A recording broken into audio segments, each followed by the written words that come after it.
Hello? Let's go, baby.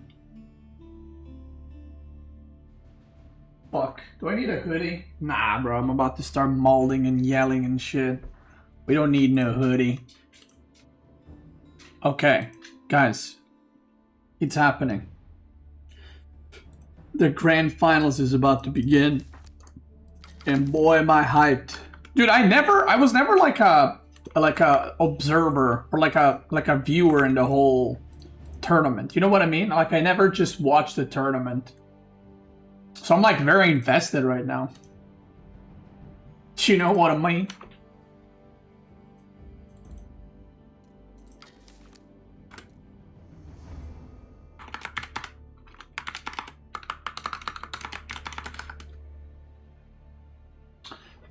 By the way, we got a little update. 19 months. Yo, Philip, thank you, brother. Got a little update. I filled up the fish tank, half the water, just to make sure there's no leaks or something like that. Move these cans. They look unprofessional, and I'm a professional caster, as you guys know. So I filled it with water. I connected the filter, and I put all the shit inside. Yo, Shanks, thanks so much for a sub, brother. Appreciate it. Why is there no chat on YouTube? What? I mean, there's no chat on YouTube. Okay, so yeah, I put in the heater inside. I put in the fucking like the water pump that goes back into Aquarium. The filter shit is in. The light is in.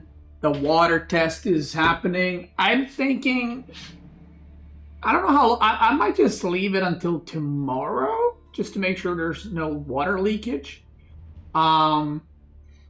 But yeah, other than that, I have this is just like some fish equipment stuff, but that's not necessary, or that's like, there's nothing to assemble.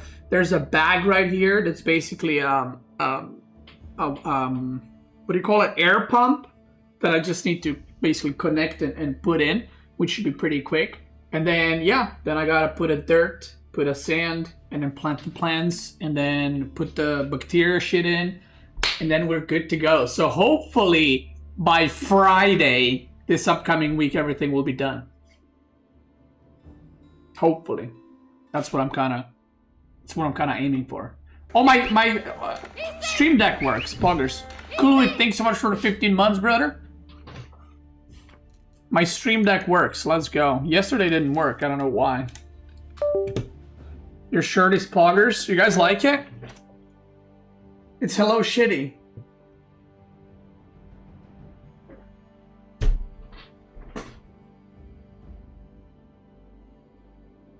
What do you mean you don't like it? What the fuck? Hello? What the hell?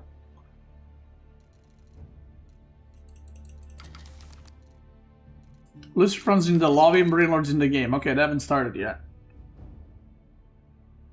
You thought it was chocolate at first?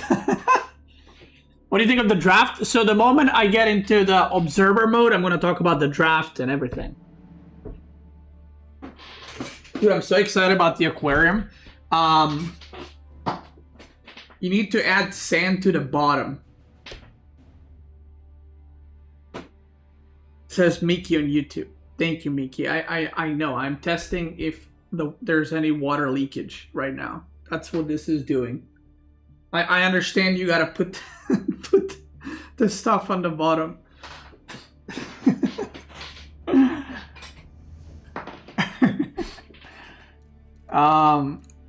Okay, we're still waiting.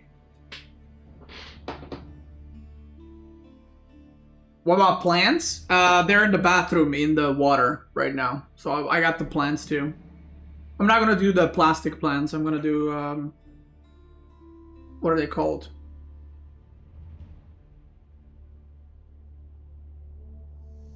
You need to add fish to the water, lol. True.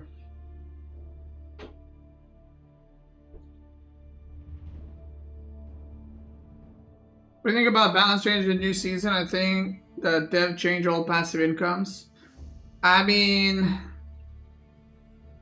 I don't know. It's hard to say what the devs decide to go for, right? Let's go.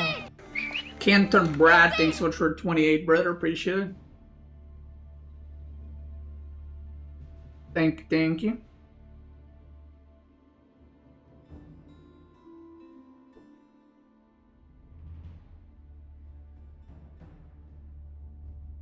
Yeah, I have the drafts here. I'm just waiting for them to get into the game.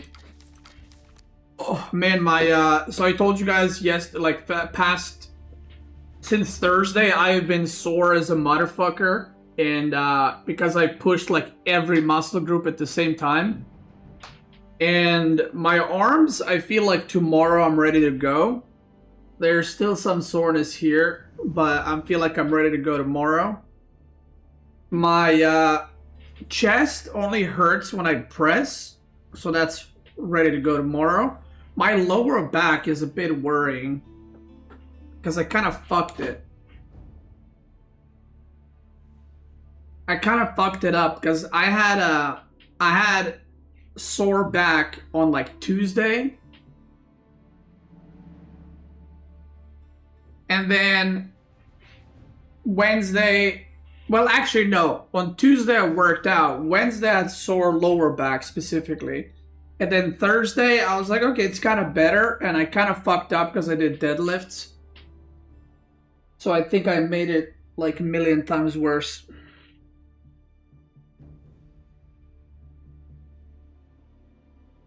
But I'm kind of, I mean, I'm just gonna skip back exercises or lower back exercises. I still haven't gotten the fucking my machine from my grandma's house for benching.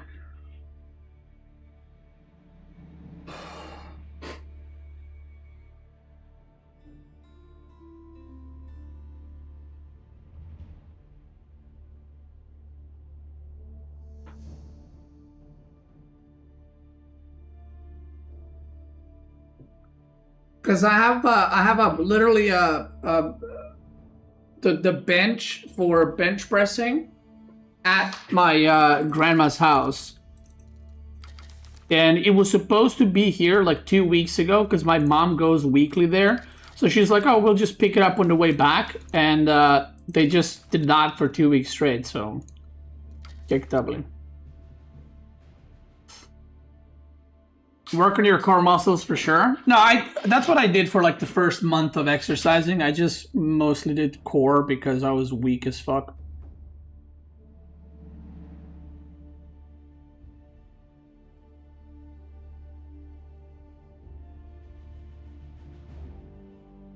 But also, I need to actually get more weights because the weights that I have, well, I have more, again, at the same place where the bench thing is, the bench is at my grandma's. I also have more weights. So right now I can only do 60 kilos of deadlift because I don't have more. Like I literally can't put more.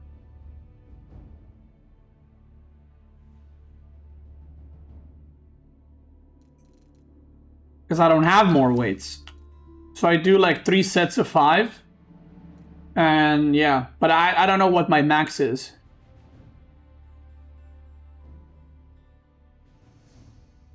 What's my body weight? 80.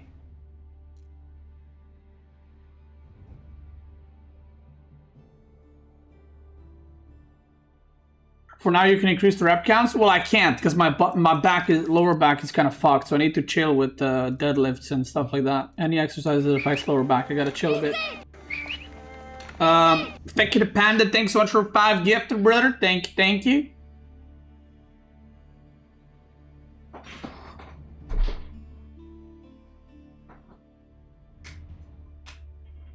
Did I lose weight? I thought you were heavier. I mean, yeah, I did. So I'm basically my weight. I don't know how people measure it because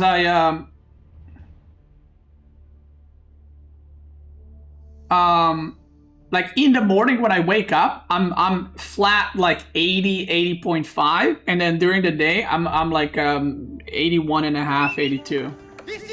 I used to be 91, like about 9 months ago, maybe. I used to be, I think 9 months ago, maybe a year ago. I can't remember when it was. I was 91.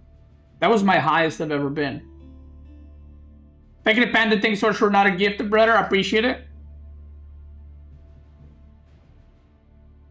So yeah, I don't want to lose weight. Like I have been struggling to actually eat enough to maintain weight, but I'm kind of getting used to it.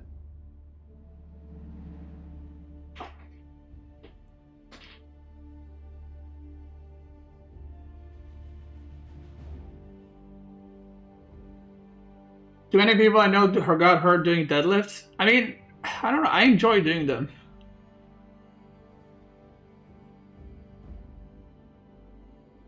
I would never struggle with that, bro. Trust me. I'm eating way more than I used to eat. Like, way more.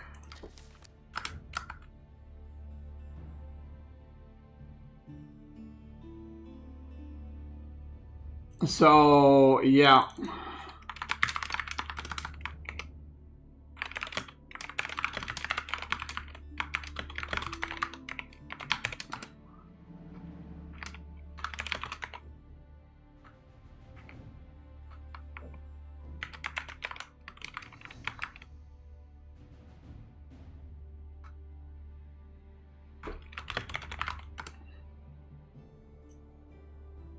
Are we getting into the game?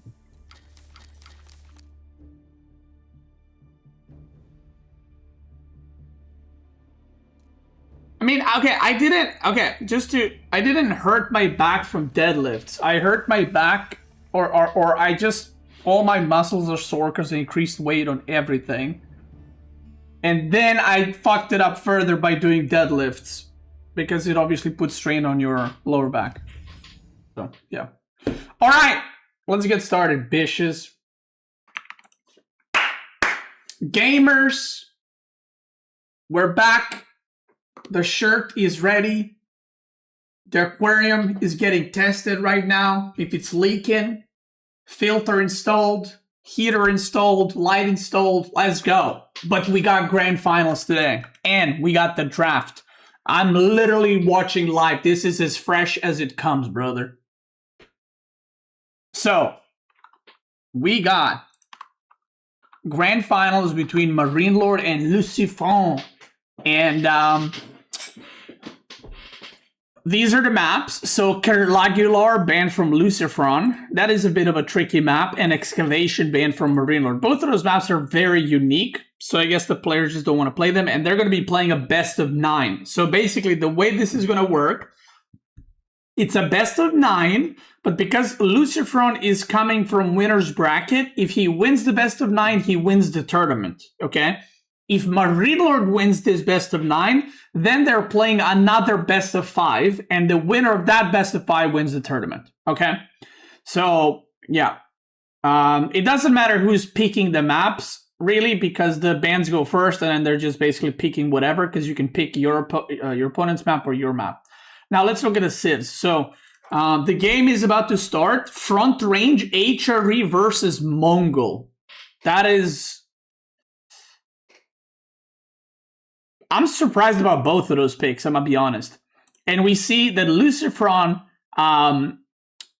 secured Knights Templar first. Okay, so there's no civ bans in the best of 9 drafts, apparently. So this is actually quite big, because KT is considered unbeatable on water maps at the pro level, but MarineLorD got House of Lancaster and China, which he considers free wins, in his own words from yesterday. So, so Mongol is gone and HRE is gone. HRE getting picked quite late, Delhi getting picked quite late, even Ottoman, Malian, Jushi, even Jushi not getting picked by, let me see how the draft went.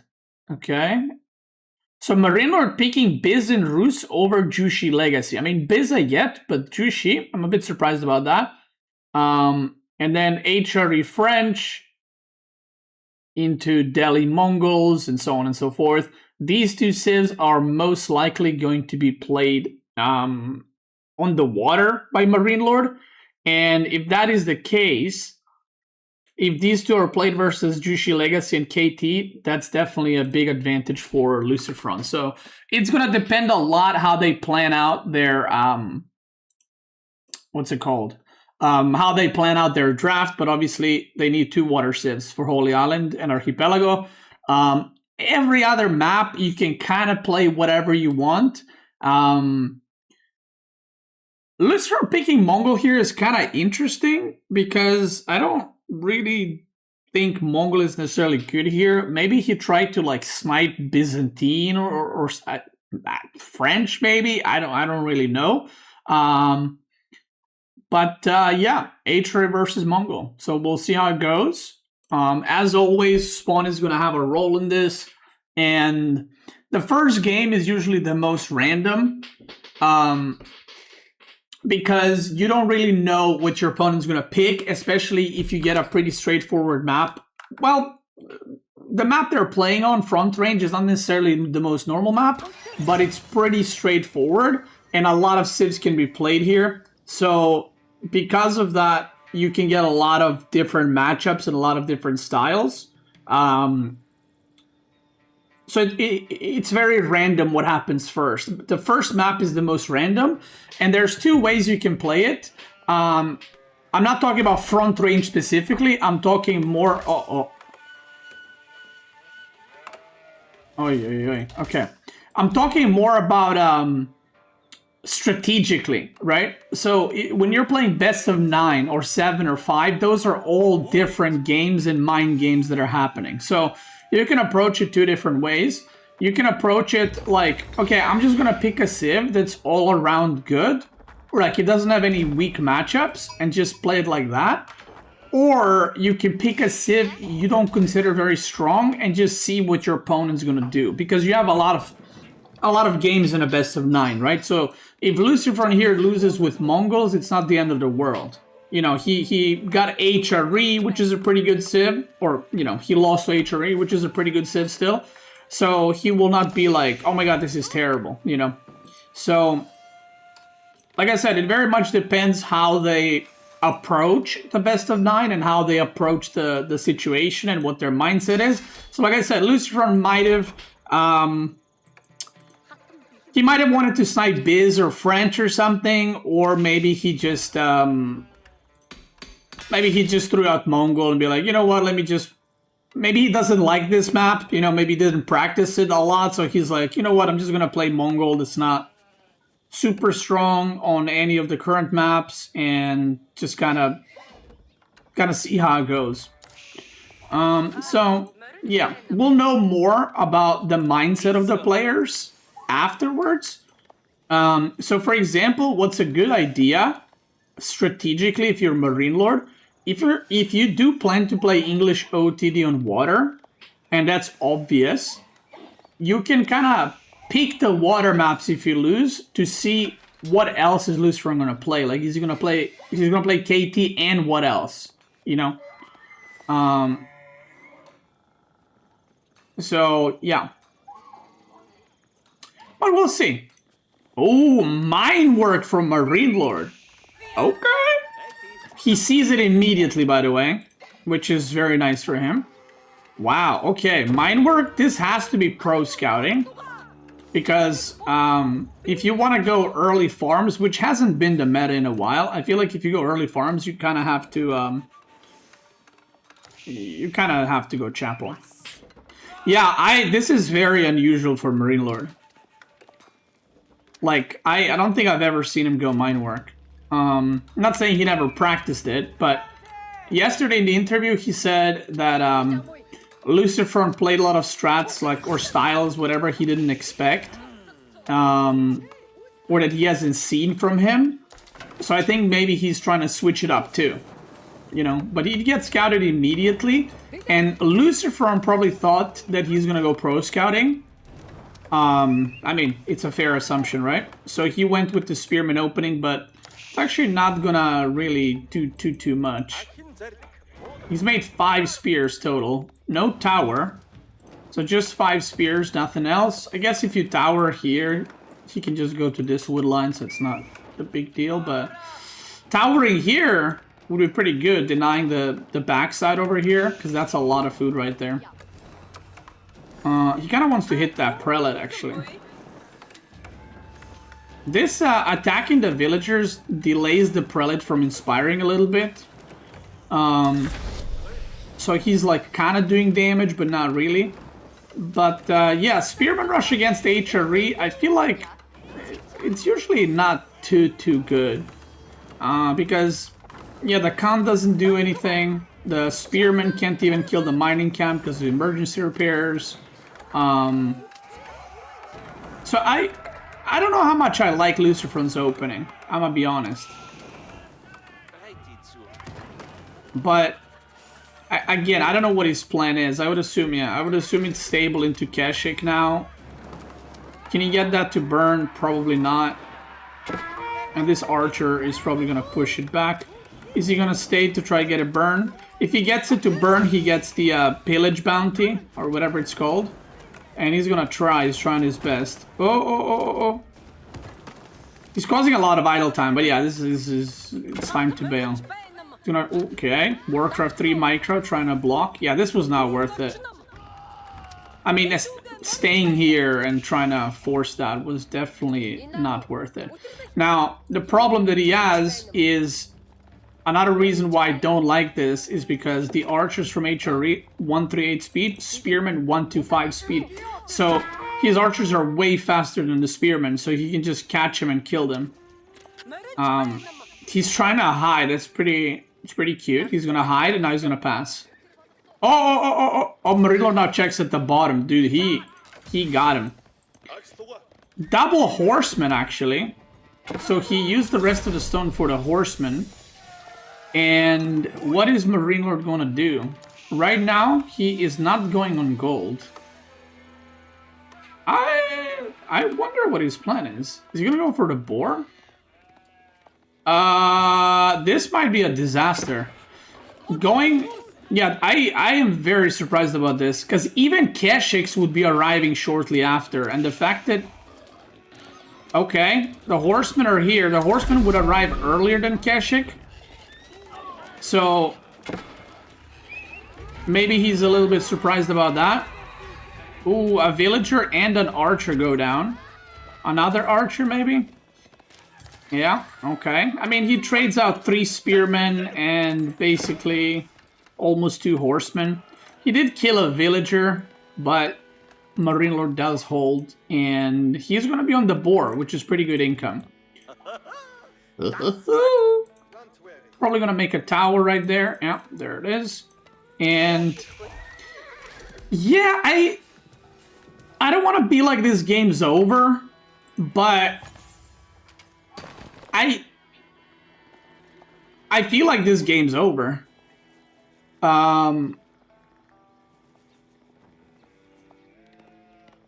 Like, okay, does MarineLorD actually realize that the deer are dead? Oh, he doesn't know about the deer!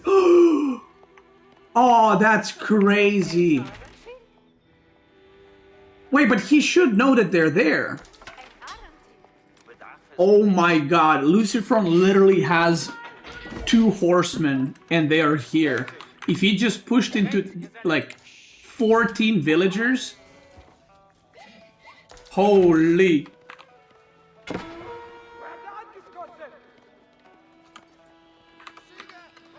Okay. That was crazy that he did. I mean, he didn't realize it's there, right? Is he realizing now? Because I think even if he goes now, there's 2 Keshik and archers being made, but I don't think that's enough. Let's find out. Yuxuan, thanks so much for the sub, brother. Appreciate it. Uh-oh, is he gonna realize? And LucifroN's keeping army on this side, like, oh, nothing's wrong, I'm just chilling. But on this map, there's less sheep, so you run out of sheep extremely quickly. So LucifroN should be aware, or sorry, MarineLorD should be aware that he can't, like, have food still. Like, he has to be out somewhere in the food. But yeah, I don't think he's connecting the dots, and he's gonna miss this deer pack, which could have literally been game-ending type of deal. No wheelbarrow. MarineLorD's gonna start walling. Okay. Yeah, it just looks like both players are gonna be massing units and fighting in feudal. But MarineLorD already has the boar, and now he's on the deer with 8. So I feel like this is just, at the moment, really, really good income for him. There's this neutral deer pack, if you want to call it that, on the middle. That's neither players. He needs to get the boar. That's probably what he's doing now. But I think this tower is too far, no? The boar can go maybe here. I guess that's fine. Yeah. I wonder if he's going to cancel and remake. Oh. No, I don't think it's going to go further back. Yeah. I wonder if he's going to... Okay, he's not going to remake. He's just gonna put the tower all the way there. Not sure if... I mean, he can get poked, so this tower is semi-useless. Whoa, what's happening here? Woo! Okay, that got spooky for a second. He sent 9 villagers here. One is a little bit... See what I mean? Now, this tower just looks like ass. And MarineLorD doesn't need to engage, just AFK there. Yeah, and now he needs to move away. So this... A bit of a miscalculation from LucifroN where the tower or where the boar is going to be pulled. No wheelbarrow yet. I feel like wheelbarrow on this map, I haven't played this map at all, but I feel like wheelbarrow on this map is probably really good. Simply because you're running around a lot with villagers. And once again, MarineLorD is going for horsey boys against the Knight Civ. Even though it's Keshiks, I mean, it's still... technically a kind of like a knight. Picks off 1 villager, and he's got Yam network, which is really, really good for him. Like, you can kite so much easier with Yam network, but pretty good micro from MarineLorD. And is he gonna target fire the weak one? No, he's target firing the spearman. He's trying to repair the tower. He really wants to hold this because it's adding a lot of extra DPS. And good micro pullback from the tower, in the tower, out of the tower. He's target firing with the tower as well. And that was... I mean, they traded out, but MarineLorD did kill 2 workers there. And again, I feel like this tower... I mean, yeah. If it was here, he can still gather the boar now, but it is not so. Yeah, and this is the MarineLorD's MO, just... mass archers. And you can see in the economy department right now, I feel like it just... Look at LucifroN's eco, food eco. It is very, very, very bad right now. He's making pastures. And I'm pretty sure MarineLorD ain't gonna make any farms soon. I think he's just gonna go from food source to food source. So LucifroN's basically slowing down. And MarineLorD's been trading with 1-1 range attack and ranged armor. So, yeah, I'm not sure how this is gonna go for Lucy from here on out, but it looks pretty rough. The supply looks pretty rough. The boar gathering is still here. He's about to run out of deer here, but he can just go to one of these berries. And yeah. He makes another tower, and LucifroN is now on berries, just straight up. His income is so much lower. I don't know, man. I don't know. Wheelbarrow now coming in. Wheelbarrow already for LucifroN. So his villagers are as fast as Fudge Boy, 149.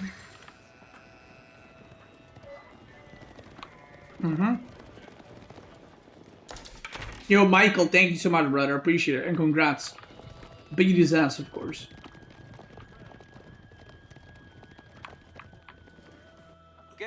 Okay, the horseman is going to start capping. Yeah, MarineLorD just kind of securing, because this is one of those where he's not like, I want to camp. It's more of a, I know I'm ahead. So the only way for me to lose is if there's like a Keshik run by and I lose a bunch of villagers or something like that. So what he's gonna do instead, he's just gonna secure the side so he can get run bys on him, on himself, and he's just gonna start maybe capping these to see the Keshiks moving out or something. He's gonna check the deer there too. And yeah, this tower gives him like really good vision. So he knows where stuff is. And yeah, the army difference is just absolutely massive. The gold ran out for LucifroN. MarineLorD doesn't really need gold, by the way. Because, you know, he's producing mostly, or not mostly, he's only producing units that cost wood and food. So he might even look to go castle here. He's also mining stone a little bit. Okay, it's for the tower here. Alright. Yeah, I mean, look at the army supply.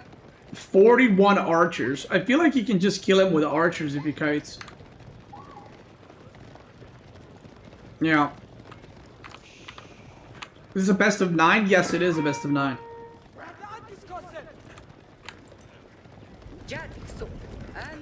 Yeah, I think this is I don't know, like I said, I kind of feel like... I'm not saying LucifroN is like bad player with Mongol, but I don't know how experienced he is on Mongol on land maps. Because I feel like the opening Spearman against HRE is just not used at all because it doesn't accomplish anything. So the fact that he opened that kind of makes me go, like, how often did he play this matchup, or how often did he practice Mongol recently? So it might be a throwaway Civ angle, you know. Where MarineLorD, I feel like, is pretty comfortable with HRE. So if that is the case, that is a fine loss for LucifroN. You know, obviously you don't want to lose games, but if he lost, I always talk about this, if he lost a better Civ at the start, that kind of puts pressure on you mentally a little bit. You know, you kind of go like, oh shit, I'm behind now, and I took one of my best Civs and stuff like that. So maybe it was just a feel, like just kind of feel what the opponent's going to play type of Civ. Who knows? Who knows? Oh, they're already in game 2. And LucifroN... Okay, so LucifroN now picks Archipelago because maybe he wants to find out more information, right? So what he does here, this is something that happens very often in tournaments. So I'm just going to put a win here because this is most likely going to be a win. If this is not a win now, that's terrible. Okay, so this is where mindset and stuff comes into play with these kinds of things. Let me just fix up the camera a little bit. So this is where mindset and like which Civs you're playing and losing comes into play quite a lot. This, irrelevant. Because it's a best of 9. How many Civs do they pick? 3, 6? Okay, so they have 9 Civs. So they have to play all 9 if it comes down to it. Right, because there's 18 Civs. That makes sense. So, so basically, if it's a best of 9, you got to play all 9 Civs. It's not a bad start to just go Mongol and be like, let's see what happens. Now, one thing that I kind of wish that LucifroN maybe did is he could have picked OTD in English away from MarineLorD, but then he would have to play them on potentially land maps. And then MarineLorD would have really... I guess he has Ayubid, so he could play Ayubid. Never mind. So they have to play all the Civs, right? So basically right now, one of the safer picks for LucifroN, just to maybe uncover what MarineLorD got planned, is pick Archipelago and be like, okay, well, I'm definitely playing KT, right? So I want to see what MarineLorD's going to pick. Is he going to pick OTD, English, or Ayubid?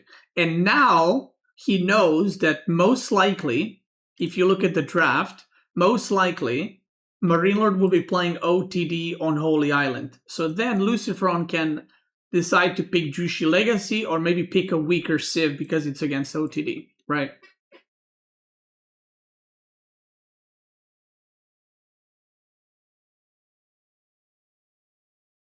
So, yeah.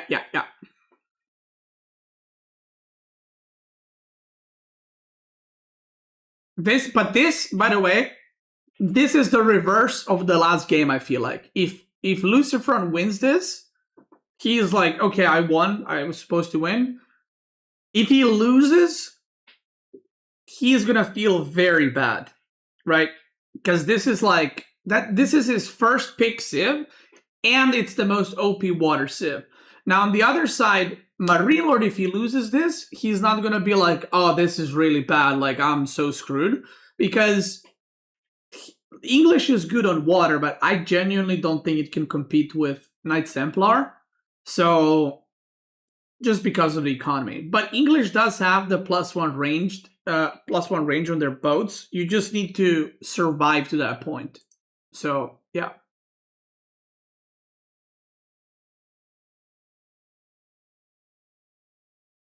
So this is gonna be mostly a freebie for LucifroN. And then we're down to basically, it's gonna be 1-1 and we're down to best of 7. If MarineLorD wins this, that looks very bad for LucifroN.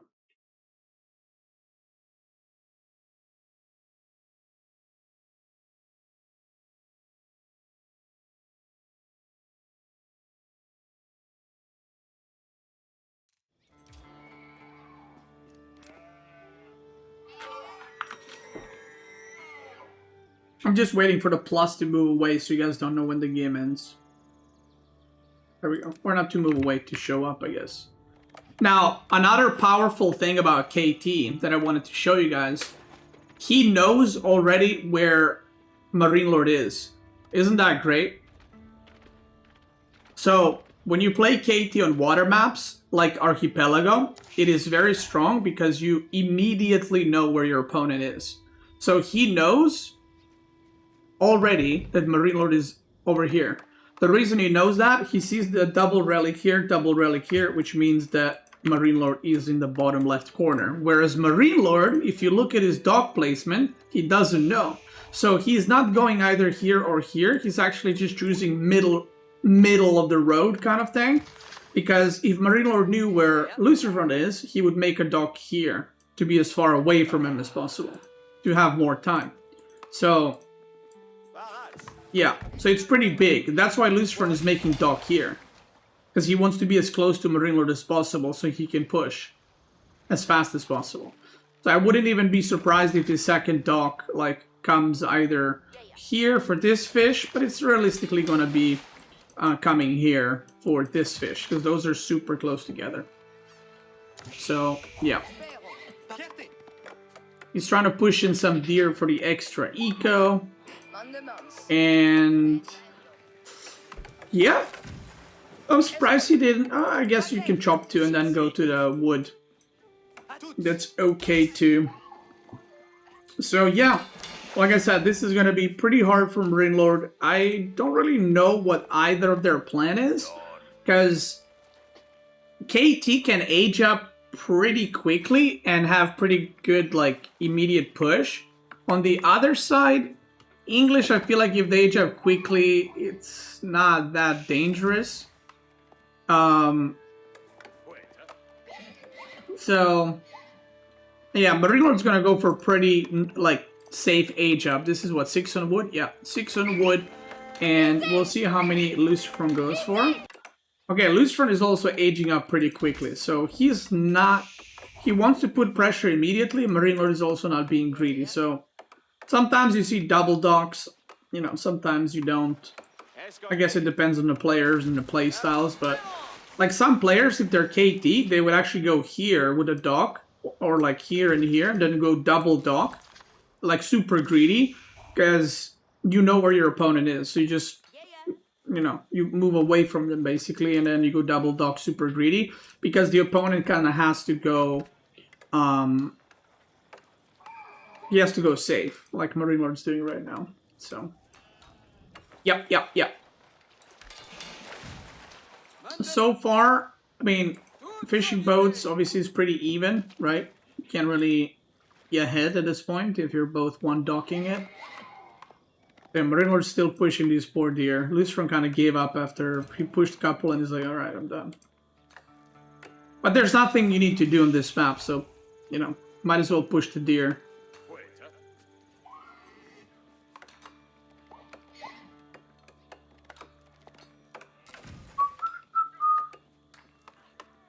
Alright, here we go.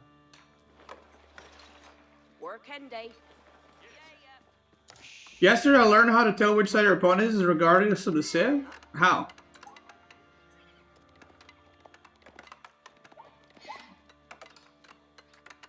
What is the seaweed? This is basically the stealth forest for water. You can abuse stealth to tell? Is that allowed? Like clicking in Fog of War?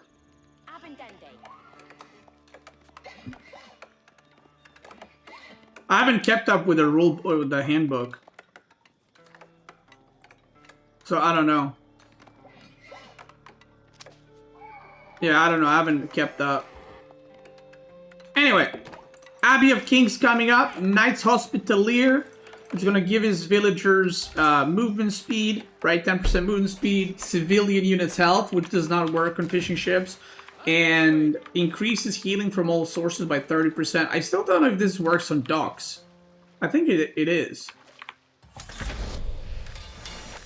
Or I think it does work.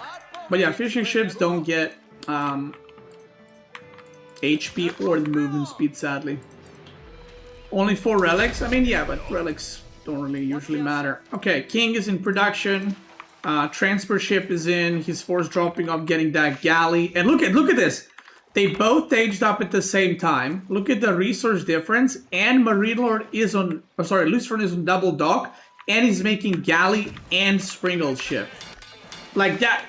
It just really tough. Like, that's all I can say. It's just tough. LucifroN needs to start thinking about making maybe like a barracks for the king that's coming. But yeah, this is already so hard. But I did say yesterday, Anatan versus Vortex, it's over. And then it was not over. But I feel like this is over. Because I don't think LucifroN's going to throw this one away. Watch this. Springle ship is coming. The demo ship is already ready. 2 demo ships. The king is coming in. He needs a barracks. He's making it with 1. And yeah, he is getting boiled right now. Galley is kiting. All the fish are, or all the fishing ships are right now inactive completely. MarineLorD's just massing repair. Demo. Boom. Gets it. Oh, he's gonna get... Ooh, I did not like that demo. He wanted to hit the fishing ships, but he only hit 1. And he's gonna go back. MarineLorD holds for now. Man the Sails is about to be activated. Now, MarineLorD was not fishing for a very, very long time. Spearman is out. I think he just killed the first Spearman, yeah. But the second Spearman is out, so this king should not really do too much. It would be great pickoff, by the way, if he kills the transport ship, because English cannot afford to actually make a transport ship, because he is on 1 dock. Yeah, he's on 1 dock still. So basically, he literally can't afford not the resources, but the production time on that dock to make another one. So 2 spearmen are now out, and that transport ship had to go all the way back. So MarineLorD's gonna have to micro this king for a very, very long time. In order to keep it alive. I would actually like if he kills the scout, because then the vision is very limited and it becomes harder to harass his MarineLorD. And here we go again. 3 ships versus 4 right now. He's gonna try target. Oh my god! LucifroN! Oh my god, he missed micro that. The galley's not even shooting. Oh my god, that was almost very, very bad. Now the demo ship is coming in. Springle ship is gonna shoot and take that galley out, finally. And now the demo ship is gonna go in, and I think this might be it. This might be Jover. Yeah. The Springle ship goes down, and that's it. Yeah, so... yeah, like I said, no one is like, oh my god, I can't believe... Like, MarineLorD is not bothered by this at all. He's just like, yeah, I'm supposed to lose that, and I lost it, so... yeah, so now we're down to best of 7. And I already pre-marked KT winning and English losing, just so you can see how one-sided that matchup truly is. So, yeah. So these maps are played, and we're gonna see what the next map is. They're already in the next game. They're just cranking it. Next map is Dry Arabia. Okay, so MarineLorD picks Dry Arabia, which is very interesting, that means that he has something planned for like maybe Altai or Frisian Marches or Holy Island, because he's picking the most neutral map in the whole draft. And what I mean by that is, if he had some specific plans and he wanted to stick with them, he would pick Altai, Frisian, or Holy. But maybe he's worried about getting countered on one of these maps. So what he's doing is he wants to reveal more picks from LucifroN. So it's going to be Malian versus Byzantines. And this matchup is very important now. Now we're getting into some very important stuff, because these are both of their third picks. So this is a matchup that is very important for you to win in order to win the whole draft. Because when you play a best of 3 or 5, it's more like, I'll take any win, you know, like whatever I win, that's going to be really good. In a best of 9 or 7, you have to take out strong civs with your strong civs. Because I've had matches where I was down 3-0 in a best of 7 and I came back 4-3. And the reason I came back is the opponent used all their best civs against like my 3 worst civs. So they were very one-sided matchups. And then I had my top 4 civs versus his bottom 4 civs. So then the reverse sweep happens, and sometimes it looks impressive and sometimes it is, but sometimes it just comes down to matchup or something like that. So yeah.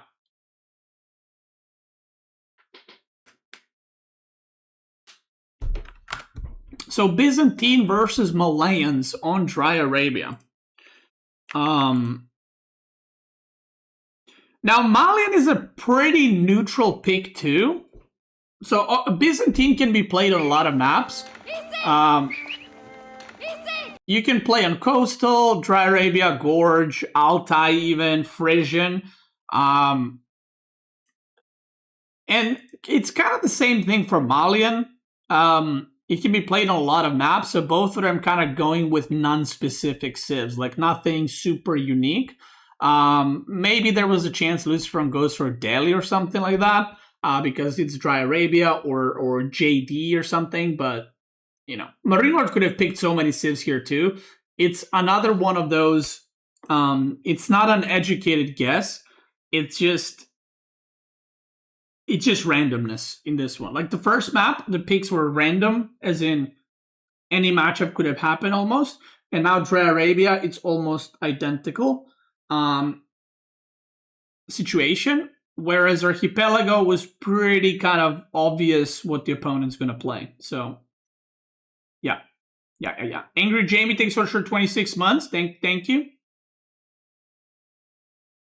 Why the third matchup matters more? It's not about the third matchup. It's that both of these civs are their third picked civs, which means they value them pretty highly because they picked them pretty early in the draft. That's why it's important. It's the same reason why it's important for LucifroN to win with KT. It's because it's his first pick and it's the most OP civ. So if you lose that, then how are you going to win some worse matchups, you know?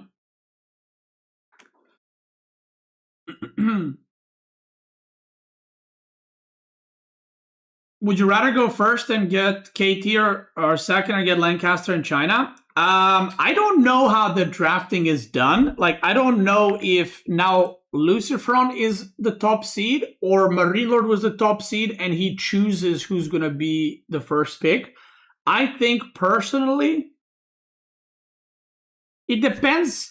I mean, I personally like MarineLorD's draft more. I'm not going to lie, because I think all these 6 civs are very strong.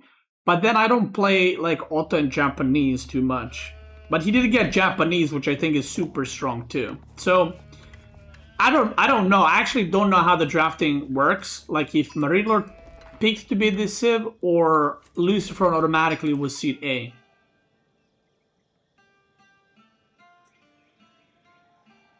But the thing is, so MarineLorD said yesterday that House of Lancaster is a free win and China. So maybe MarineLorD was choosing who's going to pick, and then he decided to pick second seed so he could get both of those civs because he knew LucifroN was going to pick KT. There's a chance of that too. And we already see MarineLorD is going to go 2 town center. So this is a 2 TC build with 1 cistern right here, probably.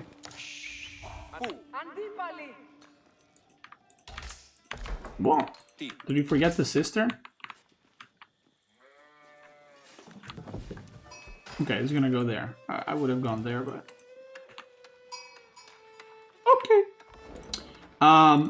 So this is 2 TC for MarineLorD, and on the other side, LucifroN got the MarineLorD special. Triple gold in the back. Check scouting.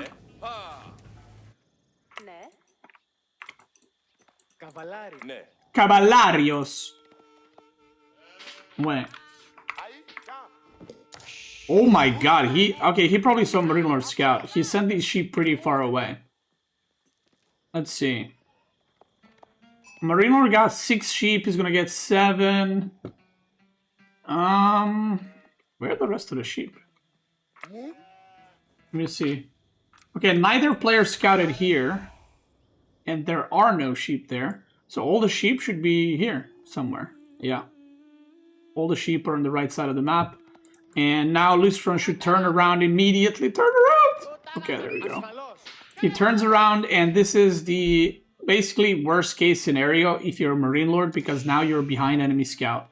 And LucifroN has scouted this already, and MarineLorD doesn't know which angle maybe he came from. So MarineLorD is now going the path where LucifroN already went, but there is 1 sheep here, which LucifroN should get.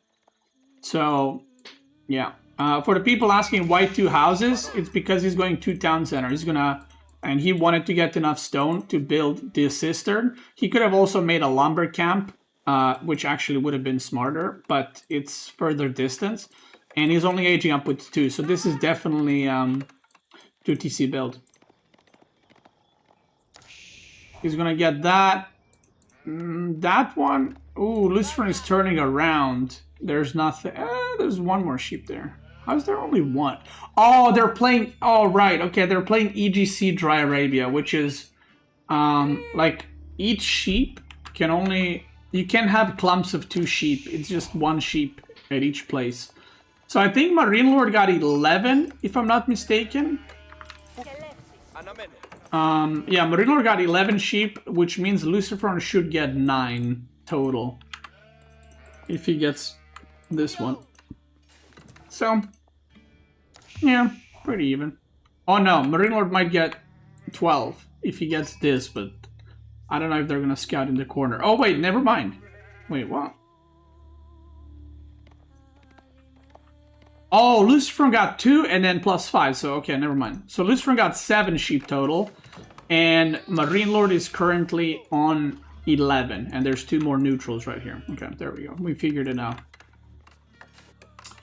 So there's the second TC, slowly on the way.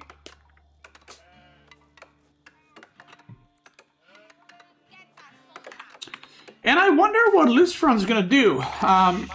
By the way, MarineLorD, he's been doing 2 TC with Biz again in Malian for a long time, and I assume that LucifroN is aware of this.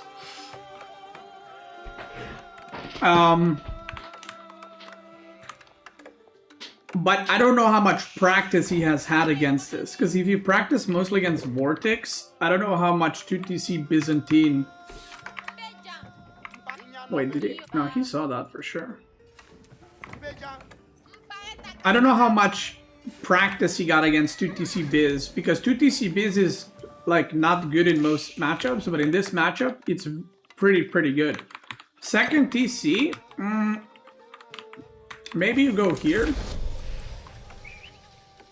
Maybe you send it on the deer over here. And then you wall this up and have the berries too. I would say those are the options. Or he might just... Oh wow, he's just gonna do it right here. Okay. Okay.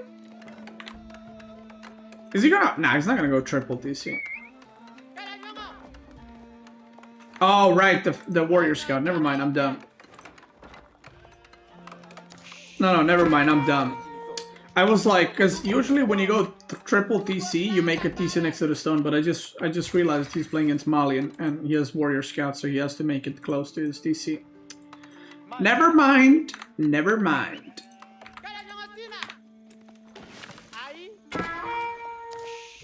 Oh. Okay, good for him.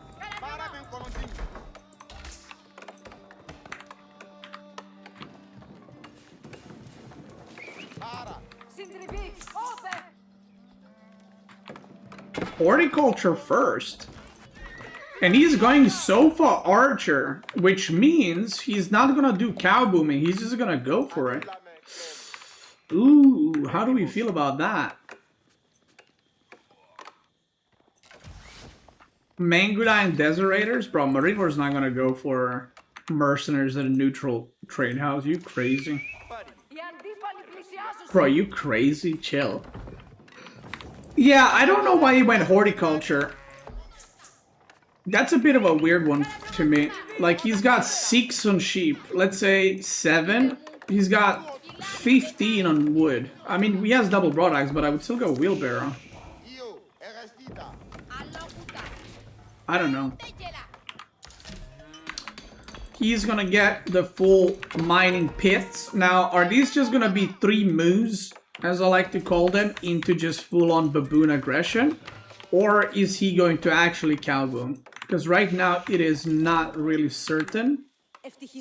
And MarineLorD does not have oil, by the way. Because he hasn't been gathering at all from here. Which... I'm a bit surprised. I would understand if the archer was already there, but I feel like he had enough time to get one mercenary group out.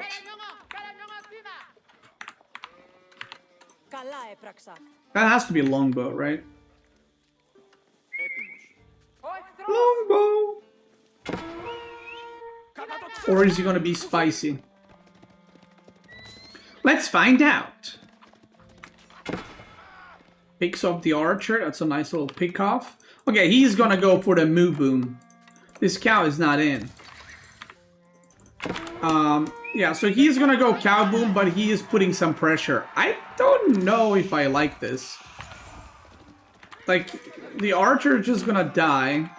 He's still kind of making archers. Yeah, I don't know if I like this. The cow is still not in. It looks like he's doing like a half aggression, half cow booming. But I generally feel like that is not good against this. I think even going full on aggro is hard against this, or just going full cow boom is very hard against Byzantine 2TC. So I feel like going like this halvesies is probably pretty difficult too. Or even more difficult to pull off, but I guess we'll see. Because MarineLorD is now on 3 cisterns. He is going for more slowly, but surely. Okay, kills the Limitane. Yeah, he's kind of stopped making archers, he's just making more sofas. MarineLorD sees the cow boom, so he knows what's up. And MarineLorD can slowly either add more farms now, or work towards an age up. Probably a tower, maybe? I don't even know if he's gonna tower, maybe he's gonna wall. Yeah, that's a tower. Because he... Oh no, it's not. Yeah, it's a wall, okay. I was gonna say because he's pulling 5, but I didn't see 2 from the top. -2 villagers right now. Okay. Thing is, 2 villagers, I mean, that's good, but he is on 2 TC, so... Yeah. Yeah. Now he's gonna do this wall off, so he got pretty good berries here. But to be fair, LucifroN got triple gold in the back, so I don't think he can... Oh, does he realize? Ooh, he should realize, but does he realize? That's the question. So his 3rd gold is here, and his 4th gold is here. His 4th gold is really far away. Look at MarineLorD's 4th gold. And LucifroN's 4th gold is like fucking 3 screens away. But yeah, he has not scouted that gold. But he should realize there's no gold around his base. And if you look at his vision, that's the only place he didn't scout. Or here. But sometimes when you're playing, especially in tournament, especially in grand finals, it might not click with your head. You know, like you might not... It's one of those things you see it, but did he see it though? You know? Did he realize that that is the case? Find out more when he ages up to castle.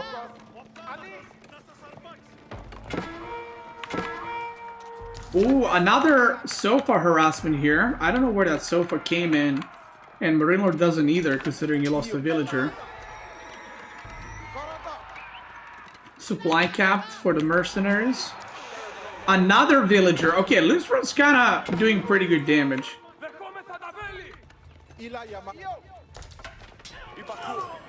No. In Esports Arbiter, we say he saw it, but did he see it?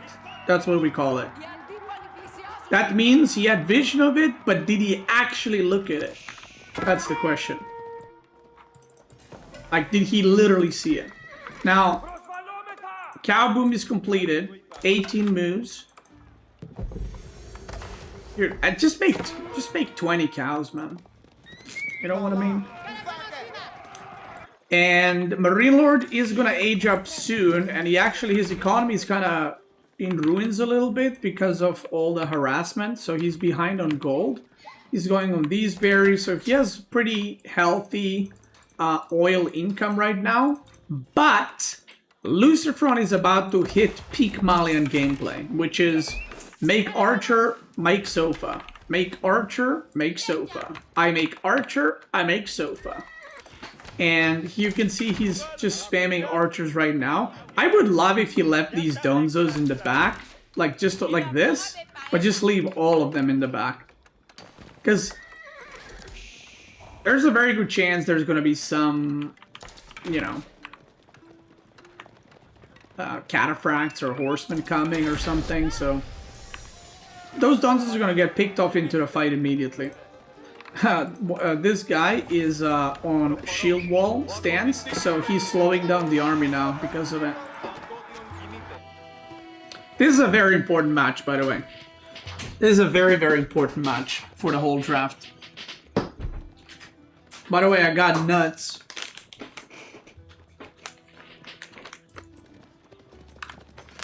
These nuts. Okay. There's a little snack. Thank you very much.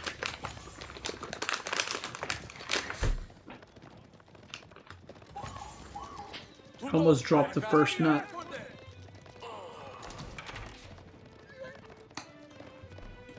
So, MarineLorD's getting his upgrades. He knows what's coming. But I feel like if you go cataphract and you go longbow, Malian has a pretty hard time against that. They're playing on Dry Arabia, which is a lot better for Malian because of the mass run-bys that are going to be happening by sofas. So he can like split two massive groups of sofa, like here, and then just kill the walls constantly and go in and be annoying.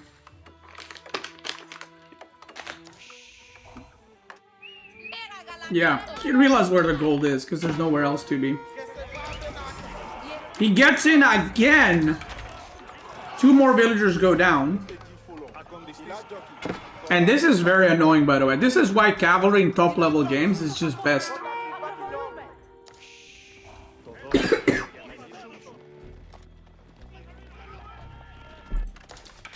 Because you will find damage and eventually you get in, and now this is so annoying and there's a risk of you losing more villagers. And if he micros them well, which players at the top level usually do, this is just going to be a nuisance for so long. Look here. More idle time or more villager losses. Oh, LucifroN's not paying attention. Look at this. Boom. Very good micro. Leaves 1 sofa to finish that off. And now the best thing is just run around and go again. So that's very, very annoying. And it's not only just about villager losses. It's about spreading the multitasking of your opponent. Look how many units he has to pull to kill these sofas. And now he can potentially engage on the middle. MarineLorD fucking up the micro.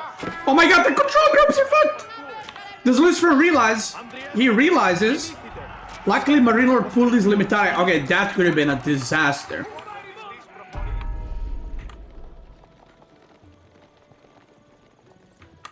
That could have been a massive, massive disaster right now. Poison arrows are coming. Only +1 now.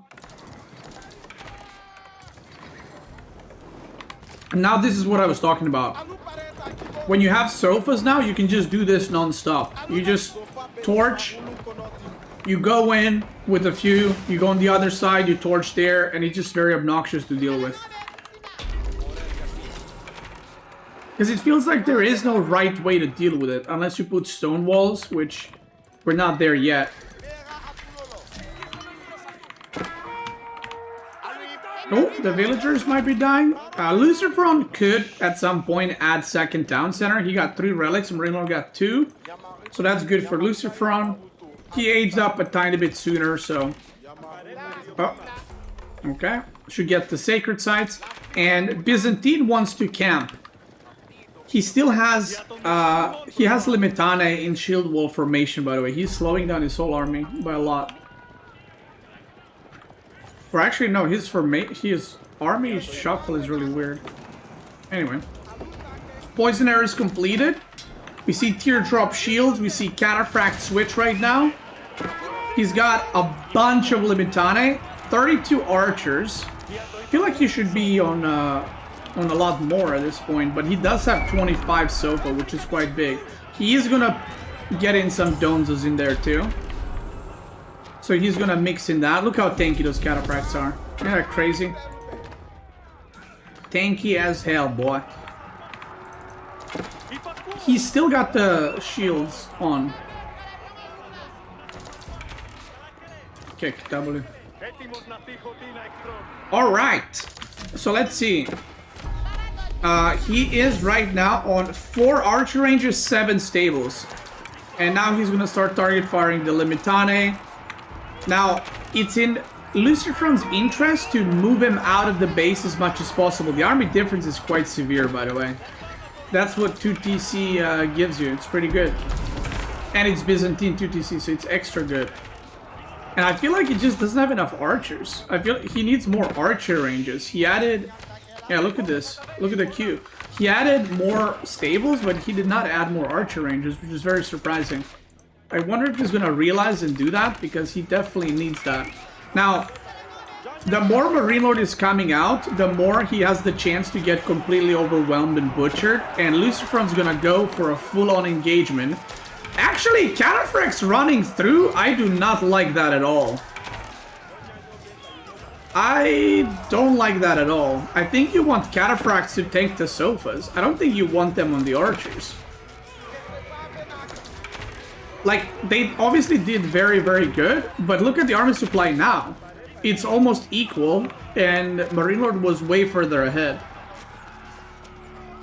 Because when the cataphracts are in front of the longbows, that means that archers, unless you target fire spearmen, they're gonna shoot cataphracts too. But if you target fire the spears, then they're gonna overkill them by quite a bit. Let's see, farm transition. Ooh, that's a big... Okay, that's a strong farm transition right there, boy. That's a strong farm transition right there, boy. He's making more stables! Stop! Make archers! Oh, yo, he has 19 on gold. He needs to leave like maybe 6 to 8 on gold and put everything else on wood right now. He's lacking wood severely. He might be... Oh, he is buying wood. He's getting wood upgrade too. He's got way, way, way too much gold right now. MarineLorD's going with a keep. Monk's gonna go down. That villager maybe saved. That keep's pretty big. That's MarineLorD's gold. LucifroN's gold is more to the side. I think the best thing LucifroN can do now is just do mass mass raiding. He doesn't know that the keep is coming, but oh, he might have seen the villagers actually. Never mind.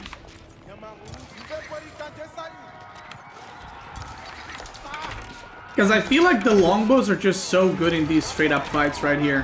Cataphracts charge. Yeah, cataphracts are very, very tanky.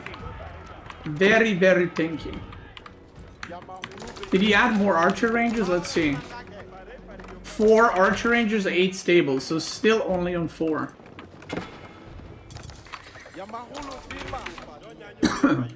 Where's he going? Oh, what happened there? He got spooked or something there. Yeah, he's definitely mining gold like crazy. No second town center for LucifroN, which is very important to note. Because right now, MarineLorD's eco is just gonna get better and better compared to LucifroN's from here on out. He's already at 100 vils compared to 68. There are cows and passive income, but MarineLorD has oil and farm transition completed. So his income is going to be really, really strong. Oh, this is open. Does MarineLorD see? He's not paying attention. He might try to wall. Nope, he's not paying attention. Now this is one of those things. Okay, you got the run buy-in, but all these sofas are dead because you're probably not going to be getting out, right?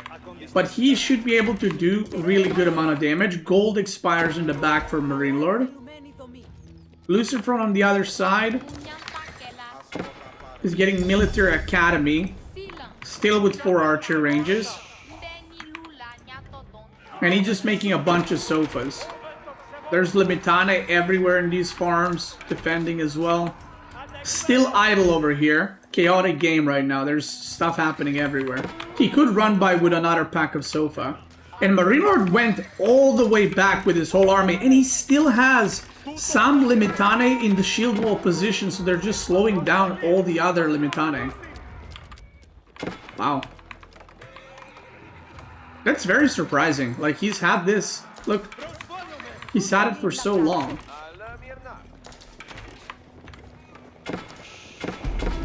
Uh-oh. This is a very exposed wooden fortress, or wood forest. That's what I was going for. And now he's just going to be diving in. MarineLorD's army is not really in a proper position, and suddenly look at the unit count. Look at the unit count. The idle villagers, holy smokes, he got like 40 idle right there. He's got 40 idle. Now LucifroN is trading, but he did not kill a lot of villagers. He's causing idle time, but he didn't kill a lot of villagers. He only killed 4 in that whole raid, and the 5 are from before.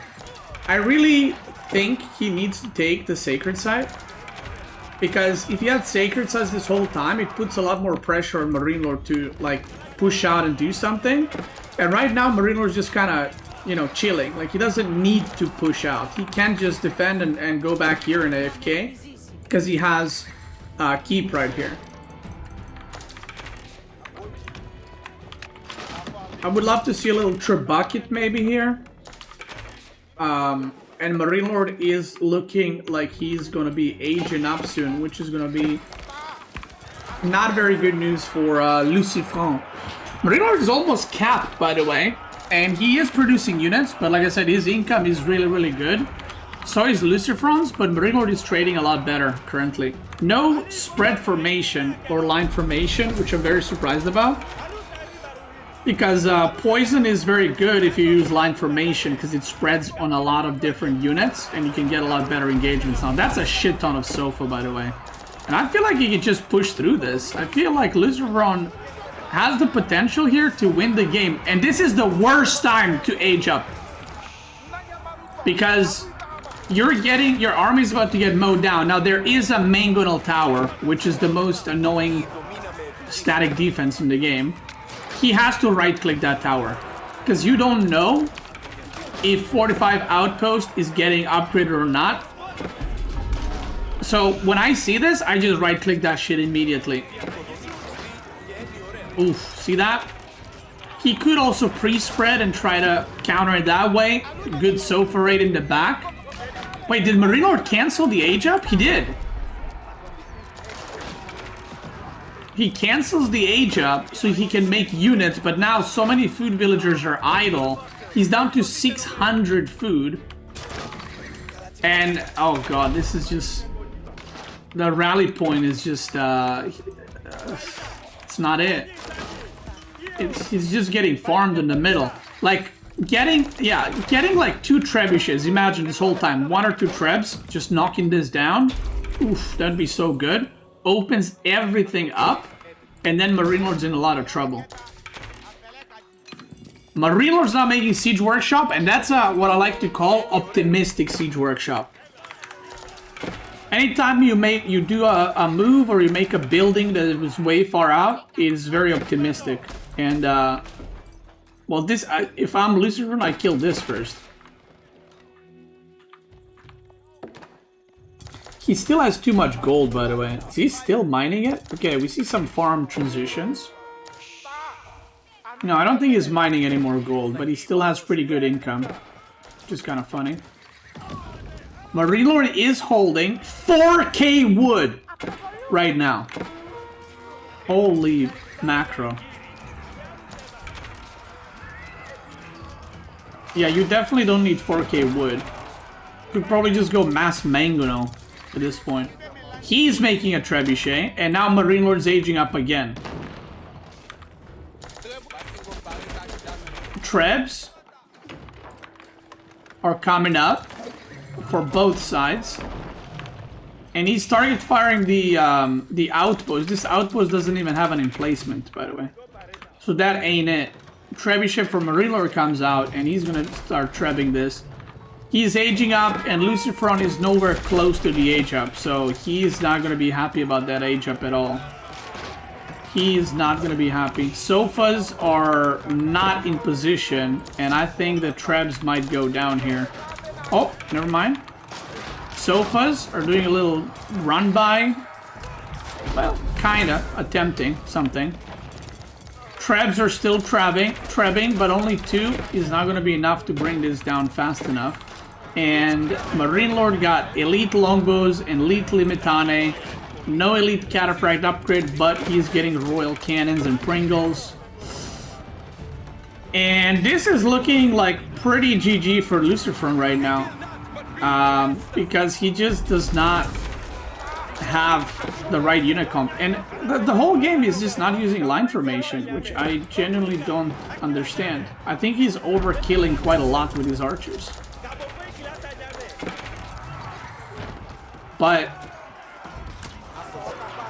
yeah, Byzantine 2TC into Malian, like I said, I feel like you either have to all in it or just go full cow boom, and he kind of went in between. And he did kill, what was it, 3 or 5 villagers, quote unquote, early on, but I don't think it really slowed down the 2TC play. Now, the army supply is similar, or actually almost identical. The question isn't about the army supply. All these units are better upgraded. He already has +3/+3, and LucifroN has no opportunity to actually age up, which is the real issue. So if LucifroN was also aged up, this game goes on, but this game has a lot harder time going on when LucifroN has to keep producing to not die, and by constantly producing to not die, he actually cannot age up. So he's just constantly, you know, constantly forced into these fights, but the unit kill count is just getting worse and worse. This tower still hasn't died. Oi, oi, oi, oi, oi. Yeah, I think GG in 3, 2, 1. 1.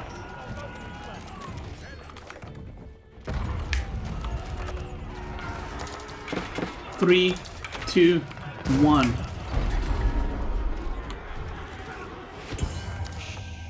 The wolf. Okay, hold the phone.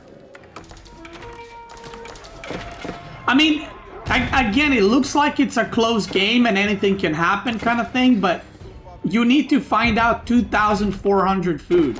Now, it's a different situation if you have like triple keep and you got some mangonels and you're raiding, but you're getting pushed in your base and you're aged down, and MarineLorD has incendiary arrows, and he's got whatever, the sealed bow thing, which increases the range. Oh my god! Oh my god, he gets it. Wow. Wow. And yeah, MarineLorD's gonna keep pushing. Like I said, this was a pretty important matchup. Now LucifroN stops making units so he can age up. But the problem is the enemy is right at your door. So that is a misclick trader. And what he's gonna do right now, he's gonna age up.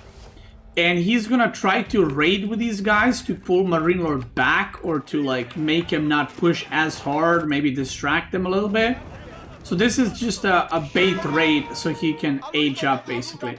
And he's aging up with Fort of the Huntress. I mean, you kind of want this somewhere on the way to your opponent, but I don't think that's possible. So he's just gonna make it next to Moose, which is okay. It is what it is, you know, what are you gonna do about it? He's remaking houses because he's getting pop capped. And, okay, he ages up. Archers should be upgrade number 1. But he doesn't have the gold, so that is not good. He's making a market, he's gonna sell wood. Okay, archers getting upgraded. You should sell some more wood, get +3/+3 maybe, or something like that. Ooh, archer upgrade got cancelled. Oh my god, he's gonna get cancelled again. Because he's just selecting archer ranges and upgrading it. He got cancelled again! Oy, oy, oy. Does he realize though? Does he realize? Oh my god, he started upgrading sofa. Oh my god, he doesn't realize he's going for tithe barns. That's crazy. It's over. But he didn't cancel it. I mean, he got killed, but he got canceled. It's over. It's over. It's over. 2-1 for MarineLorD. You know, it's over in 3, 2, 1.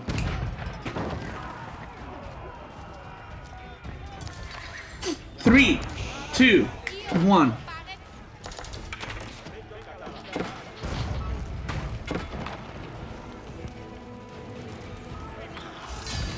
One. Called it.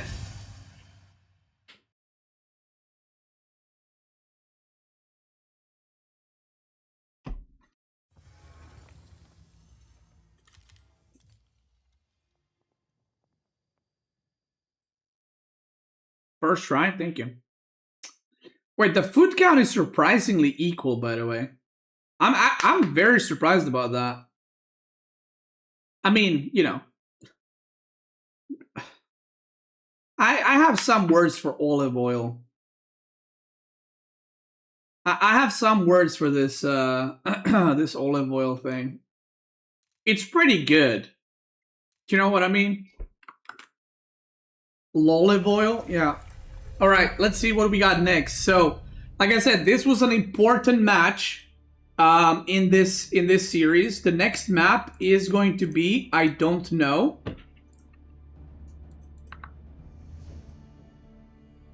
Okay, that was from earlier.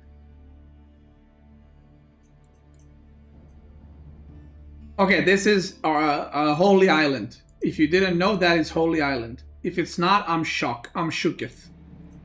So let's get into Holy Island game. Yeah.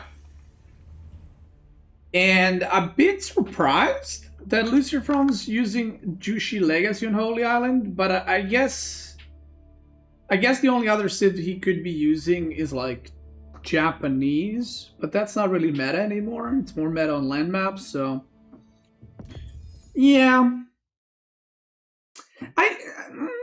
I kind of wish. I mean, I don't know. I don't know what LucifroN practice, but I kind of wish instead of picking Mongol here, picking OTD or English, and then playing KT on Archipelago and playing English ROTD on Holy Island. And that way you have Jushi Legacy on a normal map. So, yeah. Uno momento, por favor.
All right.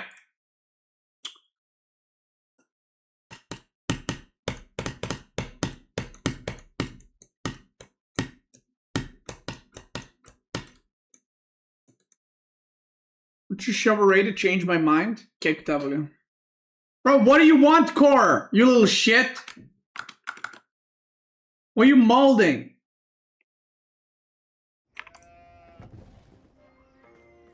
All right. We're back at it. Let me pause for a second. And we gonna go back right to it. He needs attention from you? Yeah, I can see that. Ray to thanks so much for resub. Mart to thanks so much for resub. Appreciate it. All right, here we go. Game number 4. LucifroN is going to be playing as the Jushi's Legacy. Okay, repositioning that mining camp. Oh, one tile to the north to get, because there's a hole here. Love that.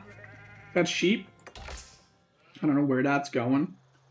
And we do see Doc, he found a fish, very nice. MarineLorD found the fish, very nice. And MarineLorD is going to be playing in the hot pink as the OOT to the D. Why is OTD so often picked on Holy Island?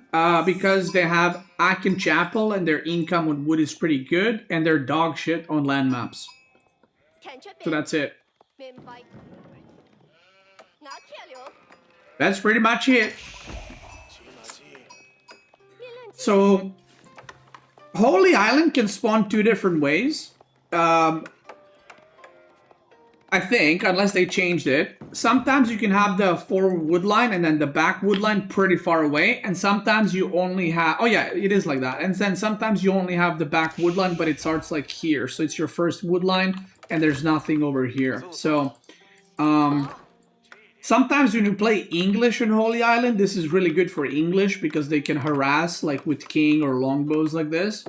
So sometimes it's good for some civs, sometimes it's whatever, irrelevant, you know. In this one, I guess it's going to depend how much they commit to land. But I think it is a lot easier to harass when the wood line is here than when it's in the back. Because sometimes you get like a gold here and then wood is here. And then you can put a tower and defend both and do a wall here. This is a lot more open and a lot more prone to aggression. So 2 fishing ships versus 2 now. So MarineLorD is half a fishing ship ahead. But that's because Jushi Legacy has like a little bit of downtime on the fishing ship at some point, and all the sheep are moved away. Okay, that's interesting. I don't think he's gonna go early mill, is he? No, he's not. Okay, yeah, maybe I misclicked, I'm not sure. So 3rd fishing ships, and also Jushi's docks do work faster, so eventually he will catch up with that. They do make, I think it's 10% faster, so Yeah. Now let's look at the meditation gardens. Where do you go? You have a couple of options here. Well, two options really, right? You have one option is, I don't think you can catch all four of these. So one option would be here. You get not all the food, but you get some food, the double golden stone. Or you go here and you get wooden food. I feel like LucifroN's gonna go for the double gold. But yeah. I feel like he's gonna go here. It's the simplest one too. It's like right there. It doesn't have to move too far out. Sometimes, I mean on any map, but especially on Holy Island, you can get some crazy spawns. Where you can get like 130, 140 resources per minute with the meditation garden. So this is another one of those maps where LucifroN needs to win. Like, obviously MarineLorD's practiced OTD on this map, but Jushi Legacy is considered a better civ. After KT, China and Jushi are the strongest civs on water maps like Holy Island and Archipelago. So he really needs this win. Okay, he's gonna go here. MarineLorD's blocking it! Look at this! Did you see that? MarineLorD knew that he's gonna go for it as well, because he assessed the situation and he said, yeah, he's gonna go for it here, because that's where I would put it. And he tried to block it, but he was here, and LucifroN just put it slightly above, which catches the gold. See, these are the small things you guys gotta realize that's happening in the game. That's what makes RTS games. These small things, not a guy fucking making archers and shooting. It's these small things that are, you're like, damn, boy. Okay, 8 fishing ships versus 11. Wait, he went double dock, actually. Okay. Double dock versus 1. I mean, now he's got a double dock, but MarineLorD is ahead on fishing ships.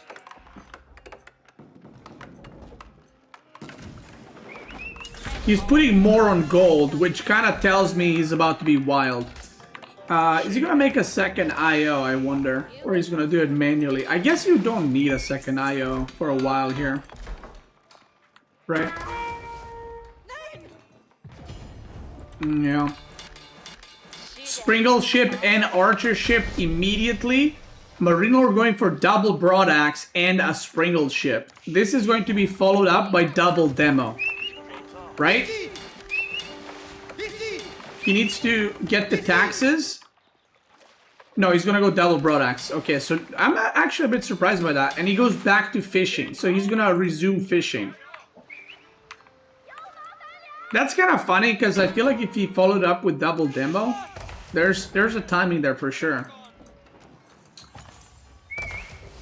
There's a timing in there, brother. And MarineLorD got the best possible spawn. That he could. Like, you want your Aken Chapel to be on gold and wood on this map. So he got that, which is... Yeah, I mean, it's best case scenario. You cannot get better than this. It's kind of what you want. Fishing ships are fishing. Fighting ships are fighting. 13 fishing ships versus 11. So he is 2 behind. He's gonna try poke the fishing ships, but yeah, that ain't gonna work. Now, obviously, the worker count is ahead for this round because OTD villagers produce slower. They take 23 seconds. But, so the difference is, by the way, and this is for both HRE and OTD. OTD, right now, has peak economy. Okay? So right now, it's like the strongest because the chapel is still in range of the woodline. Once this gets chopped up, then the OTD income will be still decent for wood chopping because their villagers carry more resources, but it's going to be more or less normal civ.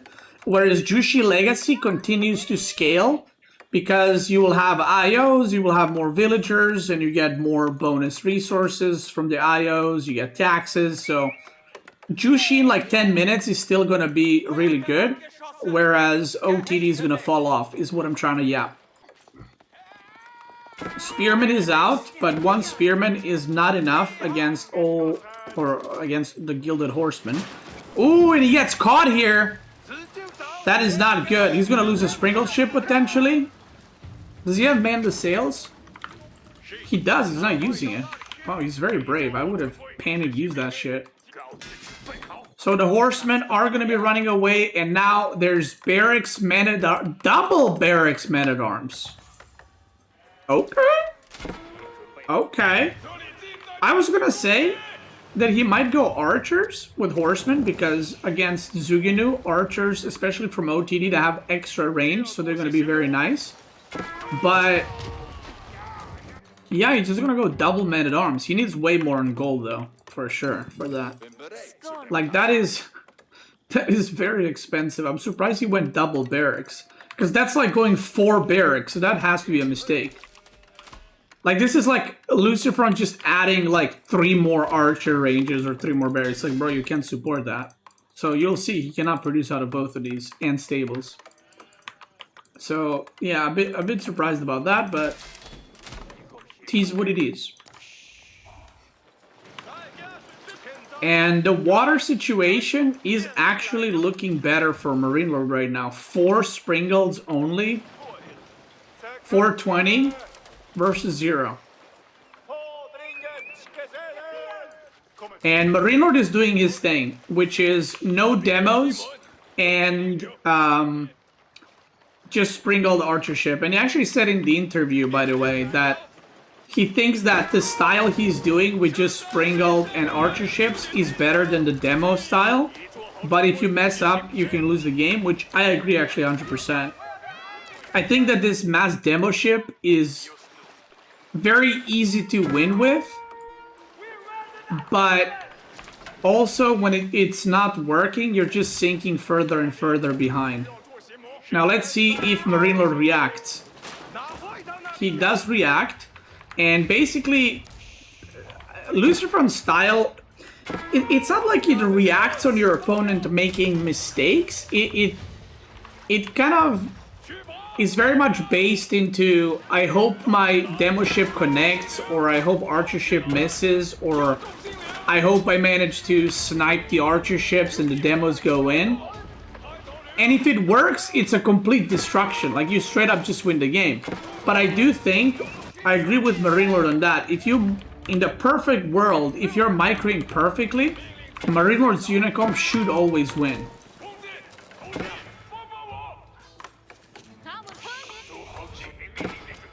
It's obviously a big should, but, you know. And here we go. He's sniping the archer ship. There's an archer ship right there. He's getting sniped right now. There's another one, but there's way too many demos. He needs to split them up a little bit. The galleys are still hitting. And the thing is, he just got really good hits, right? But he's behind on sprinkled ships still.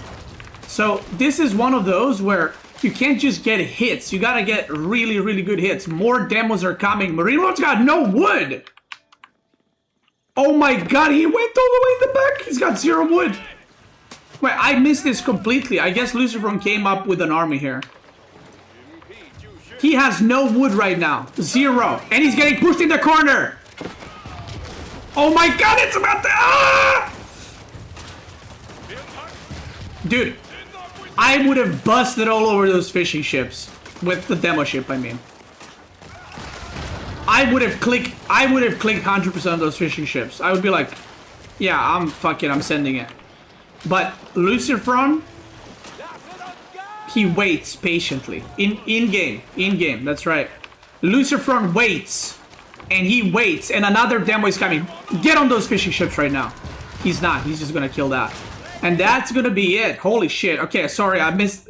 There was probably a group of units coming in here, and he just ran to the back. And when he ran, he lost the ability to produce ships. Now, there are chatted arms. MarineLorD is gonna probably go for an age up.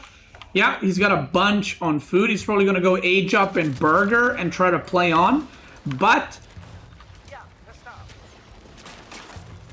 this is probably a very good secured advantage for LucifroN. Now,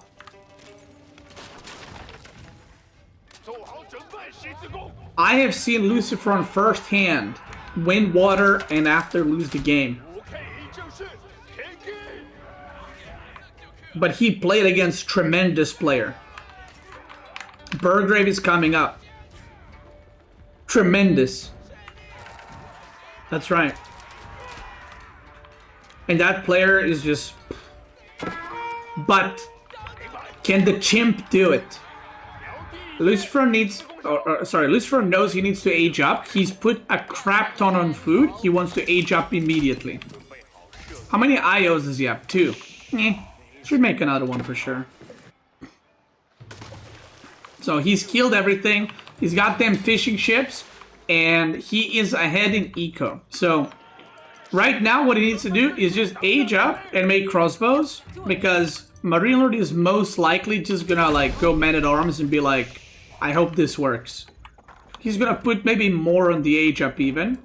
Stables is coming up. So he's gonna go Lancers. You have more on the age up, 10. And... Ooh, he's... Okay, Okay, he's... Okay, never mind. Never mind. Never mind. Never mind. I was gonna say something, but never mind. He has enough Zuginu where he can be annoying and kite. Does he see it? Yes, he does see it. And MarineLorD is just gonna tap out the moment he heard the age up from LucifroN go up. Which means it is now 2-2. And we're down to a best of 5.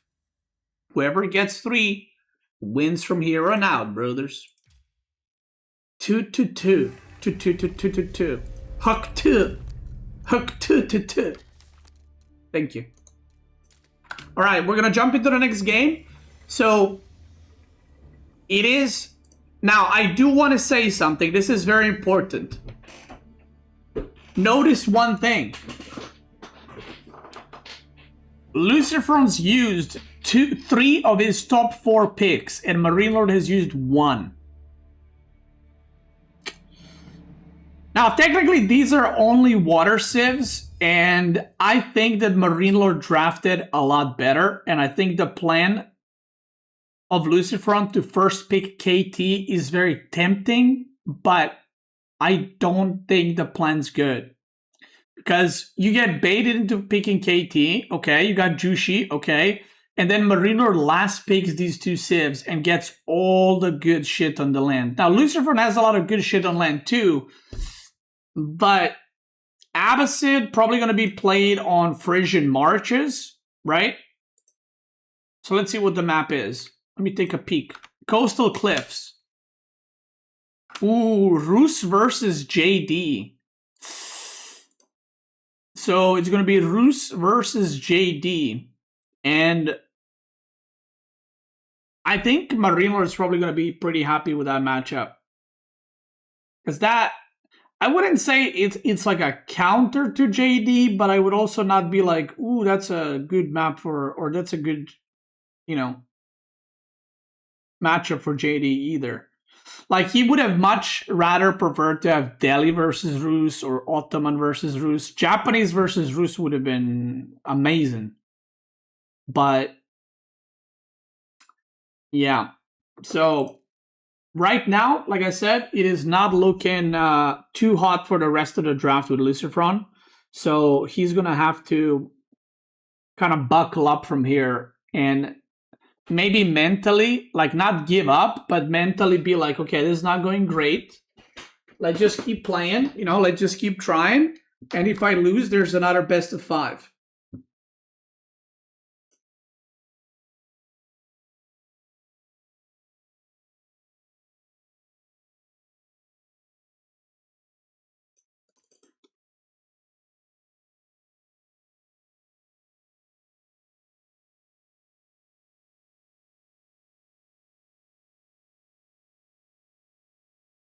And yeah.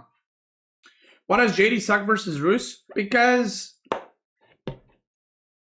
basically JD and French, they kind of struggle versus Rus.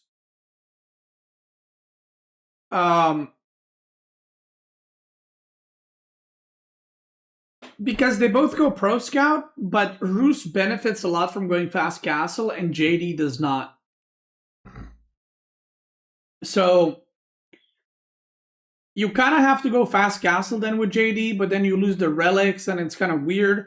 Or you get to stay Feudal and Mass Knights, and try to do like the Mass Knight plus JD comp, or maybe add Archers or something, but then it's kind of weird, because the moment the opponent gets a lot of Horse Archers, you're kind of smoked. So we'll see what he's going to decide to do in this one.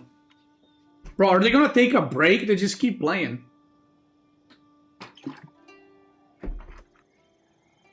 And we're off in game number 5. Mondays. So this is going to be a wheelbarrow opening. House here. Watch this. Oh my god! How does he do it?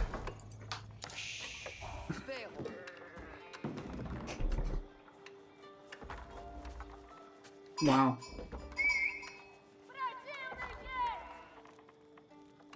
Nah, you can't say pre-watched. I literally, it's live. You can't even say that. Okay, so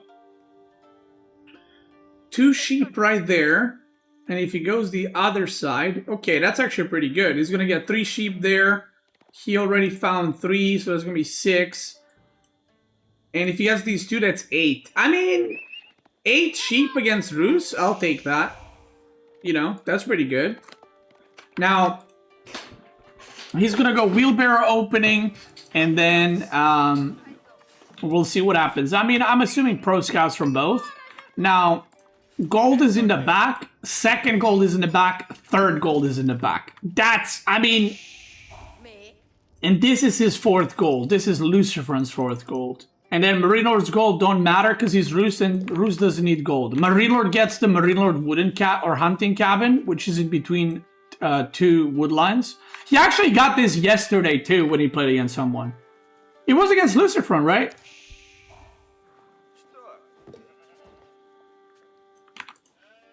Yeah. So let's look at the deer. MarineLorD has better deer. One is in the back, one is kind of front to the side. I guess these are mirrored, but then the first LucifroN's deer pack is in the front. I personally don't think it's gonna matter at all, because I think they're both just gonna open scouts with no units.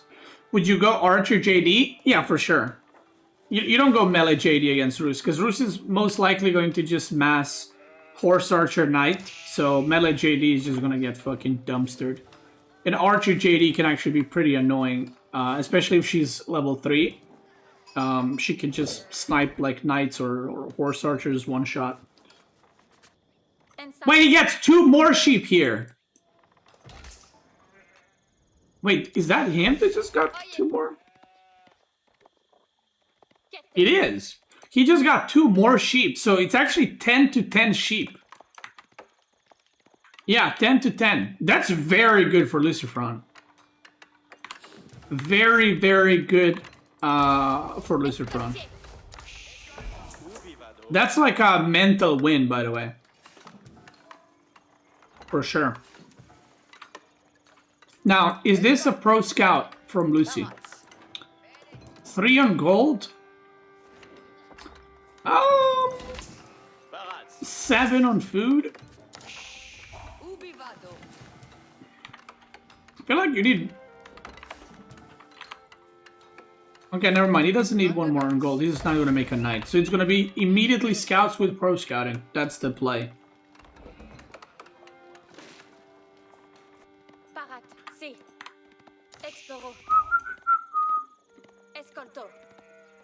No. It's no knights.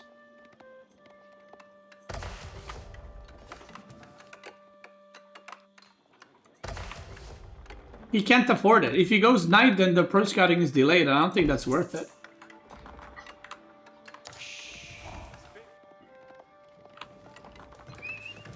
I don't think that's worth it.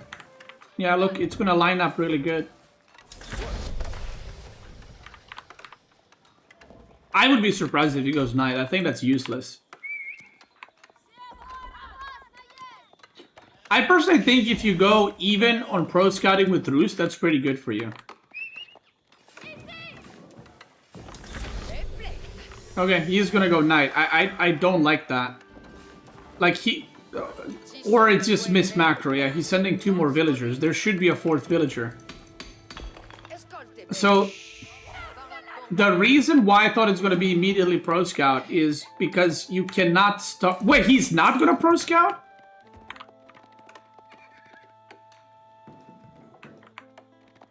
Okay, this means archer range now.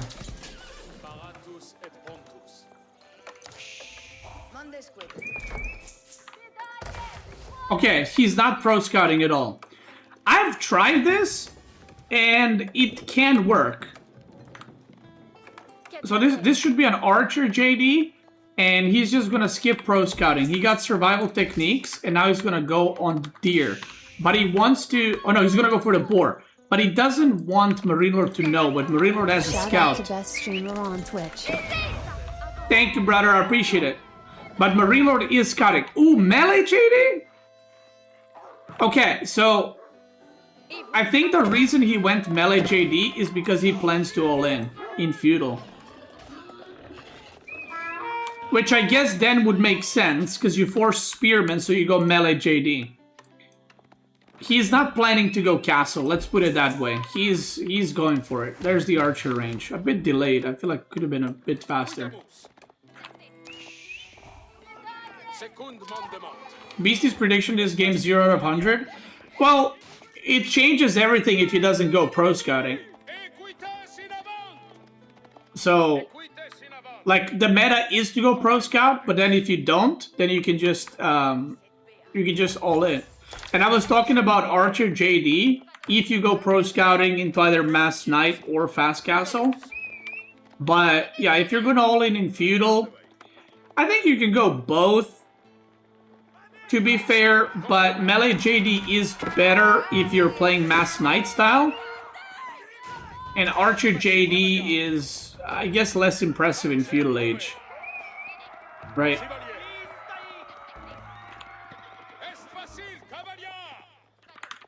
He also predicted archer range placement. That's true. Thank you for giving me credit for that. And he doesn't need to make it here, by the way, because it's JD, and I still predicted it. How about that? Ooh, okay. So far, both JD abilities were... ah! Run, run, run, run! Oh my god, he got impaled right there, boy. The wolf is eating these fucking archers up right now. MarineLorD only 4 fucking scouts, and because he has that... see, this is the difference at the top level. When you get a back deer pack, it's basically almost impossible for LucifroN to prevent it. To prevent the pro scouting on that. Now, this one is going to be more contested and more possible to deny. I don't know, man. I don't know how this is going to play out. Obviously, MarineLorD is committing to making units. But, yeah, that's going to be a really nice wall. Wooden fortress on this side. It's going to be impossible to harass the villagers of MarineLorD, which is... I mean, I feel like that's a pretty important part when you're going for all-in, to try kill villagers, you know? I think he needs to go. Like, he's playing it too safe. I think he needs to actually commit and start trading. It looks scary, but it's like, I mean, you committed to this, and if you just let him take 2 deer packs, it's probably over anyway. Healing, maybe? Healing, healing? This is not going well. Oof, this is not going well right now. He's getting the good JD shots. The first knight goes down, I think, from MarineLorD. JD is 30%. Almost at the age up. Another knight's gonna go down. MarineLorD is only on 2 knights now. Oh, yeah, watch out, watch out, watch out! Good micro. He's picking off the spearmen to the side. He's picking off more spearmen. Okay, he's getting good engagements now. Good engagements right there. Everything is like shit HP for LucifroN, but that's exactly where you want your units to be. Not dead, but shit HP. These are some good trades and a lot of XP he just got. He's now more than halfway done. But... Ah!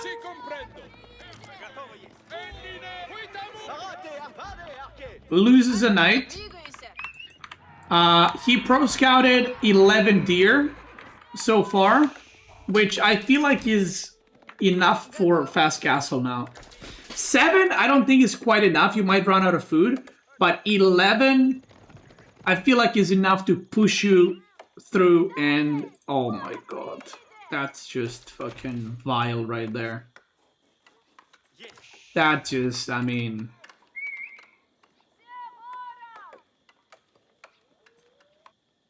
In it. Scout right here. Is he gonna notice it? He's gonna notice it when the tower finishes. Maybe even soon. Oh, he should see it with this tower, actually. Yeah, he sees it. Okay, so this is the awkward part. Because MarineLorD spawn is MarineLorD spawn. If this wood line was here and this one was here, you can just push into the wood line. But because it's like this, it's almost impossible to push in here. So he kind of has to maybe even just full commit. Oh, 2 knights go down as the healing just completed. MarineLorD ages up and he's going to be making horse archers. I think you need another archer range as well. This is pretty rough. MarineLorD's yoinking the deer. Yeah, so the issue is, if the enemy gets that many deer, he still has enough for production. Now imagine if there was 4 less deer. He would already be on berries, and shortly after he would be out of food, so you can starve him out. But because he still has food, this starving out strat becomes a lot harder. Blacksmith is coming up now. And JD needs time for Consecrate to kick in. Like, to have Consecrate in a lot of buildings. You should do TC next, probably. Because the more Consecrates you have, technically the better your eco is. Okay, does TC. +1 range attack coming up. But again, he has nowhere to push. This is the issue. Like, that's the problem in all this. Should maybe kill the boar for XP. Like, at this point, you're so all in that you should pull the boar here, kill it, and then just go on that boar. Because it's like, what do you gotta lose? You already committed. Equal army count, equal worker count, and age up. He yoinked the last 2 deer. And you can see he's kind of waiting for him to move out on the map right now. LucifroN, I mean. And MarineLorD is just sitting in his base, because he knows the more horse archery he has, the better it is for him. Now, again, if this wood line was not close to this one, this wall would be a lot harder to pull off. So he could potentially run in here now and cause damage, but because it's not... Maybe he's gonna pick off some villagers. 2, 3, okay, I mean, that's good, but he lost 3 right back to some knights, which is pretty bad. Yeah, this looks rough for LucifroN. He's gonna need to have some godlike micro, by the way, to win this. And JD needs to level up immediately, and then like cue the spearmen and fucking beat their ass and snipe horse archers perfectly with archers and not get impaled with... Oh my god, look at his eco. Oh my god. Another villager goes down.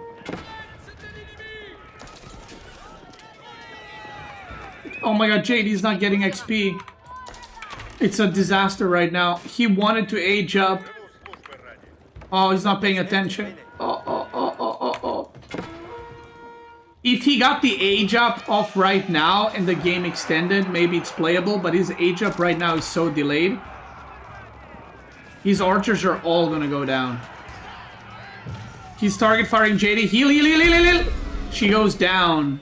And I think this might be... I think Lucifer might be going down. I think at this point you... I mean... I know I'm backseating a shit ton, but maybe you want to go Horseman? Because you're so cooked on gold, you might as well. And look at this. MarineLorD's running out of food. Basically, he just dropped off the extra deer. As he's moving out, he runs out of food. So that's the difference between returning 1 or 2 deer pack.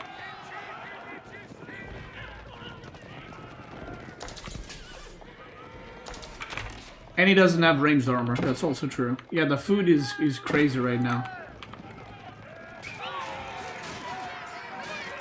Yeah, LucifroN definitely not playing his best game, but at the same time it's a hard matchup.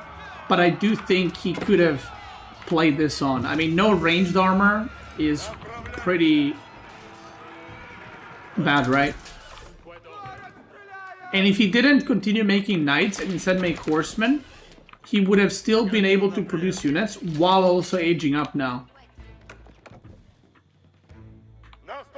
Because he clearly wants to age up. He's got 27 on gold. And he's got 6 on food right now. Jean's champions? Why?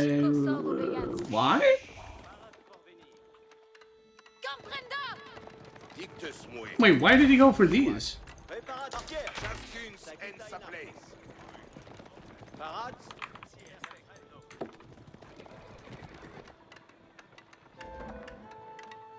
Yeah, he should definitely go riders. Like, there's not... MarineLorD's not making any spearmen this game. Riders would at least be able to hit horse archers. Yeah, okay, I think... I actually think... So yesterday they were playing winner bracket finals, and I think MarineLorD... MarineLorD was playing fine. There was, like, some drafting advantages, perhaps, in 2 of the games, if I remember correctly. But LucifroN definitely deserved that win. And he played really well. I feel like LucifroN today is not playing as well as he did yesterday. Like, I think he's making a lot of mistakes right now. And also, I don't know if he likes the drafts he currently has. Because a lot of the civs that MarineLorD has, LucifroN had yesterday. And maybe that was MarineLorD's plan, like to take some of the civs that LucifroN likes. I'm not sure. JD, heal, heal, heal, heal. Okay. The archers are not getting the upgrade. JD almost getting picked off. If that age up was like 3 minutes earlier, like it should have been, this game would have been, like I said, still playable. But yeah, LucifroN on water is looking really good. And if I'm LucifroN...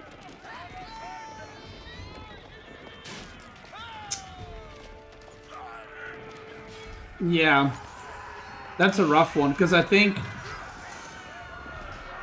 We gotta see the rest of the matchups, or the rest of the potential matchups.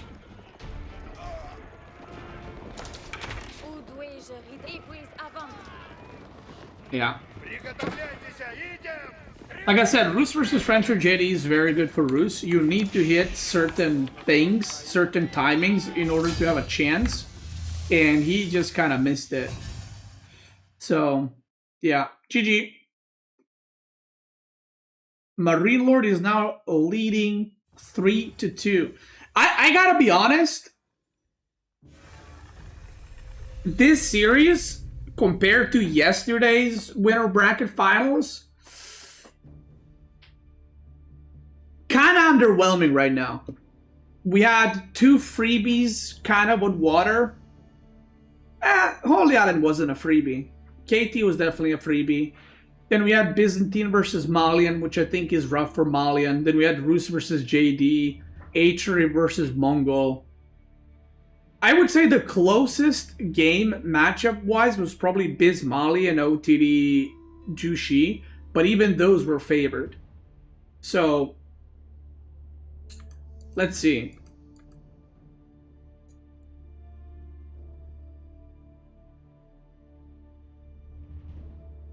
Why did this go like this? Okay, so I don't know what the next map is. But it is 3-2. He first picks Altai, but that doesn't matter. Delhi versus Ayubid. Ooh, this can be... I mean, this is Altai or Gorge. I feel like this is Altai. Let's see. Okay, they haven't started. I feel like this is Altai.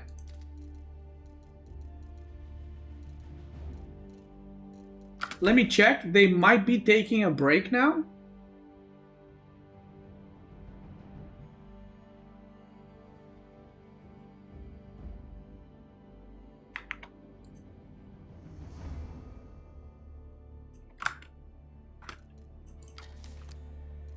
Oh, in lobby. Never mind.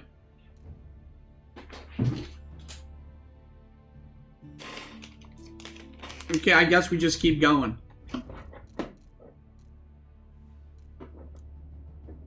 Okay, I actually need to get food. So I'm gonna go get food quickly. And they should have a delay. So yeah. Be right back.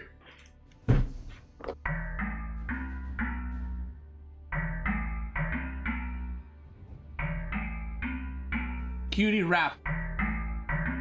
Bro, I'm about to do it. Okay, are you ready? And put a beat behind that shit. Watch out, watch out, watch out. Right there. 3 fucking scouts on the hunt like wolves, running through the fog, breaking all your rules. Click, click bounties, but I missed my route. Only got 80? Man, what's that about? Drop the board with a prayer and a lag spike. Sheep looking scared, it's a real-time fight. Gold tick flow, but I'm still on pace. Dropping double TC like I'm in your base. Woodline lit, I'm building with a vengeance. Warrior monks got the relics in attendance. Landmark flex when the high armory drops. Trebs on deck, I don't need no pop. Trying to farm by my map looking empty. Roos eco broke, but the wibe's still plenty. Clicked H2, now the deer run from me.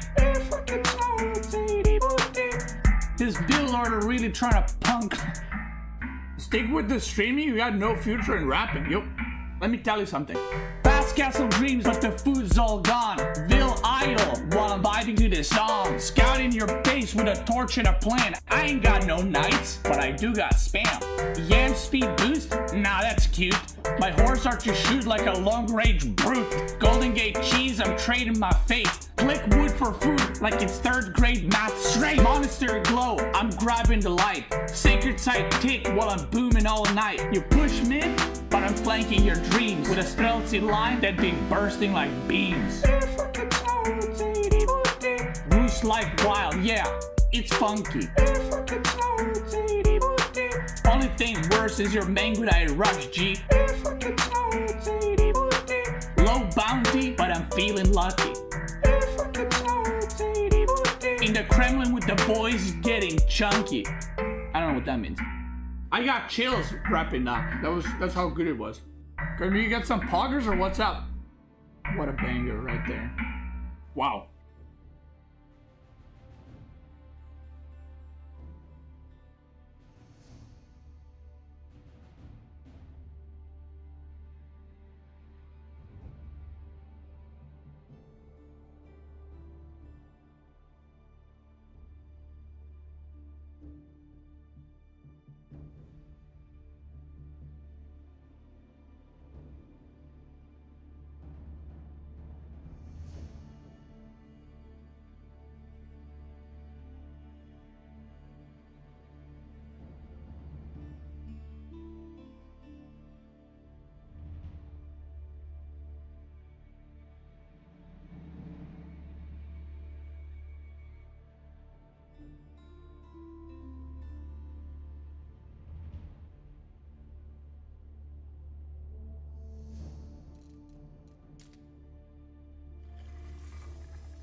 Ooh, it is Altai.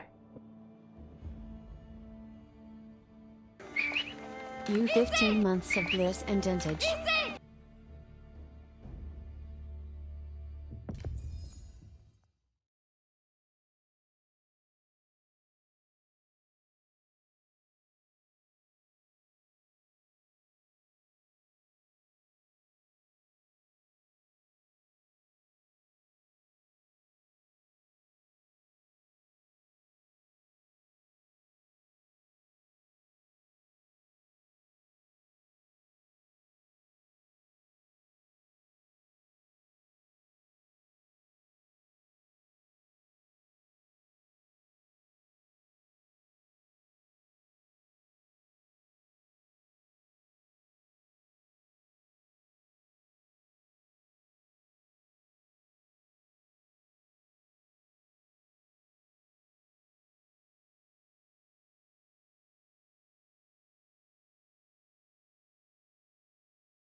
Right on time.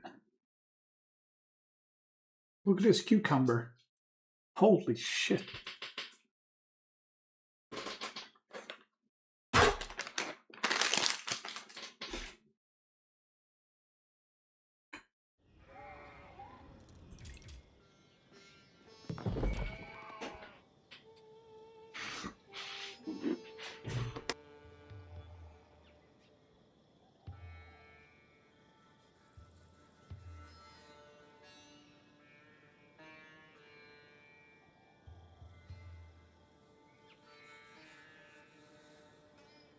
All right, we're back. Game number 6. Altai. Boom. Delhi versus Ayubid. I'm very curious about this one. I've heard and had a lot of discussions about this matchup, and I don't know what's true anymore. What I do know is that MarineLorD got backberries. Actually, both got crazy good spawn. Wow, look at this. Backberries, kind of back deer, back deer, back deer. Forward berries, the initial ones, right? And then one forward berry. Look at LucifroN spawn, even better. Backberry, back deer. First berries don't matter, they're both gonna go for them. Hidden deer over here, backberries, back deer. So both players got very safe food sources. So they're both gonna be more than fine just gathering. It's gonna be a lot about fighting and micring and whatever else. Now, gold for MarineLorD is kind of not where it wants it to be. It's actually very far away. What the hell? I mean, I guess both of theirs are very far away.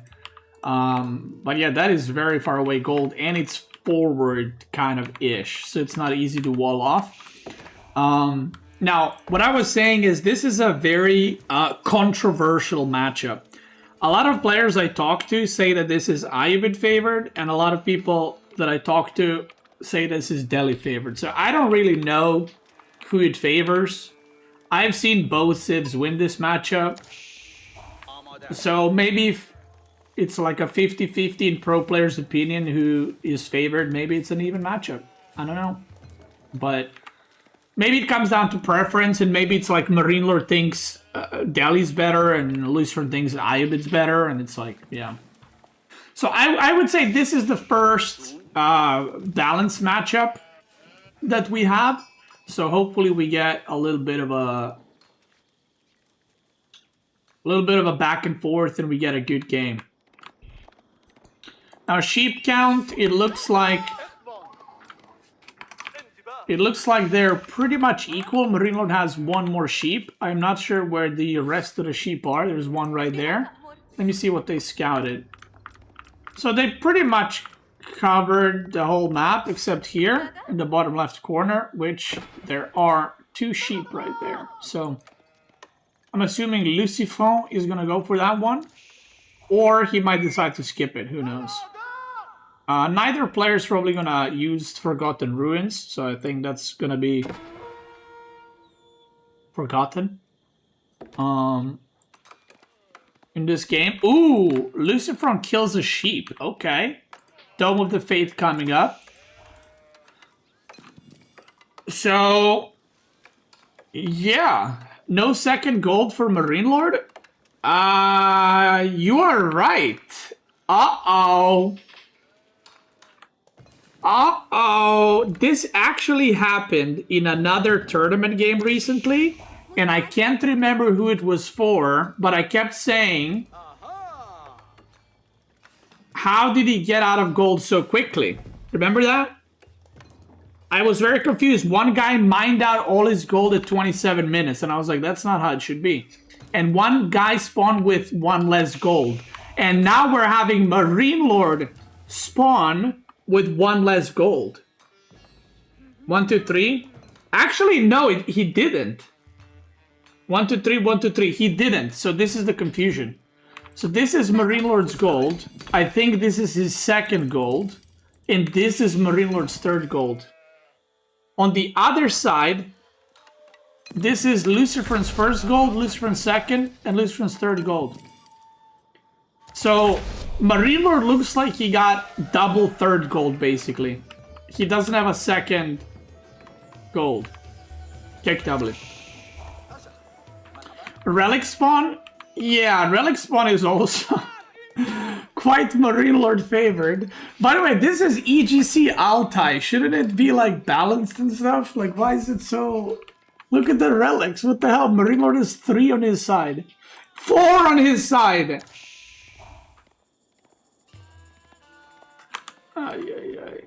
Yeah. So, yeah, MarineLorD has 3 golds, but they're basically... Both of them are third golds when they should be... I mean, look at LucifroN's second gold. It's like right there. So, kick W, everybody, and we move on, you know? It is what it is. That's when you say it is what it is. I gotta say, I'm very happy when... Not when this happens to other people, but when I'm watching and I'm not affected by this. When I'm just like... I'm just watching the games and I'm like, man, that sucks. But I know if I had this, I would be like...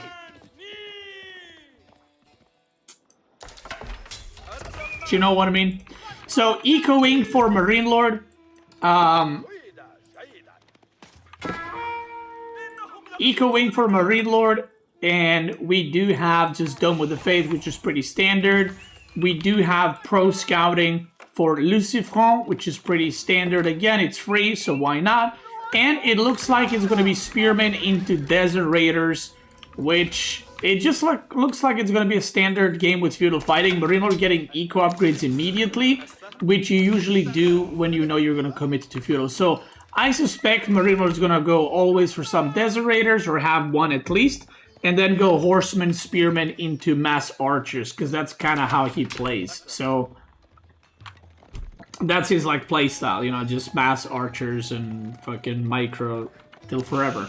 On the other side, LucifroN, I expect him to go quite heavily on Ghazi Raiders and just do the same thing, like 1-1-1, like Spearmen, Ghazi, Archers. And I would say LucifroN is more experienced with this kind of style, but I don't think he's playing his best today. Yeah, there's a second Archer range. Yeah, so I don't think he's playing his best today, so I would normally favor LucifroN in these types of civs and matchups where it's like all about aggression. But the way today's games have been going, yeah. And he's gonna go for a wall over here. He's gonna wall the Sacred Site and then wall here too. Which this is technically MarineLorD Sacred Site because it's kind of a bit downwards. But he can wall it pretty quickly. So that's going to be pretty nice. And he's not going to take any risks, and he's just going to take one sacred site at a time. Horseman coming in. That villager is going to be fine. Ooh, Gazis are diving. -1 villager. You go for another one for sure here. Ay, ay, ay. That could have been -2, but he gets -1. He gets pushed off the sacred side. But I think this is fine for LucifroN. If I'm LucifroN, I'm happy with that. Got a villager, got a lot of idle time. It ain't perfect, but it is what it is. And he can continue walling this off. 1-1-1. No blacksmith yet for LucifroN, which he kind of wants to get. MarineLorD's 3rd archer range. So like I said, he's going to go spearman, maybe some horsemen, deserator here and there, and then just mass archer. Now LucifroN sees this, okay? He sees the triple archer range. So he should be aware of it. And if I am MarineLorD, or sorry, if I'm LucifroN, I'd probably just stop making spears now. Completely, because triple archer range and making spearmen is kind of pointless IMO. And also Gazis are just better horsemen. So, yeah. It is a bit bad that he hasn't managed to capture a single sacred site. Because you definitely want at least one by now. MarineLorD's going to do walling here. Oh, this is not open. Yeah, so that's a nice wall. Gets him the second berry patch that is forward. So if MarineLorD just keeps his army here, LucifroN can't really raid him, so that's pretty good for him. +1 range attack. Still no blacksmith for LucifroN. So that's kind of getting a bit scary, because MarineLorD will be 1-1 ranged upgrades by the time LucifroN has them started almost. So that's something he needs to be worried about. Oof, he's getting baited quite a lot, and he's losing a lot of spearmen. And he's losing a lot of archers as well, LucifroN. MarineLorD's losing horsemen, but I don't think he cares about horsemen too much. Scholar goes down. Gazis just keep charging in, and the one deserator is still alive, by the way. He's still debuffing everything. And I think this is what the whole game is going to look like, by the way. I'm not even joking. Because the food spawns are so, like, spawning defensively, and because the food spawns are... This map is so defensive, this is going to be the whole game. Them just fighting on the middle, most likely. That Ghazi is going to go down. But I feel like LucifroN is taking worse and worse trades right now. I don't like it. No blacksmith upgrades yet. He's making blacksmith now with 12 villagers. Oi, oi, oi. I think you go double blacksmith here. Yeah, he's going to go double blacksmith. And I know this because he only queued up ranged armor. He did not queue up ranged attack 2. So second blacksmith here. No? Yeah? Maybe here? Maybe here? Maybe here? I really hope he doesn't forget it, because that is like game-ending mistake. Like he cannot wait 4 minutes for both of these. Yeah, there we go. Second blacksmith. So this is the issue with Altai and raiding on this map. I mean, it's just a campy map. Where are you gonna raid? To be fair, he could have run through and just escaped on the other side, but if you're wondering why he didn't do that, he doesn't know if this is walled. So if he goes in, and this is walled, and this is walled, then he just loses 5 Ghazi. But, yeah. 27 archers right now. He did not start. Oh, oh no, he just started it. Wait, what?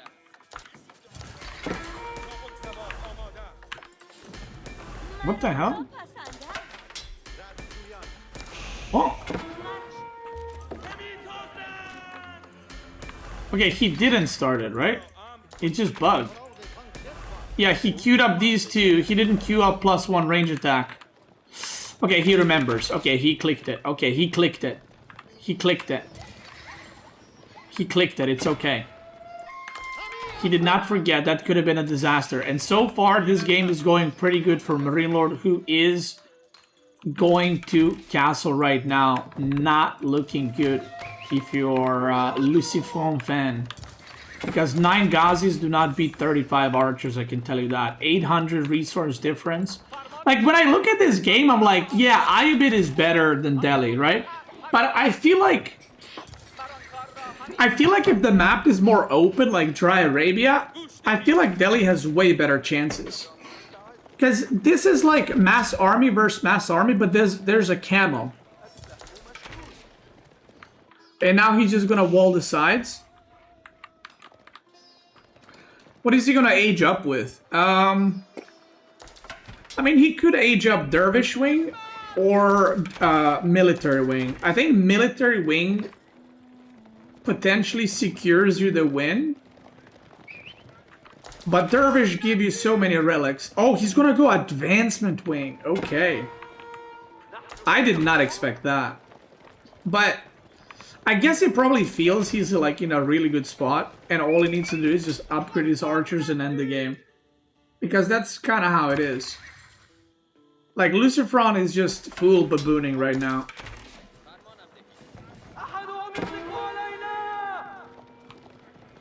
And MarineLorD's just gonna go with this age up and make sure he upgrades his archers. He needs to change from MarineLorD to Archer Lord. Because no matter what civ he plays, he just goes mass archers.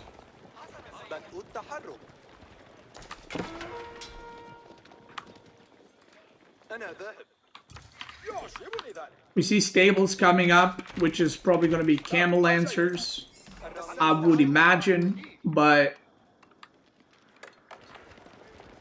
I mean, he is Archer Lord, isn't he? Who do you know more that makes more archers?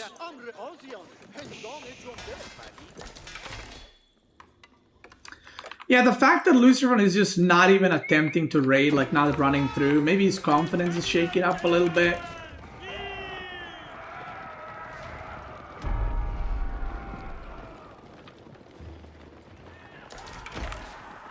And to imagine in the previous EGC tournament that MarineLorD's creativity stats almost full when he plays the same style every game.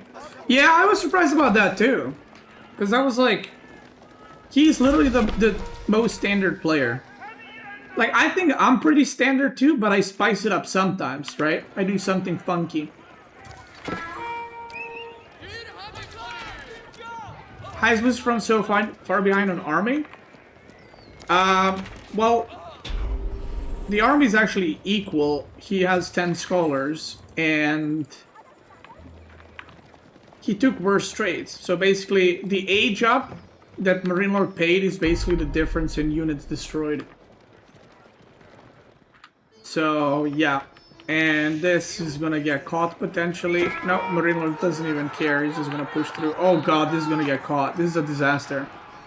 This is a disaster. The archer upgrade completes. And MarineLorD is +2 attack. Ooh, okay, I kind of like this. I mean, so LucifroN is trying to force a game. Who was it? Like Vortex had on Altai, where he's just gonna go back under the TC and just YOLO dive and try to force, not like a base trade, but just force a really weird game. And MarineLorD has gold all the way there. I don't think that LucifroN's gonna check that. I don't believe he's gonna be checking that. So I feel like those gold villagers are probably pretty safe. He runs through to the bottom, which there's a lot of villagers, but there's also a wall. And he's gonna just stand next to TC, and he's gonna build a bunch of towers, because this is mostly archer army. I just don't think it's gonna achieve too much. Now these Ghazis are running to the other side too. But yeah, MarineLorD can just keep walling in this case. He does not have wood though, which is pretty important to mention. And now the game is coming down to the weird point that LucifroN wanted, but I don't think it's quite working out the way he wanted it to work out. Like, these villagers are just idle. Like, he has more villagers idle right now than MarineLorD. And that's gonna be it. All right. That's going to be game number 6. And MarineLorD is now leading 4-2. But, reminder, if MarineLorD wins the best of 9, then they have to play another best of 5. That's how the tournament works.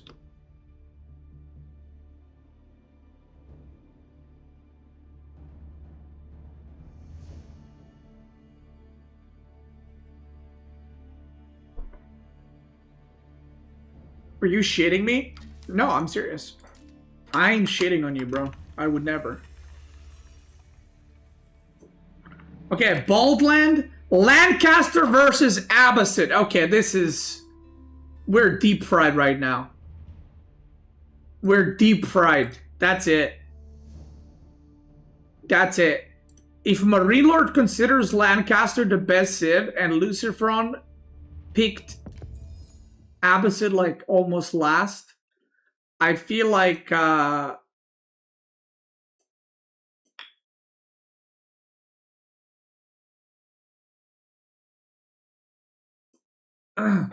know what I mean? I feel like we're cooked. Yeah, the best of 5 only happens if MarineLorD wins the best of 9. Okay, I have to eat a little bit. Let's get it warmed up.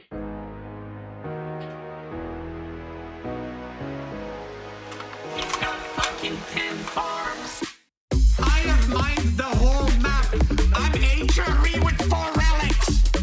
What is going on in this? What is going on in this game? How is this demon sim not dead yet?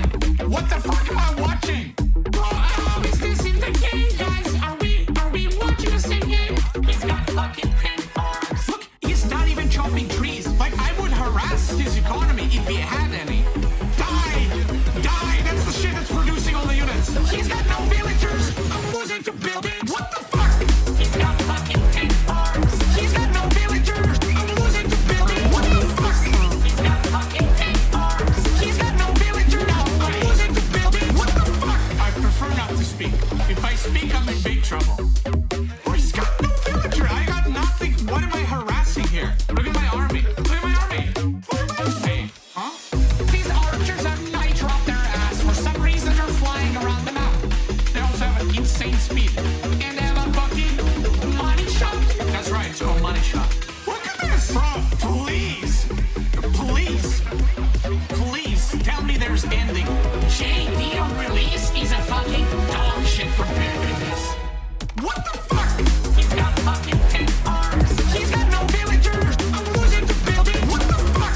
He's got fucking 10 farms. He's got no villagers. I'm losing to buildings. What the fuck? Why am I beating the demon army? He's got no villagers. I'm losing to buildings. What the fuck? Why am I beating the demon army? He's got no villagers. I'm losing to buildings. What the fuck? Bro, I'm done.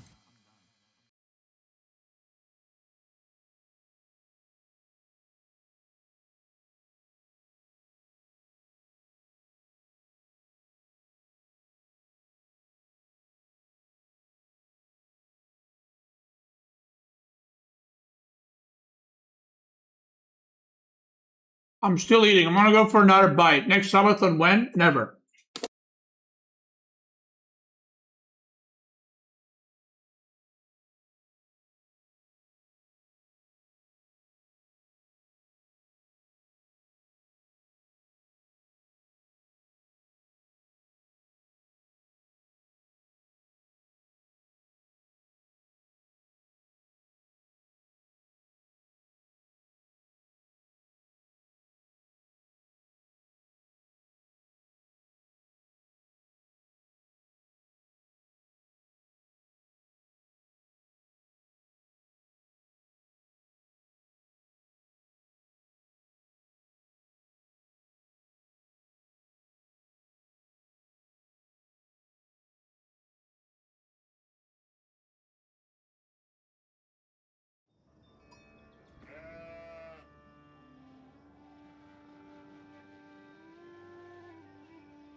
Taking meds for inflammation. All right, let's go.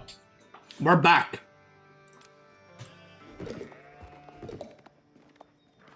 We're back, baby. Did you miss to play in the tournament? Are you happy now while casting? Are you happy now while casting? I mean, I love playing tournaments, don't get me wrong.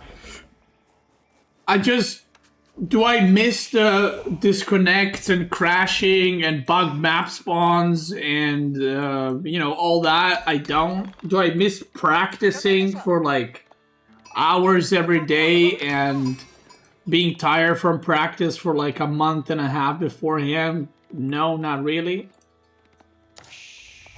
Do I miss the drama? No. So, yeah.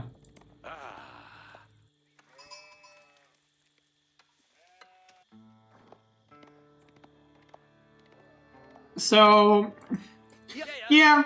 I mean, this is like just way more chill. It's like, I'm enjoying watching this. You know, it's hype. It's cool. And I didn't need to put any effort into this. You know what I mean? Like, I didn't need to prep for this. These guys have been, like, think about this. These 16 guys that have been in the tournament, they've been practicing for, like, probably 2 months straight for this tournament. And all of them are disappointed except one guy. And then even the guy that wins, which is, let's say it's MarineLorD, he's going to be like, yeah, I won, I guess I'm happy. And the happiness is going to be over in like 5 seconds. And he had to practice for this for months. So, it's, you know what I mean? So do I miss it? I mean, that's a pretty bleak outlook, but, well, it's not bleak. That's how it is. Like, I'm telling you how it is. It's not bleak outlook. $20,000, that's not bad. Yeah, he's not getting $20,000. So the winner of this tournament is getting $5,000. Which I'm not saying is little amounts of money, right? I'm not saying 5,000 is nothing, right? But what I am saying, divide the amount of hours in the tournament that they played, divide amount of hours that they waited for their tournament games, and divide amount of hours that they have practiced, and then add taxes on that, and they made like $2.50 per hour. So, yeah.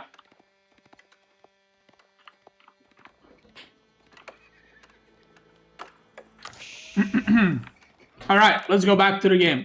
Like, don't get me wrong, competing is fun, but it's like, yeah.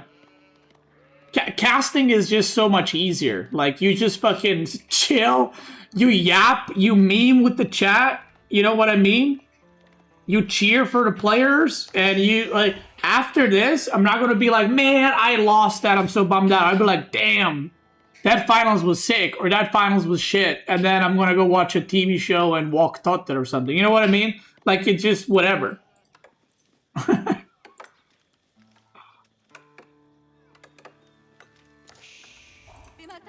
So, yeah. It's not a bleak outlook, by the way. That's how it is. That's how competitive gaming is.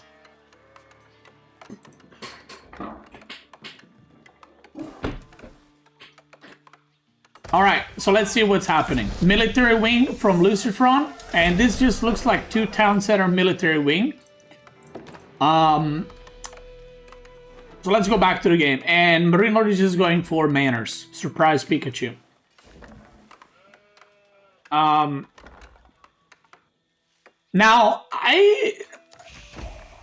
I'm a bit surprised. Let me check something.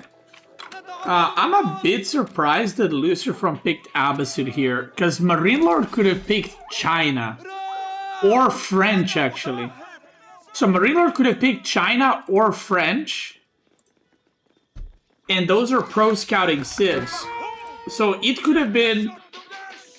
I feel like Abba 2TC would just get fucking butchered by French and China. So that's why I'm a bit surprised. And it's on bald land. Like, it's not like it's a good map for Abbasid. Also, it's a pretty bad map for Abbasid.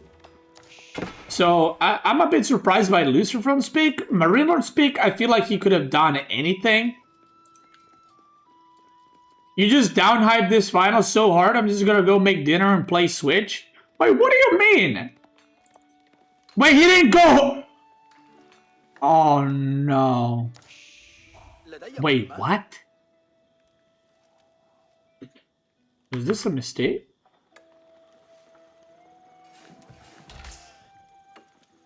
That has to be a... What?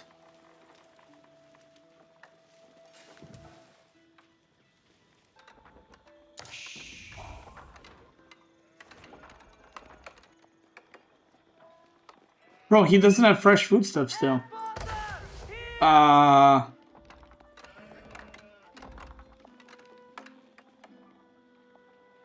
By the way, if someone's like, yo, that's a cool build, he's going horticulture before fresh food stuff. No, that's a mistake. Period. That's a mistake. That's a mistake. 100%. 100 million, trillion, 1000%. Ain't no way you get a horticulture. Oh my god, he's not going for gold. Oh god, he doesn't realize. He might realize now, because he can't make villagers. Look, he literally can't make villagers. He's not producing. I need to watch his camera.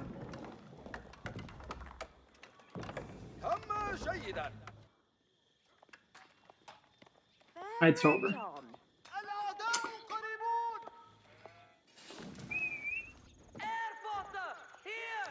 It is over.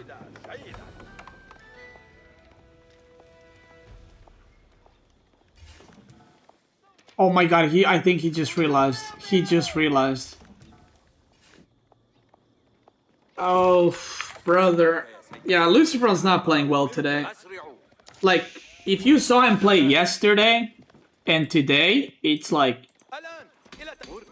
But that's the thing, it's the grand finals, you know? And you also gotta play all civs, which I haven't considered this even before the game started, but I'm pretty sure, I don't know, but I'm pretty sure LucifroN does not play all the civs, and I'm pretty sure MarineLorD maybe doesn't play like 1 or 2 civs. Like, MarineLorD doesn't play OTD on land, but he'll play it on water, you know, so he plays it. Fresh foodstuffs? Wait, he's still not getting it.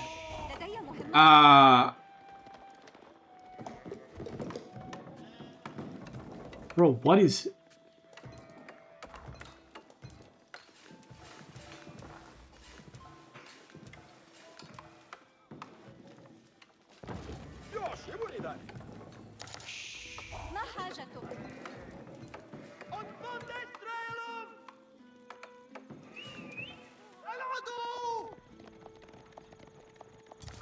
Yeah, like, this looks like to me he just doesn't play Abbasid, like, at all.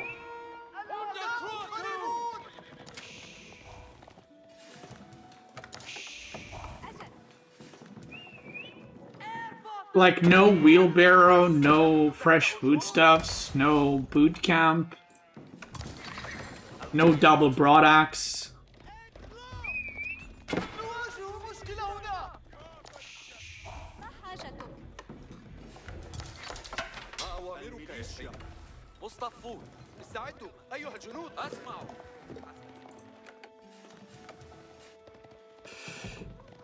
You know what's funny? Yesterday, when LucifroN and MarineLorD played the best of 7, the only 2 maps that MarineLorD won were the water maps. And today, they're playing a best of 9, and the only 2 maps that LucifroN won were the water maps. Still no fresh foodstuffs, by the way.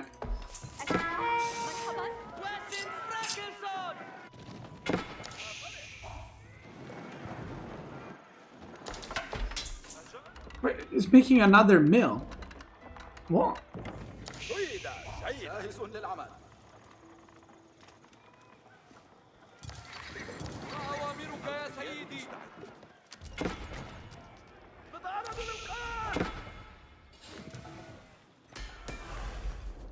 Is he trying to age up?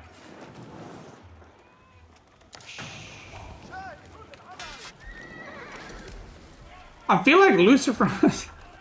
I don't want to sound mean, but I feel like LucifroN's like clicking on stuff and reading what they do. You know when you start playing a new Civ and you're like, what is this? What is this? Increases. Let me get that. That looks good. Yeah, I don't. Because he's kind of close to age up. Without fresh foodstuffs, which is just fucking insane. Maybe a throwaway Civ? Well, if he loses this, he threw away a best of 9.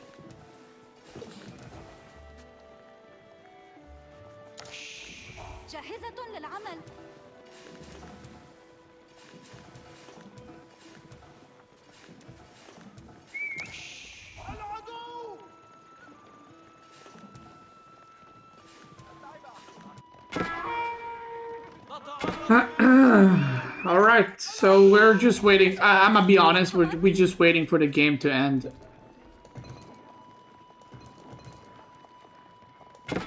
Like this, I mean, you know.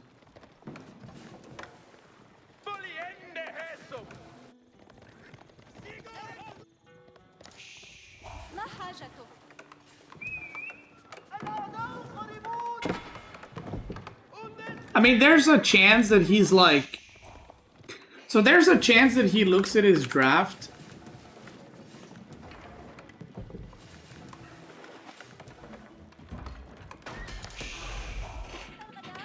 I don't know.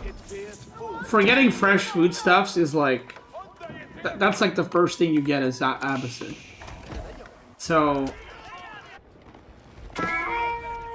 It's like not putting Prelate in Chapel for HRE. You know what I mean? It's not like oh, he forgot an upgrade. It's like that's the very basic of the Civ.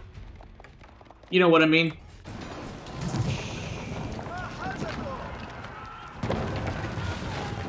So there's a chance he just doesn't play it like at all. Like 0. Like he hasn't practiced it at all. Because realistically, right, if you practice with Vortex, they probably practice best of 5s and 7s. So they never got the reason to play Abbasid.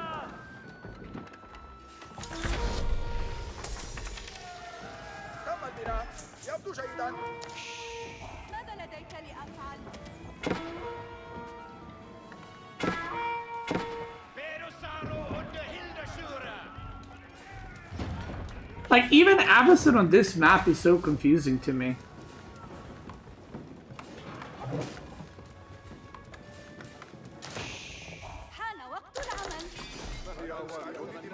I don't know.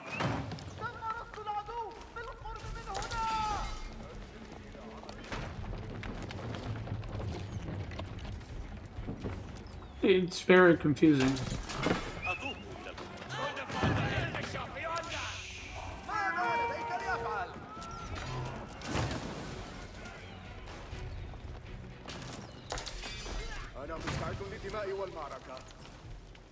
Yeah, he's definitely dead.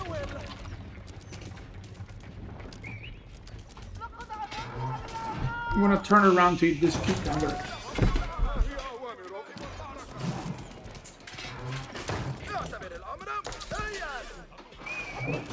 Oh, he got it.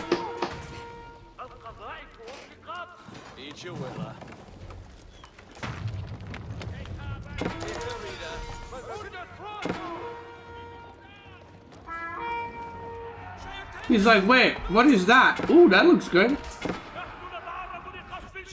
That's pretty good, I'll get that.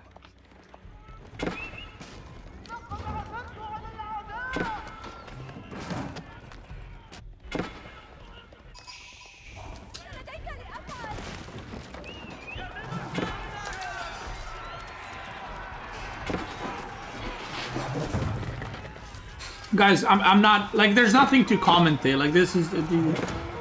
It's a disaster. He's got a lot of Gulams, which is poggers. He's got ranged armor, which is poggers. Wait, what if he turns it around? Because of the fresh foodstuffs time.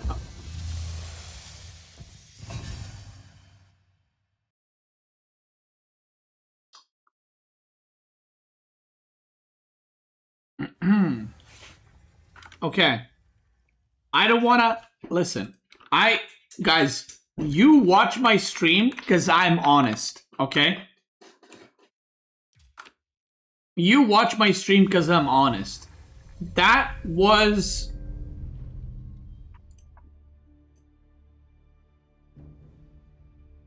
not good grand finals.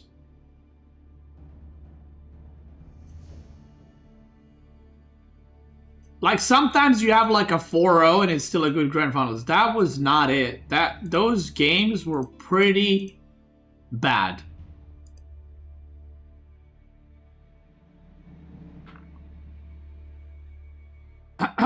Pretty bad. But, I mean, there's going to be a rematch of best of 5. So, it was a 5-2 actually. It was a 5-2. They said he was done, they said he was beat. 2024, just dust on his feet. But PCA out, no PCA through. He came back strong, and what did he do? 5-2, 5-2. Okay, it literally was a 5-2. But yeah, that was not a great grand finals, I'm not gonna lie. That was... like, the games were very one-sided, and the matchups were kind of one-sided, and just the matchups were just very, like... I go 2TC, and you go this, and then... I make army, you make army, but we don't fight, and then we fight, and then the game's over.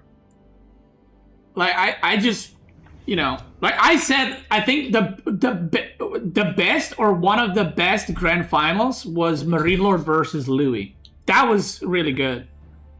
The one where Louis won. That was a really good grand finals. I would say in the recent 2 years, maybe 3 years, that was probably the best grand finals. The second best grand finals, and I'm probably biased here, was me versus MarineLorD in January this year. I think those games were good, but maybe that's because I won. That's why I'm like, those games were good. But yeah, MarineLorD Louis, that final was really good. Like, every game was good. It was a lot of back and forth and shit. It was cool as fuck. Okay. So this is a redraft right now.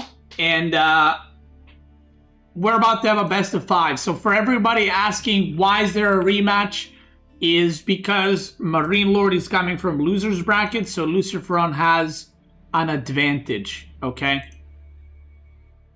So here we go. Carlagular Excavation, same bands. What is MarineLorD going to pick? Now, you can't pick every map like earlier. You got to pick what are you going to play. Is he going to go for Holy Island? Is he going to go for Archipelago? Or is he going to stay on the land maps? If I'm MarineLorD, I don't know what the fuck I pick, actually. I feel like LucifroN... I don't know what I pick. He picks Gorge. They did Archipelago insta-lock-in from LucifroN. Insta-lock-in. He did not even think about it.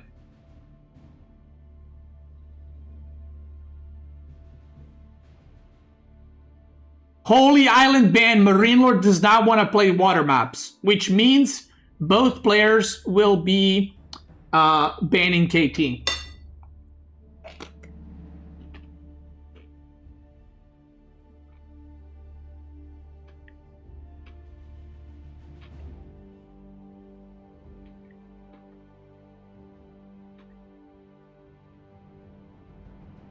I'm not even kidding though. I think LucifroN has way better chance winning a best of 5 than best of 9. Just because MarineLorD plays more saves.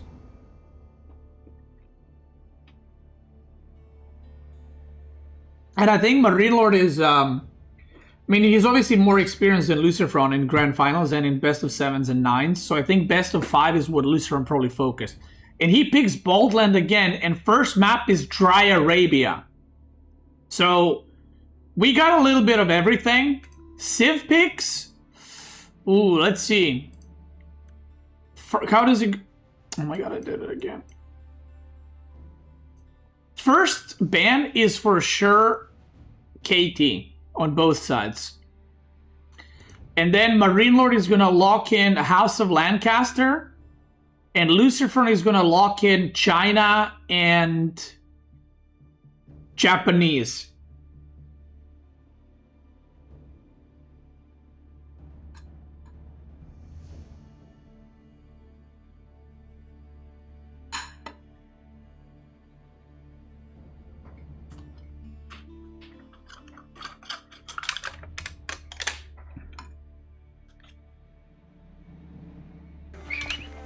I hope the food is tasty.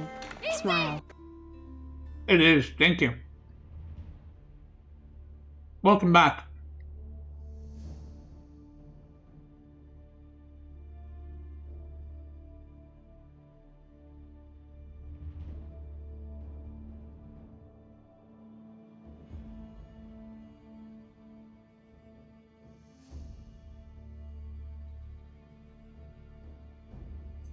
Bro, let's go. Okay. KT. Listen to this prediction. Watch this. KT. House of Lancaster. China, Japanese.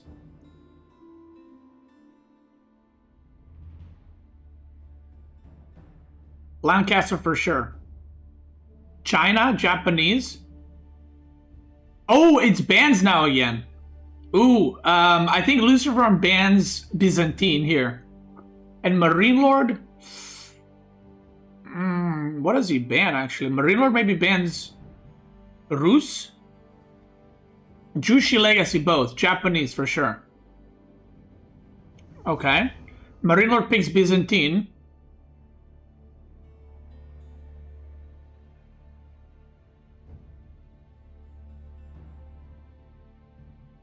I wasn't aware that the bans go like this. It's because I didn't play the tournament, so I didn't know that that's how bans go.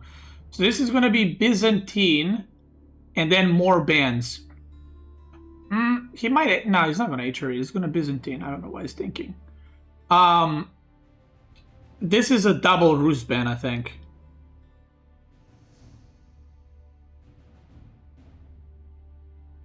Wait, on these maps... Yeah, I think you go double Rus ban. Rus. Yeah. And now MarineLorD, I think he picks something like HRE or Malian. But he knows that... I don't know if LucifroN plays HRE, so I feel like he picks Malian here. That would be a good option.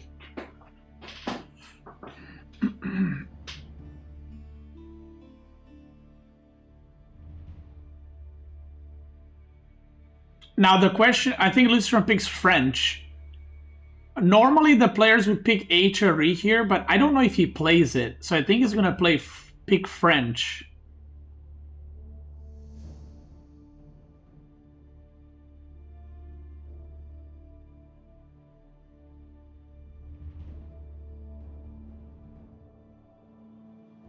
French. Okay, he picks HRE. That's gonna be French. Maybe Ottoman. I think French. French is a good pick for MarineLorD too. But I don't know if he feels comfortable playing French into these civs, so it might be Ottoman here. Okay. I don't know. I haven't seen LucifroN play a lot of these two civs, so I actually don't know. Now, if I'm MarineLorD, I mean, French into these civs is not great, I'm gonna be honest. So, what do you go? Do you go Delhi? You also need something for Archipelago, by the way. Okay, he does go French. I don't think French is good into these civs, though. So, I kind of feel like this is a mistake. I think Delhi would have been better. And they also both need a water sieve. And that's going to be OTD and English, and neither player is rushing to pick it, because if one picks OTD, the other is going to pick English. But LucifroN can play HRE on water. Okay, so OTD. So if he does not speak English, he's going to play HRE, maybe China on water, but I think it's going to be HRE on water. If he picks English, that's going to be played on water. And I think locking in Mongol is very good here to potentially scare him for Byzantine. Okay. Mongol, I think for sure, lock in there. And MarineLorD locks in Delhi. Maybe MarineLorD locks in Ayubid, but I think you lock in Delhi here. And this is Mongol.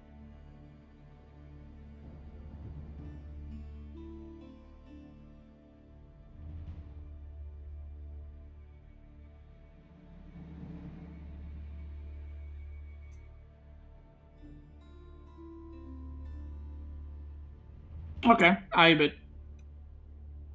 I thought he's gonna go for that, but I guess that's fine too. How did you guys like my predictions on the draft? And by the way, I'm not even prepared for these. Like, I haven't even prepared for the players. Like, when I prepare for a tournament, I know how they think exactly. Exactly. Like, this is from me just watching the tournament games so far, right? But when I prep for a tournament, boy, I run drafts and I practice drafts and shit. And you have no idea how many players are so predictable in their drafting. It's like, I know where they're going to play what, and I know in which order they're going to pick stuff.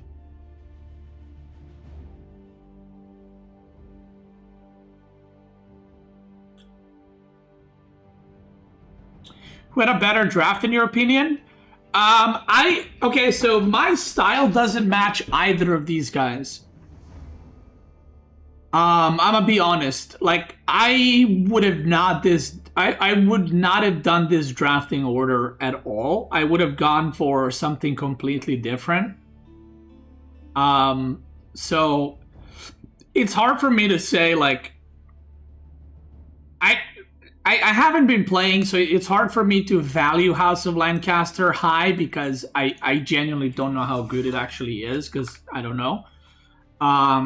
Like, if I'm LucifroN, I probably second pick Byzantine here and not Japanese, because I'm not good with Japanese, but Japanese is OP.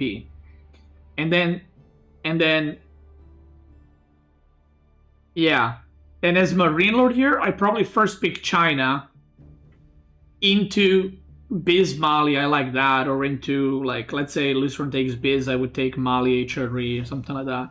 But I can't say, like, I prefer one or the other. It just, I don't know how good they are with these civs, so it's hard to predict, to me, who's got the better draft. Can you explain why LucifroN picked Mongol in the end?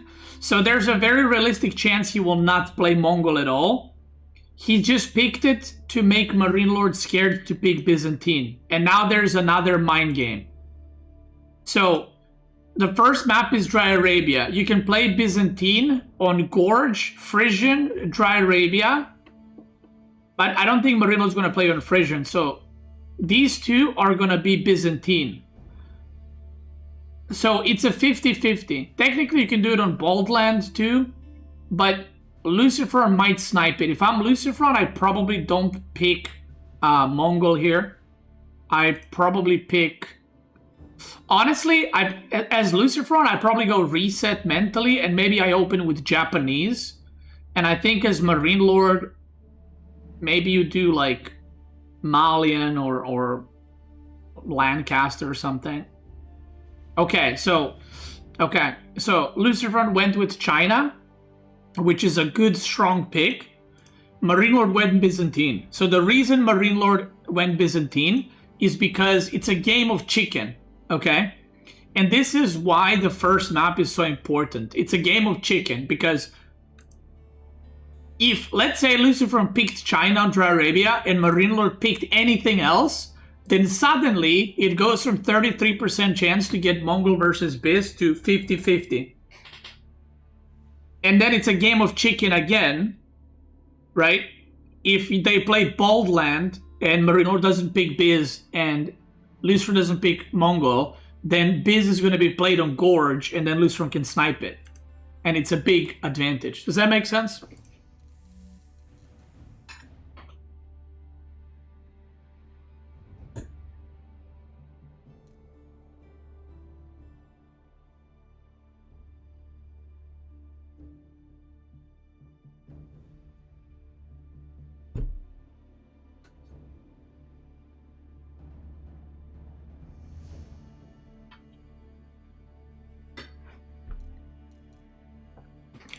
So now with this draft, there's, I don't think, so now LucifroN changes his whole draft.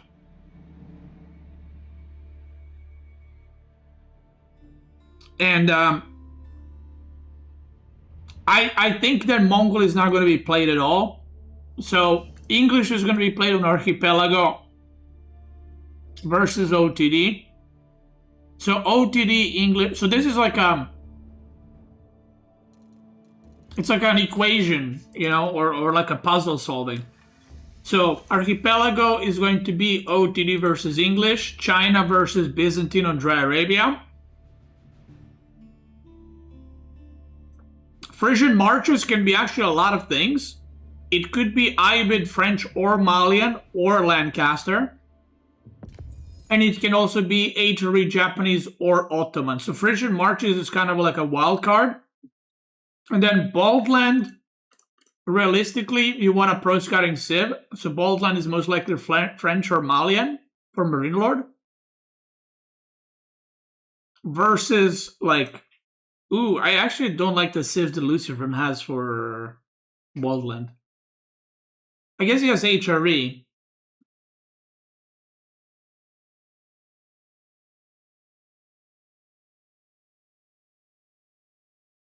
I think HRE first pick and China on Bold Land would have been better, but yeah. Yeah, there's a lot of like there's a lot of mind games, and there's a lot of the game in AoE 4 in pro scene is in the draft, not in the game.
You just realized I have beautiful eyes.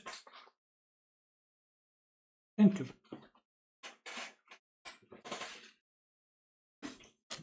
What color are they, Twitch chat? Go ahead.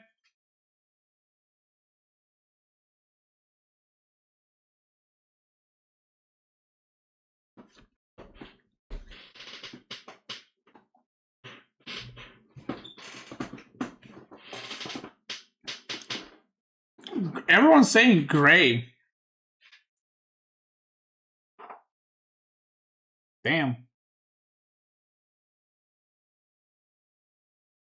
I'll take it. My eyes gotta change color. Like I know it's like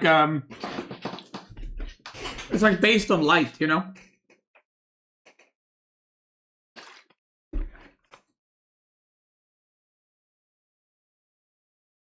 My eyes are like a mix of like green, blue, and gray. Like even in real life. Like when I ask people what color are my eyes, if I ask 10 people, it's gonna be like 2-3 people will say gray, like 2-3-4 people will say blue, and 2-3-4 people will say green. Hey Beastie, my girlfriend just said you look like a daddy without glasses, except I don't have a girlfriend, and I said that. All right. Let's go.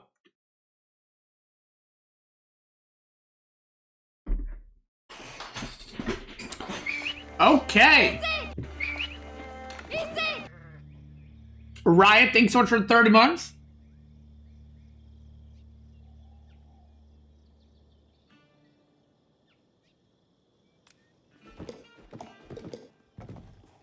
Guys, this is the grand finals, series number 2. So for everyone asking in the chat, for all the dents out there, I've seen you. I'm waiting for the series to start. You're asking, why are they playing another? Didn't MarineLorD just win 5-2? So the bracket playoffs is double elimination, which MarineLorD lost to LucifroN 4-2 in the winner bracket finals. So LucifroN's advantage in the winner bracket is they are playing a best of 9, and if LucifroN wins, the tournament is his. It's over. But if MarineLorD wins, then they are replaying a best of 5, and that's the advantage you have from winner's bracket. So that's how it works. Boom. Right there. So now they're playing a best of 5. And we are going to have China versus Byzantine. And, well, I think they probably have more or less pre-planned draft from this point onward, especially with LucifroN seeing Byzantine. So I think compared to best of 9, where I was saying, well, this game doesn't matter, or this game is not as important, or not as important, in best of 5, every game matters a lot more because obviously there's less games and you need to win less games in order to win the series. So this one is especially important because we're seeing a top civ versus a top civ. So it's also the first game, and if you're a MarineLorD and now you win the first game, he's going to be feeling pretty good because, well, he gets a lead, and he also won the previous best of 9, so he's gonna kind of ride that, you know, like advantage that he had going into this mentally. If you're LucifroN, on the other hand, if you win, you're gonna be feeling like, okay, you know, I'm coming back, I can do this kind of thing. So that's why it's pretty important for both of these, but I think even more so important for LucifroN to win this, simply because if he wins this, his mind goes like, okay, I can still win, you know, just play game by game. I can do this kind of, you know, kind of feeling. Oh, he's missing a sheep. Oh, LucifroN, he's not paying attention.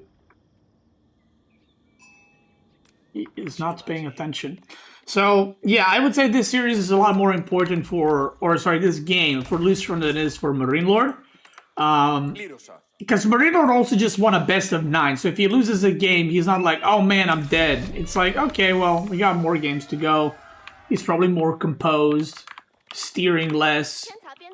And LucifroN misses another sheep, because I'm pretty sure he could see that. Yep. So not paying attention fully. And MarineLorD's running underneath, but... Oh, there is a sheep on the other side. Does LucifroN see that sheep? He might have seen it earlier, so he might run out to kill it. Yeah. Hey, didn't he need to drop off the gold? How does that work, actually? Oh, you need to start gathering. Okay, so yeah, he's gonna kill that sheep, because MarineLorD would have gotten to it first. So, nice little denial. And... Well, we know there's 2 sheep on the bottom side. I don't know if there's any more around the map. I really wish there's a button where I can click and it shows sheep on the minimap. That would be a cool thing. But, as it is, LucifroN did not get a lot of sheep. Well, oh my god, don't miss it too. Actually, no, it's pretty even right now, actually. I think MarineLorD got 9. Maybe he got 10. I think he got 9 or 10. So LucifroN equal as China is not really good, right? Like when you play China, you want to have 12 to 14 sheep on average. Well, on average. Not on average, but you want to have that because China scouts have like 30% more vision, right? So, yeah. Now let's look at the spawns a little bit. Grand Winery coming, Pro Scouts, probably for LucifroN, almost there. Yeah, forward berries into very far berries. This is a beastie spawn, and then double deer pack forward. So this is my spawn in a tournament, by the way. That's what I play with every time. Right here, boy. This is the beastie special. Everything's just fucking shit. And then, so the reason why these deer pack are important, not because for MarineLorD to take them, but because it's gonna be very easy for LucifroN to yoink them. Because they're forward. So, yeah. Did he? Oh no, he got 5. Okay. So he's got 5 cisterns, so he's all set up. Meanwhile, on LucifroN's side, this deer pack is pretty much impossible for MarineLorD to prevent. So he's going to get 1 freebie. This one they're going to fight over. And then these other ones they're going to fight over. Now, what's interesting is... What... I mean, if I know MarineLorD is going to go longbows, but I could see javelins here. But probably longbows. Because when playing Chinese...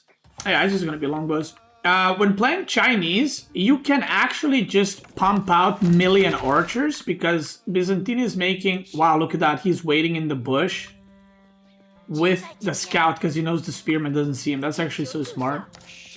So because you know he's going Limitane and he's going for longbows, you can just make pure archer and kill that. So MarineLorD, because of that, needs to make a stable. Otherwise, he's just going to die to mass archer. So that's a little bit of a interesting facts from you, for you, not from you. I'm giving you the facts. Oh my god, he's got 21 on food. What is his split? What the hell?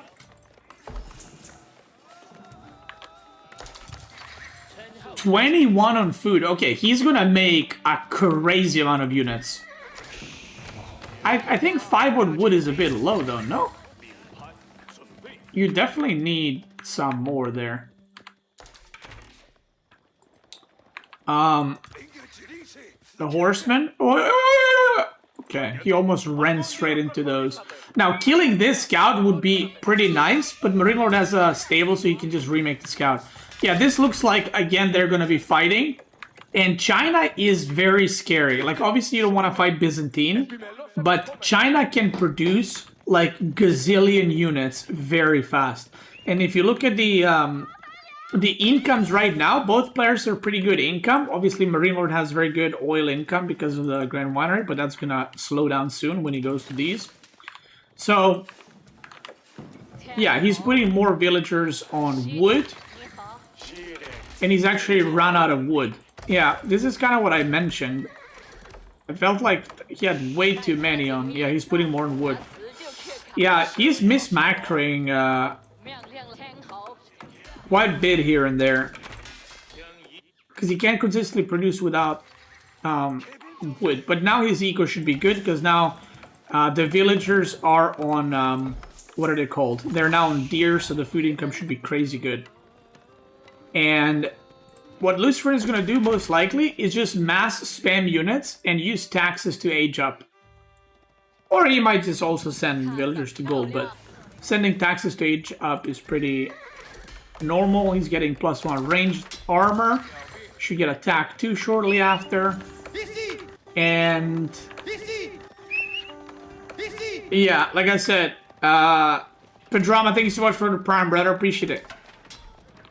So this is why, like, look at the economies, right? So the army count is equal, right? The worker count, he has 4 more IOs. MarineLorD has higher gathering rate, but not really, because China drops out 20% more. So the interesting thing is, China can just hit castle while being pretty much at identical army count. So that's one way you can play it, and then the other way is to just go now and full baboon it. Now MarineLorD pushed in the deer here very nicely, so that's pretty good for him. And most players that I know in this case will just decide to pro scout this, maybe do a raid or something, and then just age up behind it. But we know that LucifroN loves to fight in feudal, and he is supervising barracks right now quite heavily. So he might do that, or he might not. I feel like he should really just age up and get the upgrades. Because Byzantine aging up, he can't do it that fast. It takes a bit longer than that. Yeah, look at that. The food income is so good. He's producing units, and he's still almost castle, and he's not gathering gold. How broken is this civ? It's crazy. Look, he's got 700 gold. He got all these upgrades by not mining the gold. Kick W. Ooh, I don't know.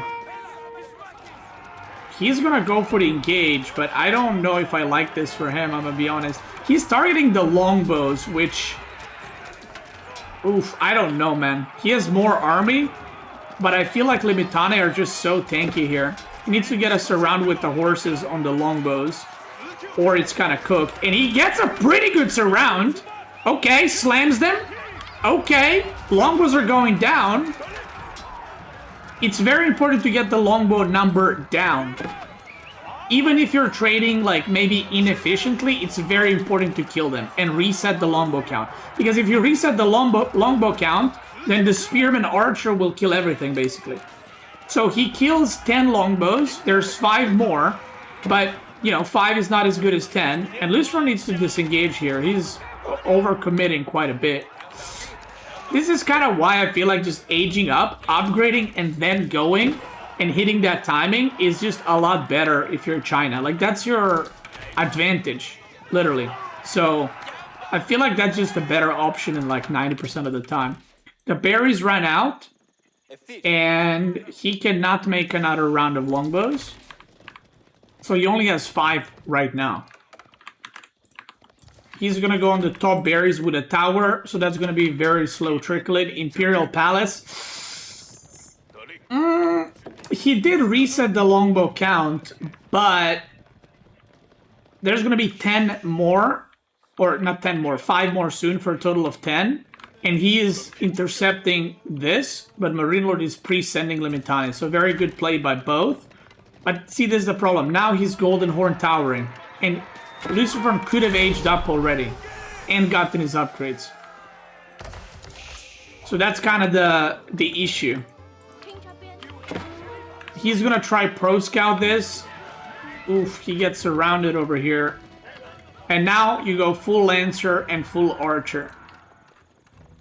He's gonna try pro scout, but I'm not sure how successful he's gonna be. There's some raiding happening. Archers do get upgraded. But there's some units coming in here. I don't know if they're misrallied or he actually wants to send these like this. Okay, he wants to send them like that. Alright. Golden Horn Tower is still getting upgraded. Now, the timing he's about to have is a very strong timing, and it's kind of what makes China so good as well.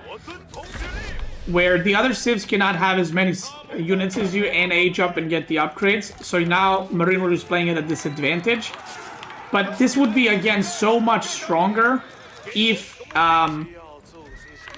what's it called? If he aged up a tiny bit earlier. But you can see MarineLorD scrambling right now. The Lancers are finally arriving. I feel like they've been producing forever. The Lancers are arriving, and the Limitane count is getting reduced quite a bit. But now Cataphracts are going to come out as well. Longbows get targeted. No +2 ranged armor, which is very big, or ranged attack even. It's very, very big to not have that. And he should. I feel like he should just fight with the Lancers. Just kill the Limitane. The Horsemen are so low HP. He's got a lot of food. He's got a metric crap ton of food right now. Let's see. MarineLorD's going to repair up the tower, go back on deer. He did not manage to pro scout these, right? He's returning some more deer, 2 more deer, but he did not manage to pro scout the full pack, which is a bit unfortunate. Farms are happening. So MarineLorD right now needs to stabilize by building farms and doing all that. And LucifroN needs to push and needs to actually commit to doing something. Because the longer this game goes on from here on out, it's worse and worse for LucifroN. Like right now, he has a lot of Lancers and potential to do something. And I'm like, just fight. There's literally 2 Horsemen and 3 Limitane. Just target fire the Limitane. Just fight the Cataphracts. Really needs ranged armor, but he does not have IO on the wood line. So that's 20% less wood gained.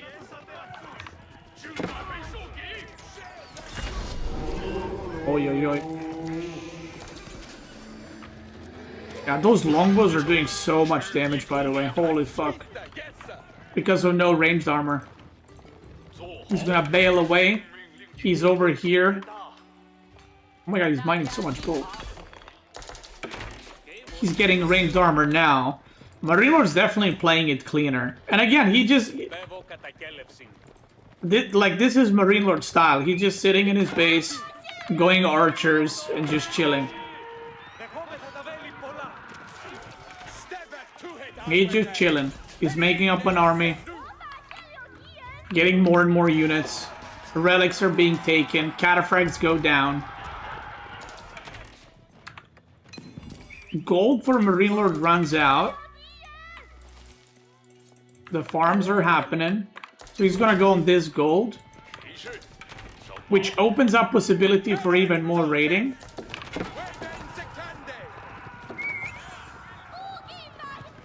Now, he has he has a pretty good timing right here, but the timing, I cannot explain to you guys. It is drying up right now. Where's all the archers? Okay, they're coming. 9 Limitane versus 12 Lancers and 15 archers, that is very good for LucifroN, but he needs to go now. Like, he can't wait any longer. He's sniping. Okay. The longbows are getting fucked right now. Pretty good. Archers are kind of getting stuck on the tree line and stuff. Oof. Okay, reduces the longbow count to 11, but that is still too many longbows, if you ask me. Because that's enough to one-shot archers, I'm pretty sure. He's on the boar right now. Is he going to lose the villager? -1. Yep. And again, no raiding attempts from LucifroN. He's just kind of sending it forward, sending it straight up, and he's getting out-archered by MarineLorD. Now, why is this like a... Why is he on a timer? He's on a timer because Byzantine has food transitioned and LucifroN does not. So basically, the moment these berries and the boar runs out, he's probably just dead. Because at that point, MarineLorD's eco is going to be in full power. And he is behind on units. So this looks really, really bad. I am not going to lie. And MarineLorD feels good enough to build a tower on the sacred sites to maybe start capping those and hold them with mangonel towers. He's gonna go here, but one horseman is not really gonna do much. And 1.1k gold right now. Again, it's a bit weird. Like, LucifroN is just so... He's so focused at fighting straight on that I feel like he's just not attempting a lot of raids.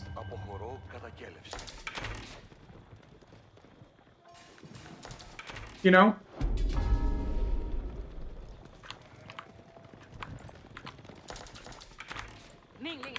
Like, MarineLorD's not gonna push the remaining food sources because he knows he's running out.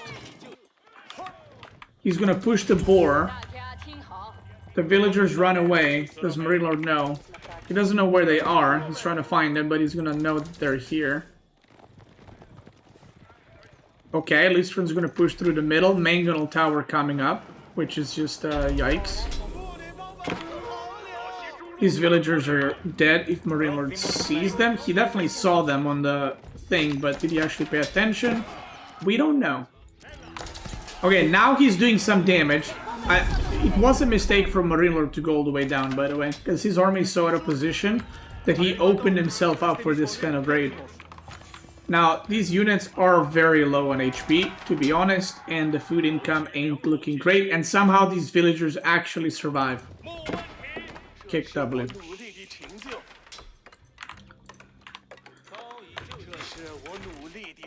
2 relics versus 3. Mangonel towers completed, and that's a rough one.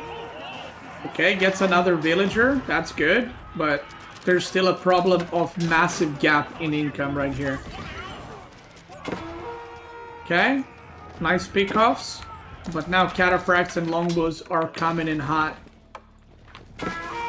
And that's a lot of cataphracts, by the way. Like, that's not enough lancers to beat the cataphract, so I feel like we might be approaching that stage in the game where it's time to type the 2 letters.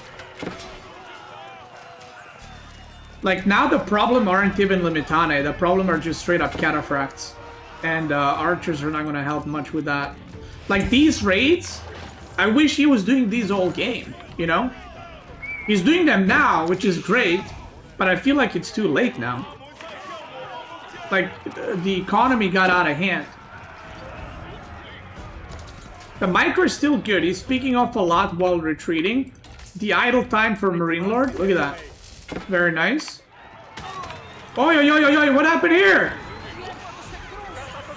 Oh, he's just gonna send it on longbows. I mean, trading archers for longbows is, I guess, good for LucifroN, but I don't really know how you kill... I don't really know how you kill cataphracts in this situation, so I think this game is just Jover. And from here on out, I feel like this is a 3-0. Because he just lost 6 maps in a row on land. And losing with China is really bad. So, like, that is really, really bad. So MarineLorD wins. I'll just mark it like this, because now the draft is bugged for some reason. So, top civ versus top civ. So, realistically, LucifroN will now pick Archipelago, and it's going to be English versus OTD. If I'm not mistaken. Yeah, English versus OTD. So, this is going to be a water map, and... I wish I can say if LucifroN wins this, his confidence will come back, because it's a water map, so it's not really like, ooh, I can beat him. Like, he knows he can beat him on water, but he can't beat him on land today.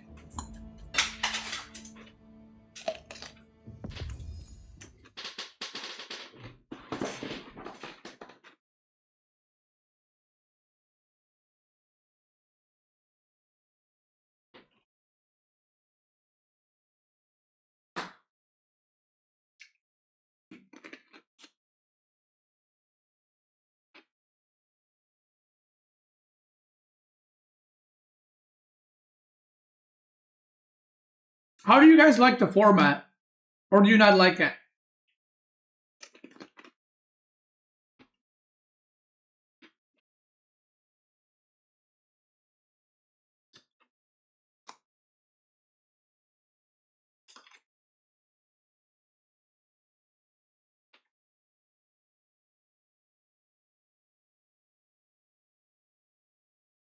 I love how it's like, there's no okay. It's just, I fucking hate it or I love it.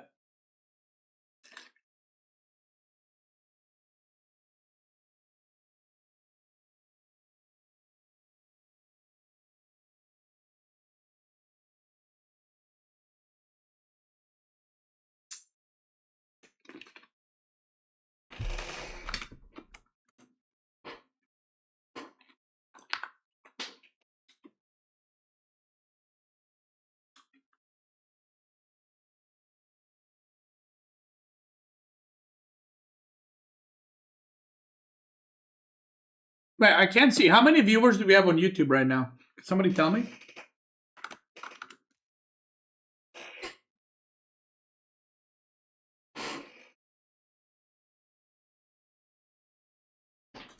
You guys like my t-shirt? I found it. I haven't worn it in a while. Kick W. 740 on YouTube? Sheesh. Yo, we got like 1.6k viewers. I haven't watched it in a while. How's the new place? It's amazing. It's amazing, honestly.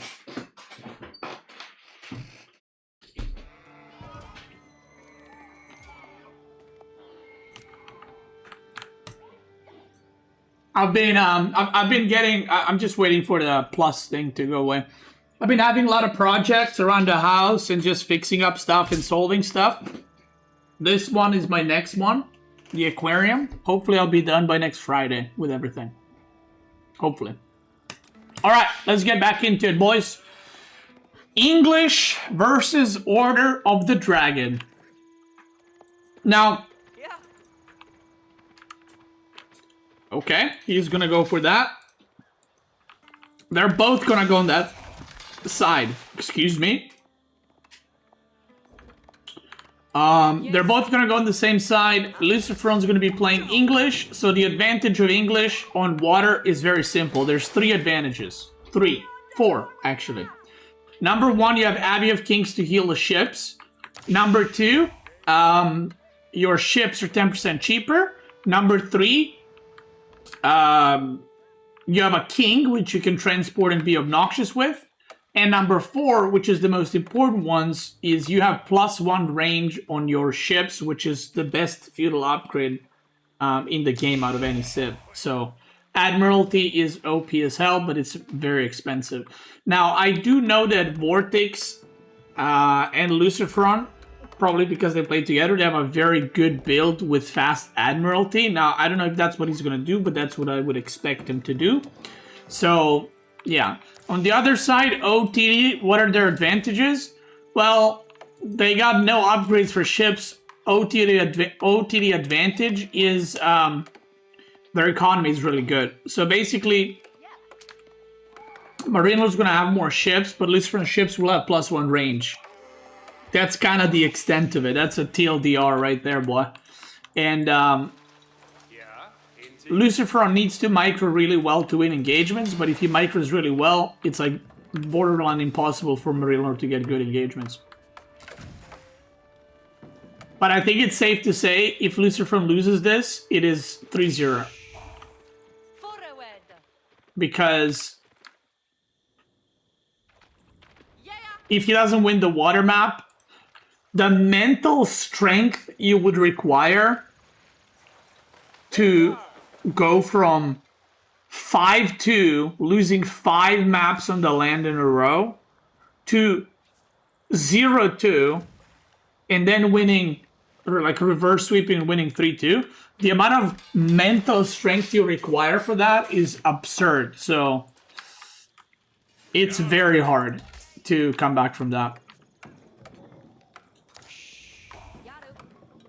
Do you get asked to be a scrim partner a lot during tournaments you don't play in? I mean, not really, because if I'm not actively practicing, I'm not very good, right? I'm not as good as these guys.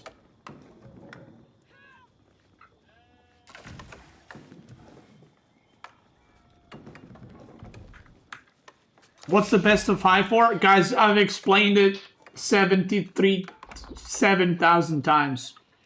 So, we, like, either need a command or, like, a copy-paste or something like that.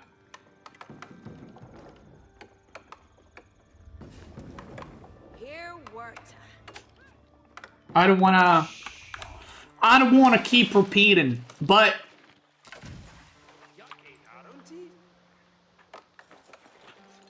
yeah, I know a lot of you are like either arriving now and you just don't know. I'm not saying this is a bad thing. I know you guys don't mean anything bad. I'm just saying someone just make like a copy message or something and just, yeah.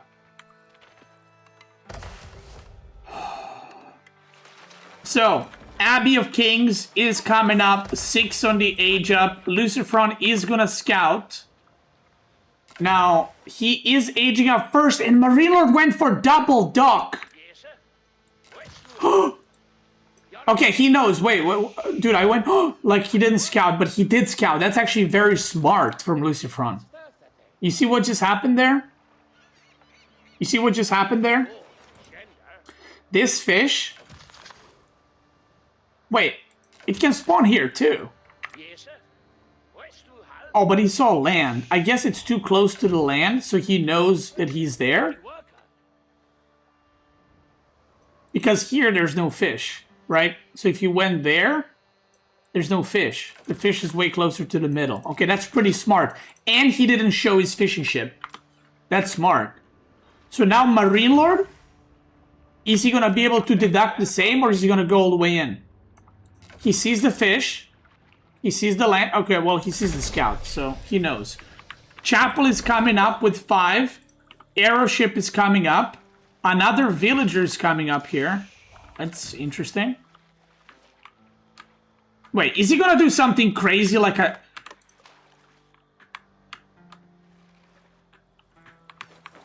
Okay, he sent all the fishing upwards.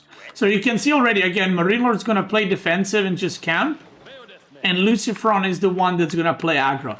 Bro, he's gonna tower this. Watch this. He's gonna bring a villager, maybe even 2 in tower. I'm calling it right now. I'm calling it right now. Watch this. Are you watching? Watch, watch, watch, watch, watch, watch, watch, watch. Watch, watch, watch, watch, watch. Watch, watch, watch, watch. Do it.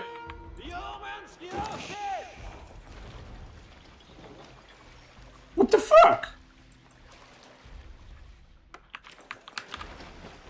Okay.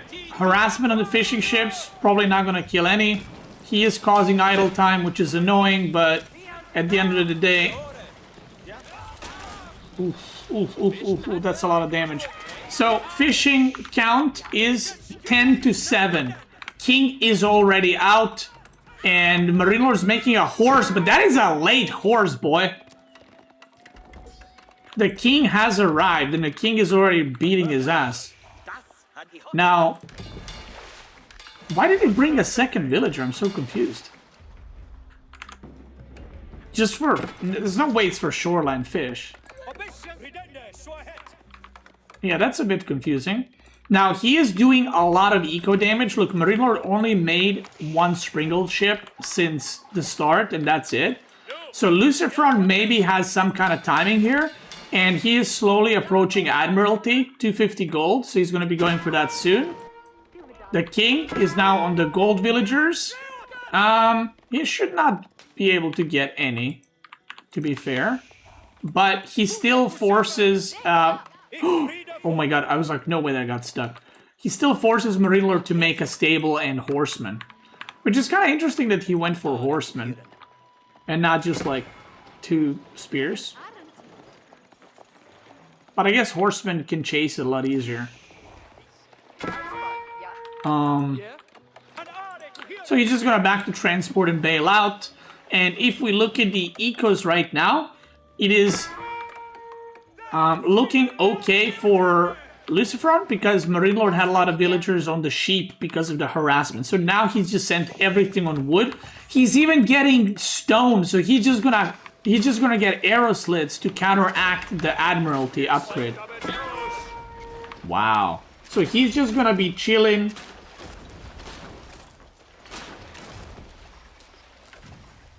He's gonna be camping.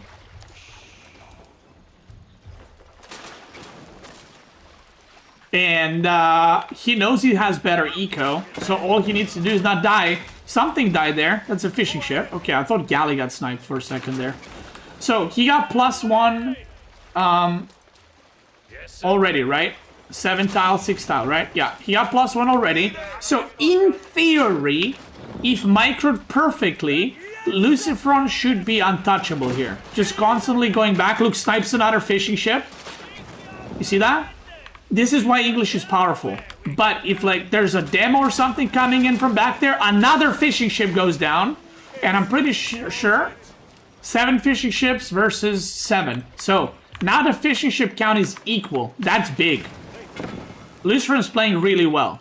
I mean, this is his best game out of all the losses he's had so far. So this looks like a very, very good game. And MarineLorD even went second horseman, which I don't actually know where transport ship is. Did he lose the... Am I blind? Where's the transport ship? Oh, he went all the way around. Wow. Okay, I missed that. Now the arrow slits are getting upgraded, which...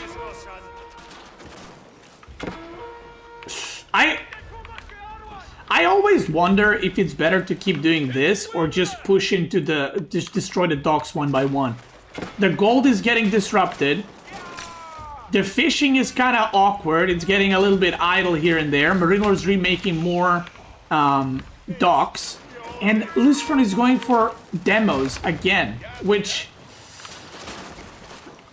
I'm a bit worried because I feel like if you just mass sprinkle ships, you're in a good spot.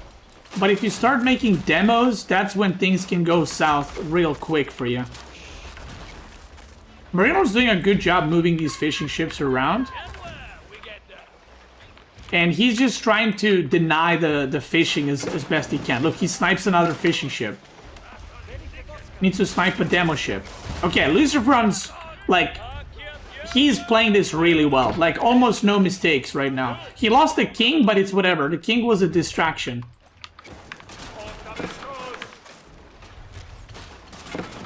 Okay, he goes in. He jumps on it. A lot of boats coming in, and that's going to be a distraction.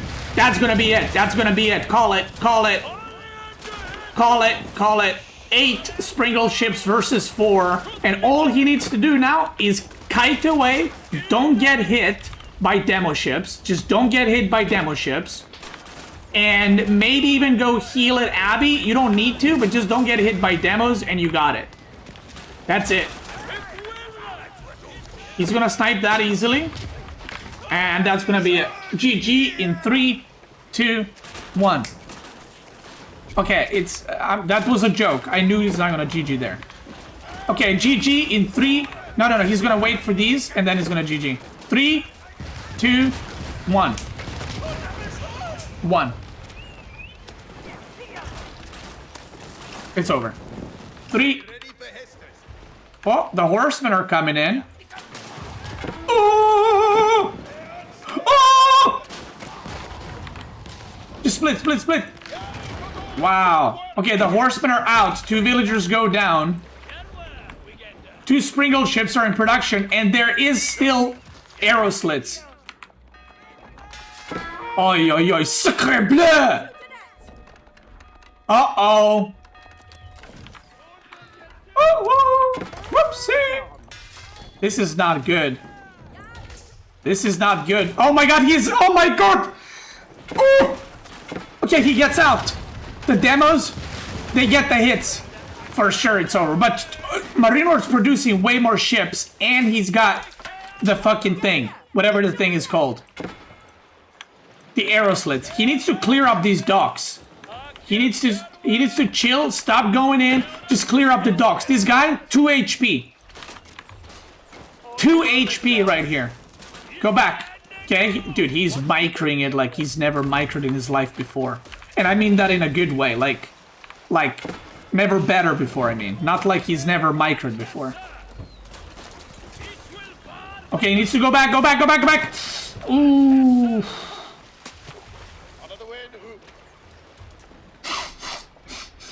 This game is wild. Okay, he needs to put it to Abby, to Abby, to Abby, to Abby. And now he can push with Spearman and the King. They thought that there's a crazy game happening right now. Don't even ask. Don't even ask. I can't talk right now. I can pet you though. Okay, he's shoving them to Abbey of the Kings. MarineLorD is like out of food, by the way. Can he even produce villagers? Kind of. Okay, he's sending a lot more on food. Now, no wheelbarrow for either player.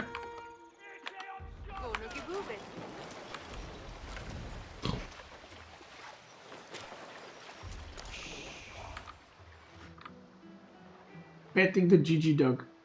The GG head. The GG snoot. LucifroN goes castle. I'm actually... Is it? He's got 300 food per minute. How's he even... Whoa. I mean, your ships are a bit cheaper, but they're not that much cheaper. I'm surprised if he decides to go castle, honestly. Yeah, I think you just start taking care of the docks. I think that's a good play. Like, these arrow slits have been saving MarineLorD for a while. He's making some fishing ships still. Wow, MarineLorD holds, but does he hold though? Look at the age up. It's coming very soon. I would love to see a transport ship from LucifroN and age up here with King's Palace, or even White Tower, just to secure the island. Yes, sir. Yes, sir. Let's see, he's going back. The age up's almost there, but his food income is not quite as good. He's got a stable up? I guess that's for knights, potentially. I really dislike that he's about to make a landmark here. He's gonna make King's Palace probably here. Or no, maybe here. What, he goes White Tower? Really?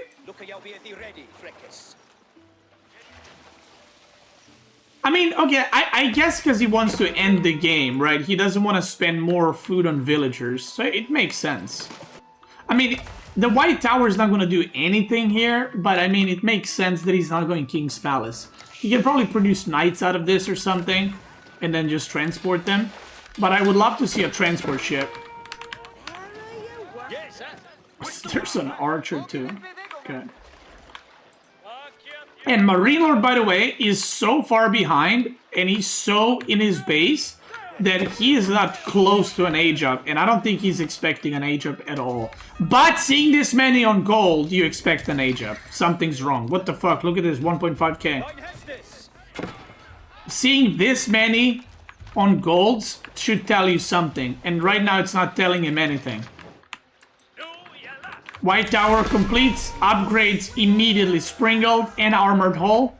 And this game is over, ladies and gentlemen. He can just camp next to White Tower. He can just go here. But he's gonna push in so he can kite and shoot. You see that? Shoot.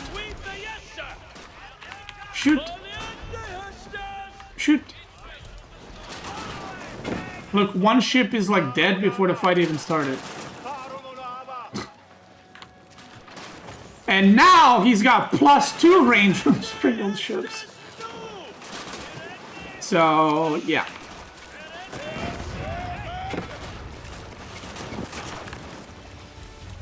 And now he comes to the White Tower and MarineLorD's like, yeah, kick W. And one thing about civilizations that have higher gathering rate, it means that you're gonna run out of wood faster. So it's like a good thing that you're gathering faster, but it also means that LucifroN can still stay here while MarineLorD has to go on the other island, or it's Jover. Now, I don't know if he saw these, but he is finding them right now. In the bushes.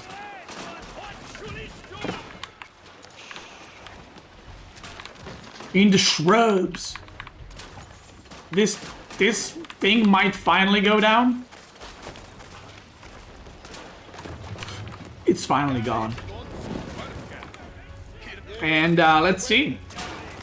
Yeah, MarineLorD's definitely... I mean, these Sprinkle ships have +2 range. Like, I'm sorry, it doesn't matter how good you are.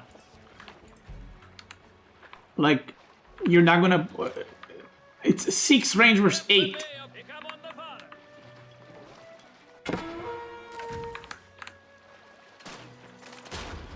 Look at that range. You can't even shoot.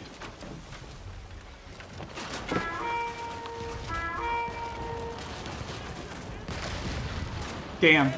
I mean, MarineLorD got smoked today on water, but he's obviously smoking LucifroN on land. Oh, I don't... Okay. He's going here because this is an awkward angle, and he's attacking into arrow slits, so he's repositioning here so he can kite, you know? Because this can get pretty awkward if a demo ship comes out and he's like here.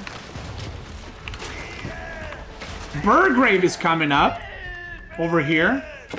No transport ship. Right? Yeah, King is here. Horseman is here.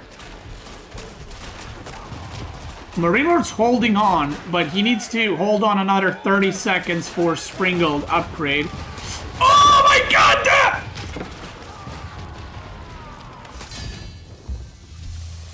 He got it! No way! He actually got it! What? He got the... My god, no way! No way! That's crazy. Wow. He literally got it.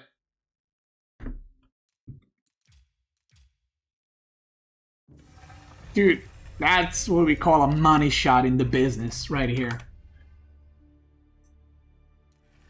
Okay, so what do we have? Malian HRE. On what map?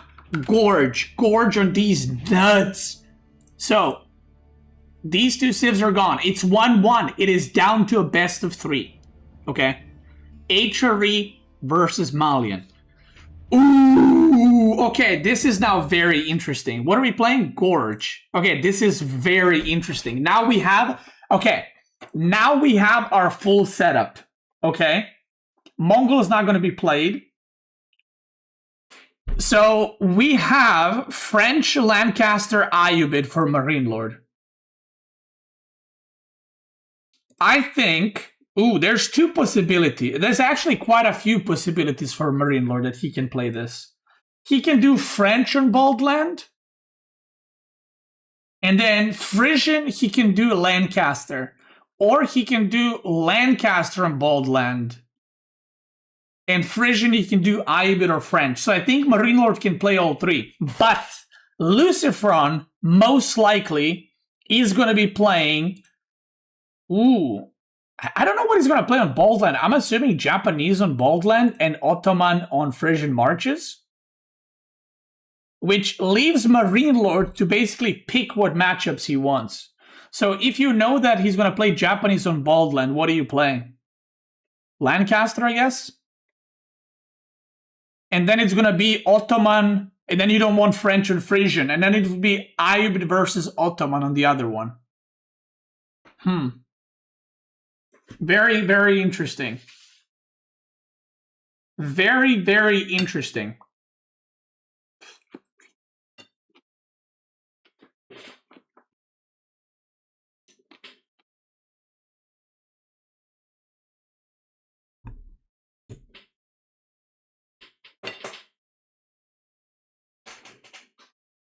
Now that I think about it, French is bad into both of these, right?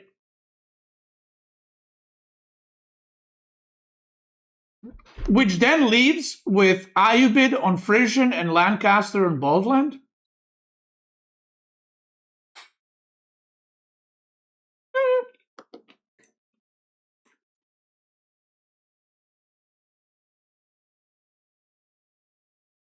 I actually think whoever loses this loses the series.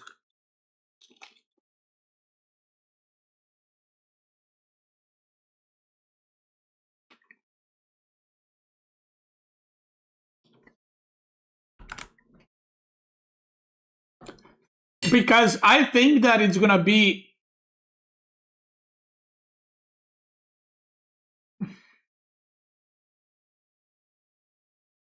I think Ottoman's gonna beat Ayubit. And let's say this is a 50-50.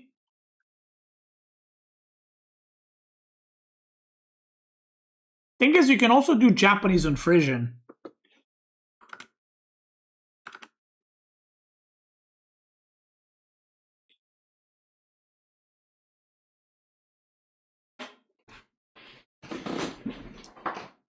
Wait, what are you laughing for 50-50? About which one? House of Lancaster OP? Bro, it's not! You guys just suck! It's not OP! You guys just suck ass! Bro, Japan is way more broken.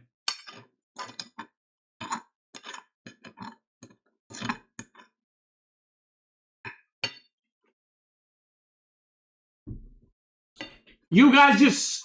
Bro, Lancaster sucks ass. It's like B tier, maybe. B plus.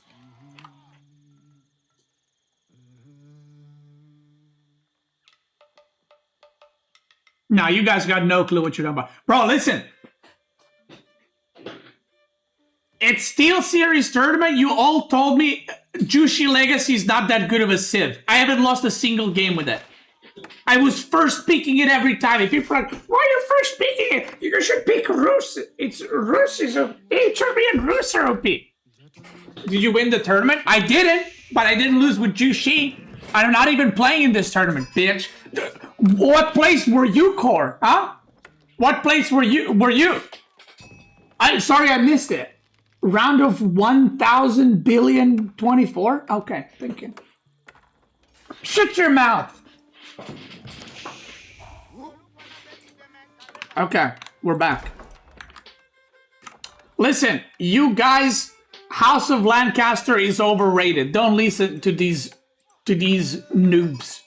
Okay? Anatan, best to find me right now in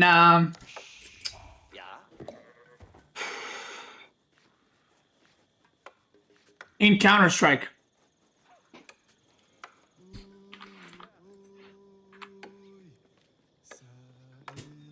Dust 2 and long. A long.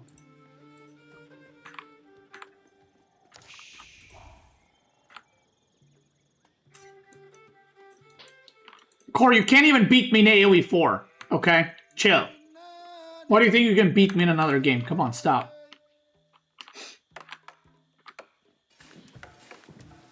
You come from shooters? Hey, shut your mouth!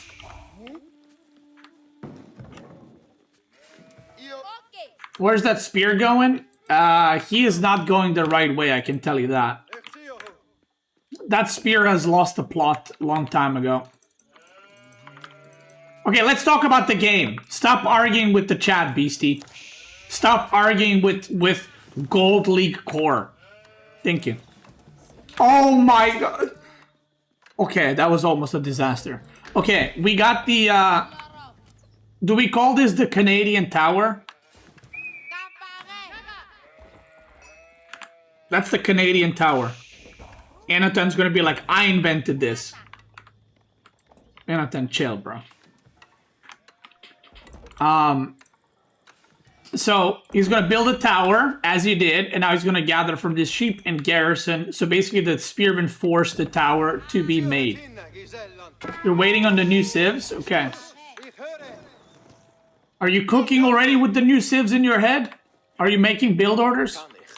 You're gonna be like Tesla with the next DLC. Okay. And I'll be like, fuck, what's his name?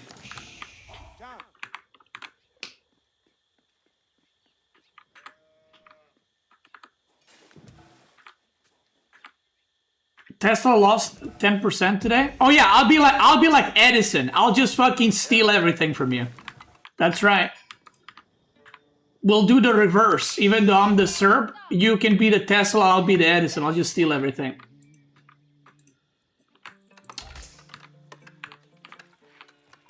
That's right. Thomas Edison. That's a deal right there. I'll make Anatan, you bring the bills, I make the guides. Okay. And I teach you how to play the game. That's a deal right there. That's a deal right there. Boop. Okay.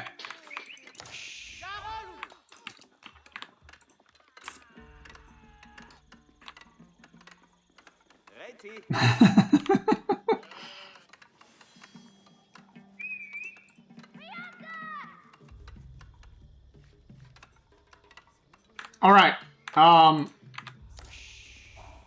Two washed players supporting each other.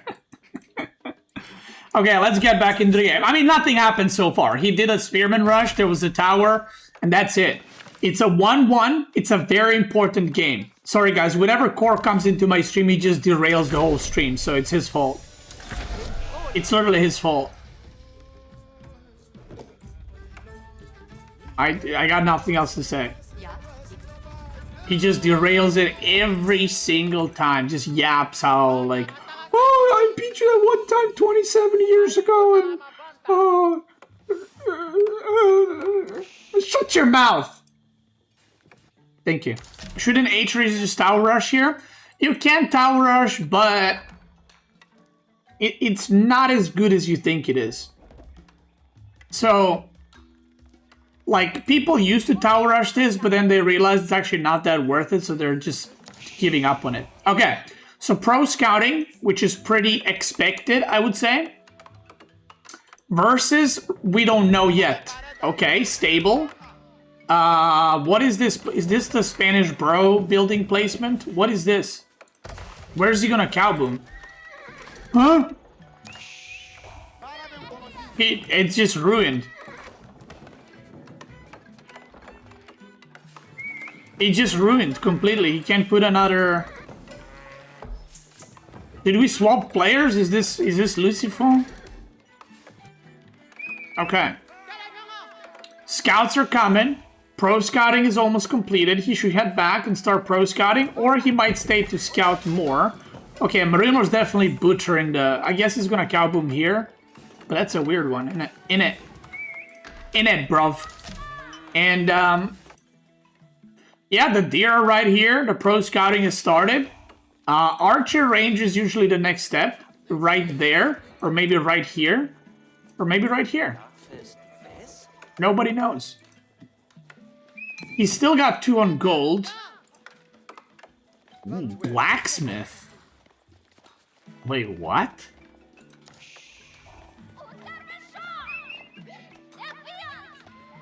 Wait, why? Wait, why is he going such an early blacksmith? My...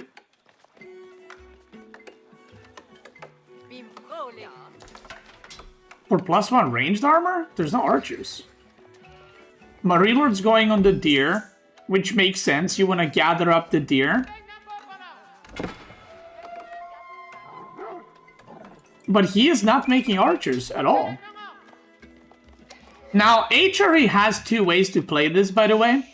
I think HRE can just decide to go for, like, pro scouting, and then maybe some spearmen, some horsemen, and fast age up. Or, like, he's getting wheelbarrow now. This makes no sense. Or, he can just commit to full feudal, which I kind of expected him to do. Like, it's kind of funny because LucifroN goes for, like, full baboon with every civ, but then the one civ that's, like, really good at that, he doesn't do it.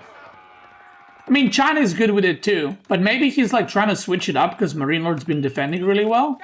But double archer range. The Archer Lord is happening. He denies the big gold pit, which is big. That's big. That's actually big, because that's a lot of income that MarineLorD is losing, potentially. Double archer range.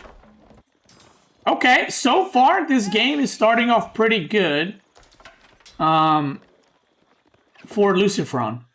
Now, if he does want to... Okay, he's going archers now too.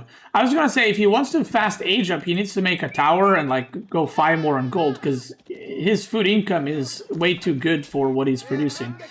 But then again, he's not producing right now, so I don't... Okay, he's producing again. Never mind.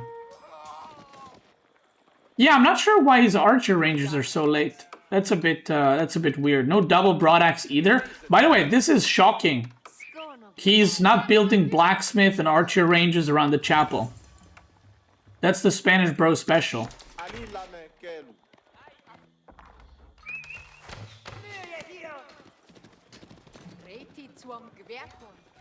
Oh my god, what is happening? LucifroN! What is happening, man? Look at your food! Where's he looking? Bro, you need more gold. I feel like he wants to age up, but his eco management is just not it.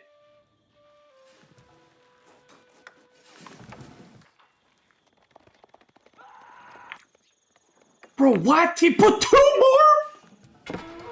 Bro, put like 6 more. Oi, oi, oi. This is... Yeah, this is not a good macro. I feel like he just doesn't play HRE, like watching this.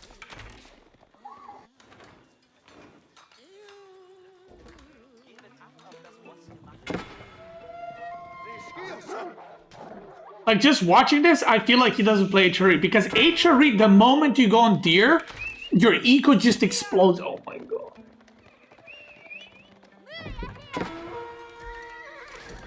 Okay, he's gonna transition to Knight Archer. Again, we're going back to Knight Archer. Or he might just go to Imperial. He's gonna go from H2 to H4. He's gonna drop L's back right here. I'm joking, it's gonna be Cathedral. Of course. Regnit's Cathedral coming in. Now let's see the farm situation. Pro scouting on his side of the map has been completed. He's got nothing to defend. Nothing. Okay. Except these units. Other than that, nothing. The horsemen are fighting sofas. That's not good. MarineLorD loses what looks like to be 2 scouts and a sofa. That's pretty good. And this game is kind of getting a little bit out of hand. MarineLorD, what is he doing? He's just eating them cows. The moose are getting eaten. The cow boom is dog shit. And I feel like both players, not great in this game. Macro, not great. Like, what is MarineLorD doing with his macro? Is he looking to age up now with 6 cows? I think so. Right? That's what it's looking like. He's not producing anything, so he's just gonna age up with 6 cows. And, yeah, the macro questionable for sure.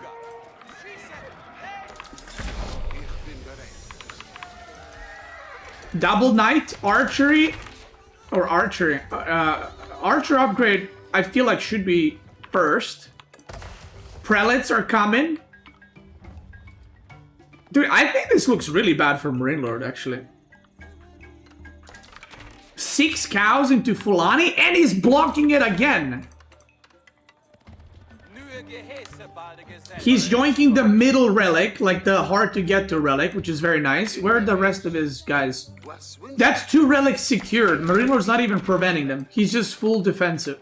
Archer upgrade started. He could go for this. Where's he gonna go? He's beelining towards the bottom side of the map. Now that's a bit spicy, because if you get caught, you're fucked, because they're sofas. Okay, this series is... We're back to interesting. He's leaving Spearmen to defend. He's not taking any risks.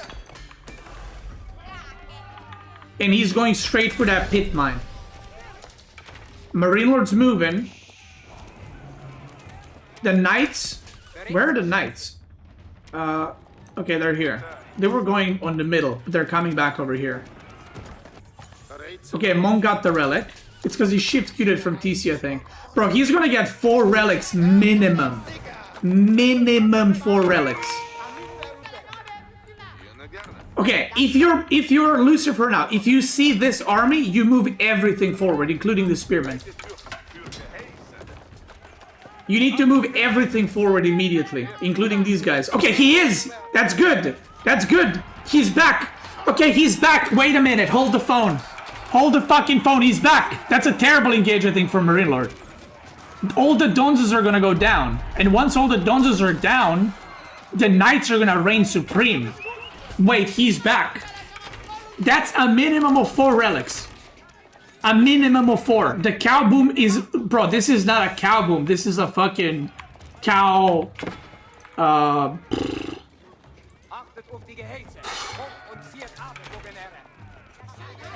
Help me. A cow fizzle. Okay, yeah. A fizzle. Cow poop. Okay, I mean, yeah, that works too. Yeah, cow poop. Yeah. Catastrophe? Okay. Alright. Okay, he's getting ranged armor first. Which is okay. It's not great, but it's okay. He's spending his resources now. He can't go Imperial anymore. Bro, he's so back. This series is so back. Dude, both players are shaking right now. Both players are tired, by the way. They've been playing for 4 hours non-stop. There was like a break of 5 minutes. So both of these guys are tired.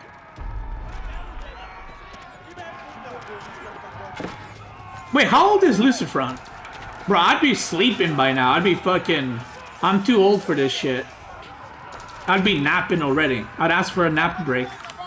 He's target firing the Donzos. The Knights are going in. There's not a lot of archers. +2 ranged armor completes. Oh my god, he's cooking him right now. The cow fizzle is moving towards cow boom, but it's looking pretty shitty. Pretty shitty. That's the rhymes. Love that. And 4 relics right now. And LucifroN is looking like he is making the comeback. He will reign supreme, at least in this game. It is looking awful for MarineLorD. I'ma be honest. I don't know what the fuck MarineLorD was doing. I don't really get his plan. It's like, I'll fight, but I'm not gonna commit, but I'm gonna cow boom, but I'm not. And then LucifroN was trying to go from feudal to imperial, but we have stabilized. And when I say we, I mean LucifroN. He's pulling back. MarineLorD is distracting him.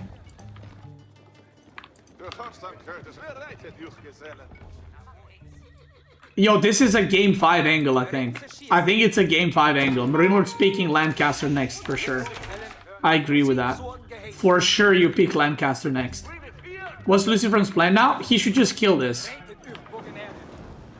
Like, this is where I just fucking make a ram and I just go back home, you know?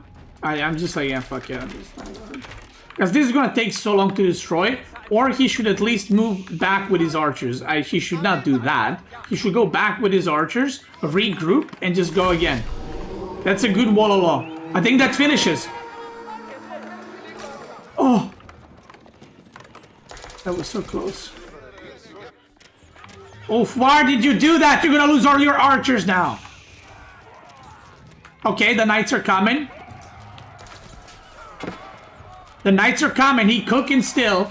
But MarineLorD's cow boom is completed. And LucifroN doesn't have a single farm. He does have 5 relics though. 5 relics. Now, can LucifroN finish the job? Because right now he's ahead. He needs to transition to farms. He cannot just be like, I'm gonna be on berries forever. Like, he is so far ahead, you can literally, like, you don't need to mine gold. You can literally buy wood and make farms. That's how rich he's gonna be. MarineLorD's not spending his resources either. Another stable is coming up. Okay, what is the next step? Getting some more of them farms. Okay, I like that. Lancer over here to prevent rebuilding. He's gonna find that one villager. That's nice. I would probably transition to crossbows here. If I'm LucifroN. I know he loves archers, but I think you definitely go crossbows here. And LucifroN is just gonna send it onto the moose. MarineLorD's target firing the archers with the TC, which is very good.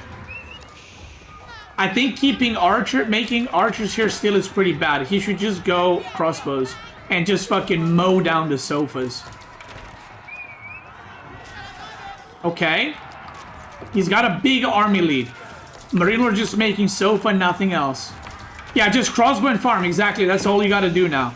He's target firing the archers, and the knights are smashing sofas right now. Wow. He gets the villager in the bottom. Charge goes in. The archers are picking off archers. And the sofas are fighting them knights. But you need crossbows, man. You don't need them, but like you don't need archers either. You know what I mean? And that's it. Oh my god. 3, 2, 1. 3, 2, 1.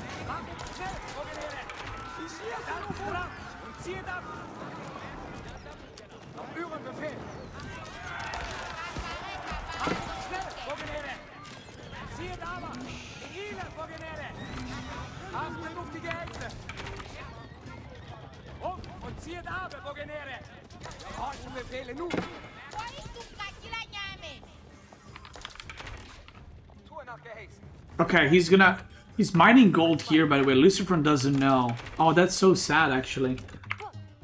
Oh, he didn't scout that gold. I mean, he knows there's a gold there, but he didn't scout it, so he's not, like, mentally, he's not checking there. Which, if he went there, it's GG Reno. Because no more cows, no more sofas. Bro, his wood is also there. LucifroN is very, like, tunnel vision right now on the cows, which is fine, because he is killing them. That's a lot of sofas, though. 19 sofas versus 21 knights. This one knight is just cleaning up over here. He's remaking the moose. He's gonna go in again. How is the farm situation? Oh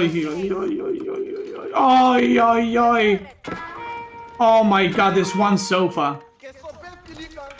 He's going in. Oh, bro, I'm worried right now.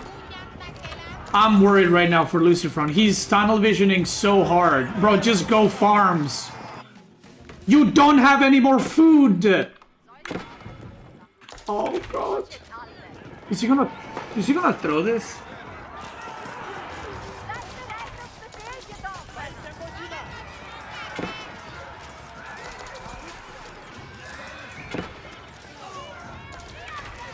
$23 knights. There's no way, right?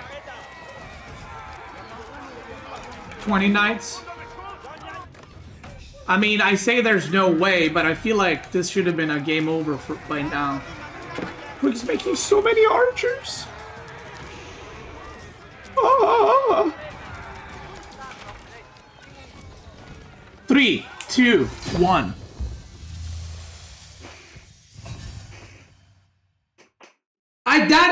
I did it. Right there, boy. No, I did it. No, it's not too late. I did it. Okay, let me ask someone that's neutral and not biased like you guys. Crackety, did I do it or not? He got it! No way! He actually got it! What? He got the... My god, no way! No, I got it. No way! That's crazy. Thank you. See, Crackety knows. You guys are just haters. You got it. Okay. What's the next map? Ooh. Okay, what's the next map? MarineLorD picks Baldland. MarineLorD picks House of Lancaster. And LucifroN, what does he pick? Do you go Ottoman as a throwaway and save Japanese for the other map? Oh. Okay. Here we go. Ah! LucifroN just won.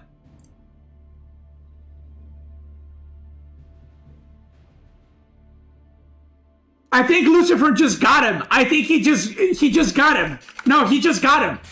No. Listen. He won. You know why? Look, it's Frisian Marches. MarineLorD goes Lancaster. He has to, right? So when LucifroN sees, okay, Frisian, he's like, okay, MarineLorD probably has to go Lancaster. If he loses, he's out. He picks Ottoman versus Lancaster, which means the last map is Baldland, and it's going to be Japanese versus what? French? That's pretty good for Japanese. That's what I'm saying. Now, I'm not saying he's going to win this game, you dents. He's not going to win Ottoman Lancaster. I'm saying he's going to win fucking the last map. It's either Japanese Ayubid or Japanese French. I don't know how Japanese Ayubid works. Anatan, how does Japanese Ayubid works? He probably knows. This guy's Japanese extraordinaire.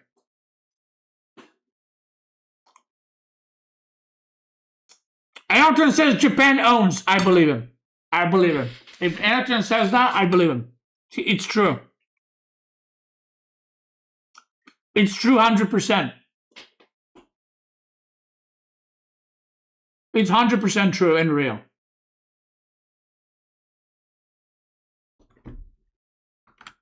Japan, French, close. Okay, Anatan, I can't take anything anymore that you say seriously. I can't believe you just said that. I retract my statement. I don't believe you anymore.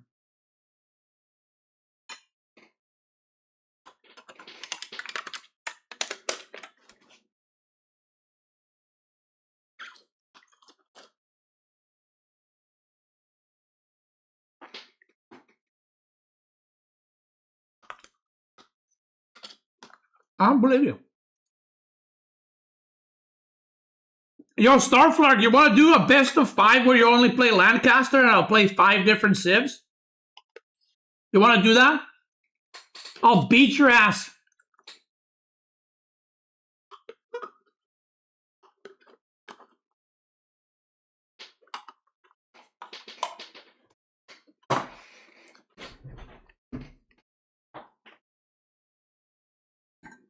I'm almost done eating.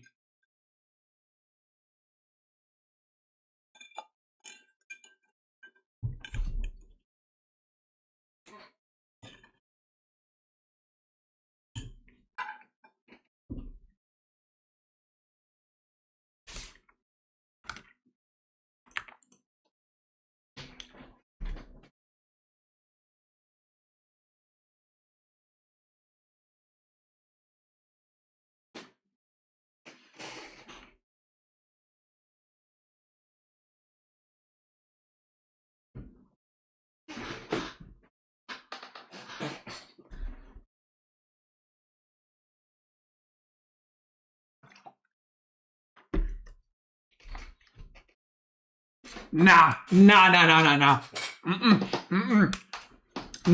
Super one-sided last game. Just watch.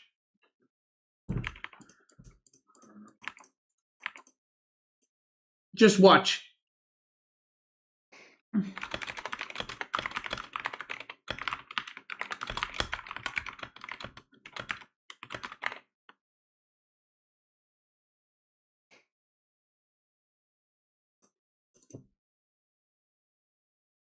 Let's go.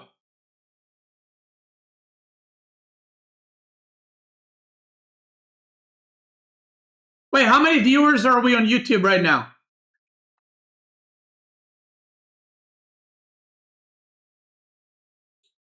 The dog looks like a giant fox. Pretty cool. Actually, when we go for a walk, or when we went for a walk like 2-3 years ago, a bunch of kids ran up to us, and they were like, "Is that a fox?" And I was like, "No, that's a dog." 850 on YouTube? Holy shit, we're at 2K viewers. Guys, I am never playing tournaments again. We're at peak viewership right now. almost 2K viewership, 1K on Twitch, 900 on the tube. Bro, I'm never playing again, dude. I'm just gonna cast. My God.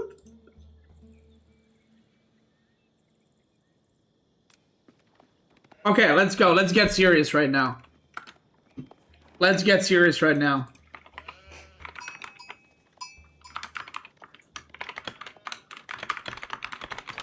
Okay. Let's get serious. Guys, this is potentially the last game. This is it. This is for all the marbles. This is for all the nuts.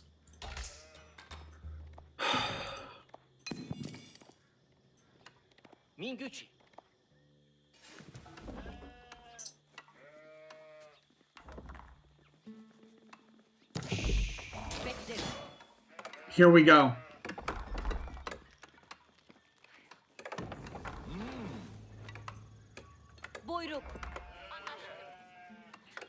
Did you hear about the rumors that AoE 5 is being in development? What do you think about it? I think they are completely just like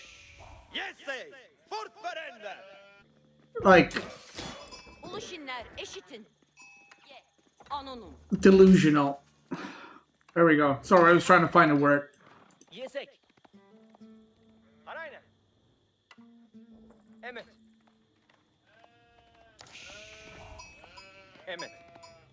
Like people, Microsoft is like, hey, we're hiring. People are, it's AoE 5. It's AoE 5. What? What the fuck are you talking about? You think they're gonna make AoE 5 when AoE 4 is like 4 years in? It's World's End specifically. It's not. It's not even Microsoft. Okay. Well. Yeah. Okay. Anyway, I think it's just that is just pure copium. That's the same thing that I've been listening for years about people. Oh God, this is a terrible start, by the way. It's the same copium that I've been listening for like 10 years in StarCraft 2 that Warcraft 4 and StarCraft 3 is coming, and I kept telling people that are coping, and I kept telling them, no, that's not happening, and they're like, bro, it's coming. I saw they're hiring someone. This is a terrible start, by the way. I know I said it already, but this is just like a fucking disaster right now for LucifroN.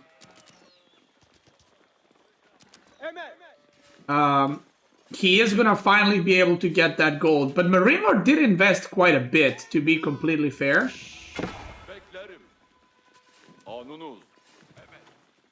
To be completely fair, MarineLorD did invest 4 spearmen, but this is not a good start for LucifroN. If he just got away, you know, with enough gold, this would be a terrible start for MarineLorD. Because 4 spearmen and then not even denying the gold would be really bad.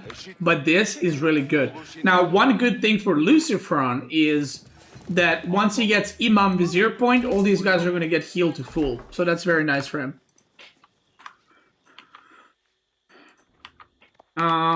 Let's see. Herdable sheep. What's the sheep count looking like? 15 versus 17. Oh, right. MarineLorD starts with more because he's Lancaster. Never mind. Age up, Abbey of Kings. How many? 4? 5? 4. 4, okay. 4 on the age up. Twin Minaret. House, okay. Bit of a late house, but it's okay. It's not the end of the world. MarineLorD, I guarantee you, is going to be checking for them docks right now. Aging up at the same time? Bro, stop. Lancaster sucks. It's the worst sip. Okay, it's not the worst sip. It's like A minus tier.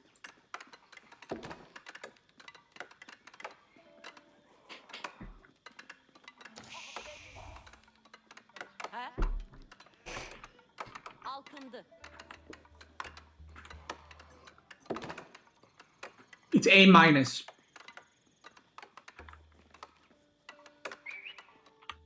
That's right. Thank you.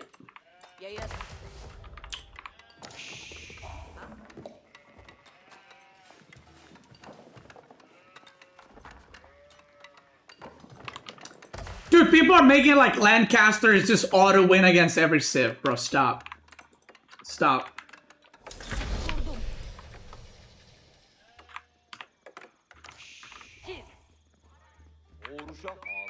Dude, by the time this civ like builds a first unit, I'm like in castle already. You know what I mean? I'm in castle chilling. Okay, is he gonna destroy it? Ooh, he killed a fish. Does he realize he just deleted it? Because that ain't it. Wait, he can't put it here either. Oh, that's such a scam. That is such a scam. He can't put it here either because of the berries. And now he put it here and he deleted the fish. He can put it here, but that's... He can't... Wait, can he put it here? No. What a scam. This is such a scam. Scam spawn. Okay, lords are coming out. What does LucifroN have planned? It's the Sipahi. Love it. Now, you know what I would do here as Ottoman? I would go fast castle. Boom. Switch it up. Unbelievable performance. They would never see it coming. Is this a bait dock? Is he even gonna defend this? LucifroN's making archers from the military school. No, I played against Lancaster, who was ranked 10 in the world, and I won with French. Okay? I went 2 TC French and I won. I'm just saying.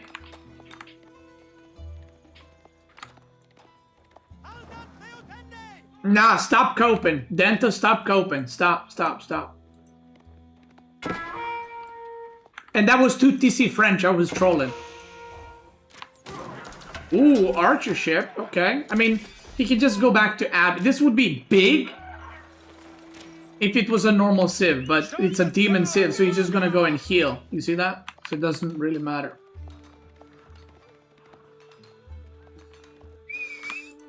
It doesn't really matter. Now, LucifroN he's being a cheeky little shit. So now, instead of making docks here, he just went on MarineLorD's side. And he's gonna make docks there. And I love that. You know why? Because if you go like this, then he goes like this. And I'm not even kidding. Because he has cavalry, so you can always just run to your base and beat your ass. I love that. Love that play. He's still producing archers. He's chilling in his base. I would love to see with this kind of play if he added military school. Like... Because you're playing for the long game, right? Like, you're not going full baboon. Just make a military school. Do you know? Yeah, and also heal up your workers. True.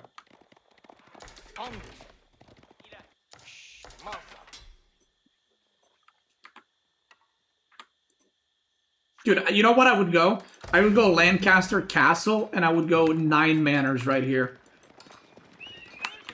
That's what I would do with Lancaster.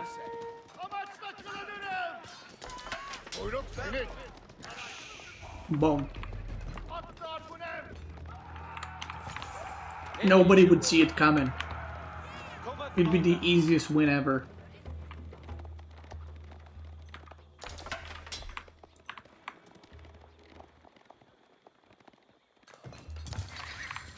Such a freebie. Okay, double stable. Barracks.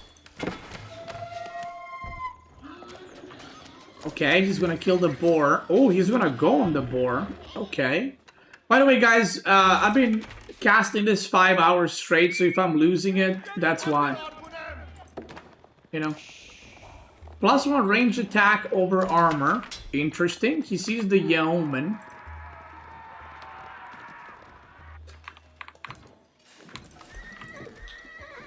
He sees the yeoman coming. Archer range is now built. He's still producing archers out of the military schools. It's very interesting. It's probably because he's going for docks. And MarineLorD has no idea about the docks. Kills another fish right there.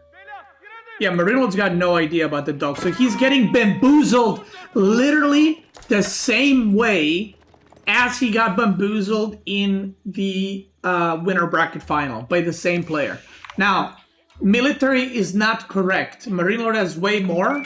LucifroN has 7 fishing ships, which are counting as army, so it's 33 versus 20 right now. Bro, don't get your imam sniped. No. Okay, he runs back. He runs back. He changes the rally points, not to military school, but to other shit. Sipahia raiding. The longer this goes, the better it is for LucifroN, because the fishing ship count is increasing. But, hold the phone. Castle is coming up. Castle is coming up. He needs to start doing something. 5 on board. Love that. He got 1 villager kill. He's out of food. Okay, he's out of food. This is where stuff goes south. What does he take? Sheep, of course. Because he ain't making military schools.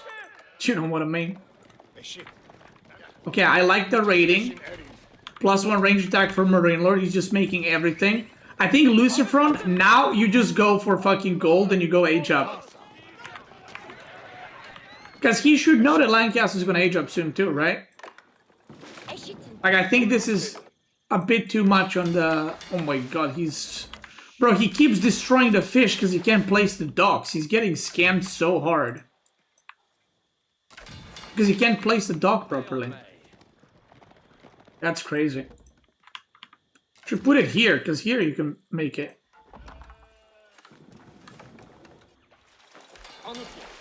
Like, maybe even send like 15 villagers here and just YOLO.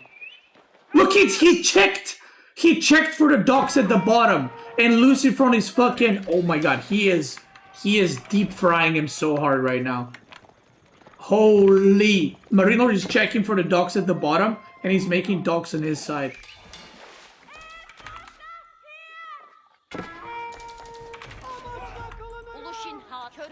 Why is he mining with 2 on gold? What does he want?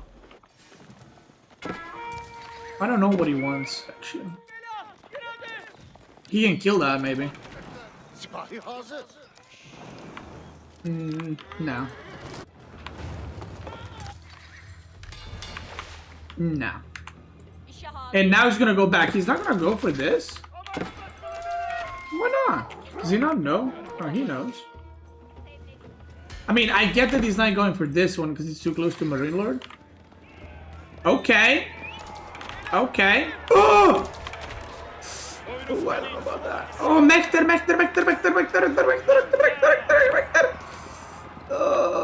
Dude, the formation shuffling with Ottoman legit is so fucking annoying. Wait, Hobilars are faster. So he could hunt them down. He's making a scout and a Mekter. Bro, you... LucifroN, stop on the wood, man. How is he even spending all this wood, by the way? I don't really understand. Like, where's he spending 1,000 wood a minute? He's producing archers out of 1 archer range? 2, maybe?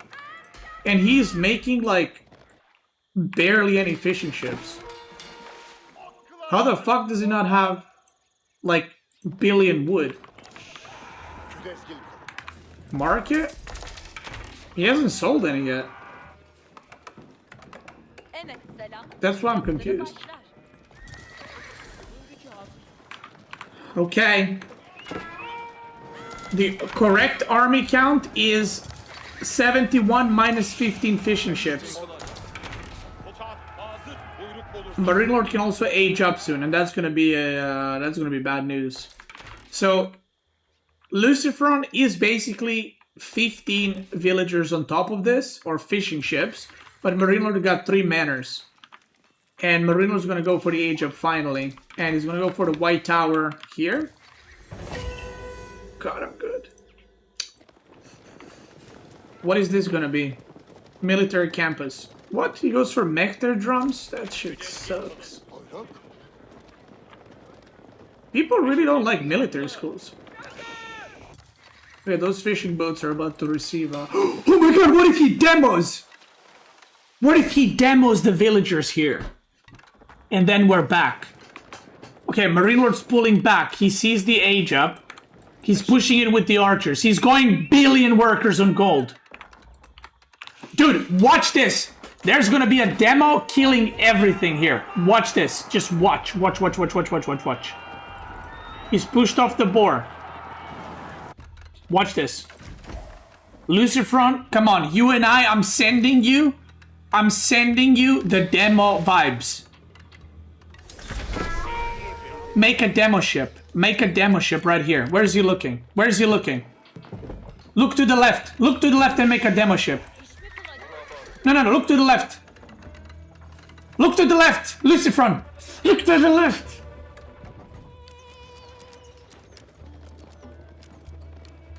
MarineLorD runs away. My god, look, make a demo!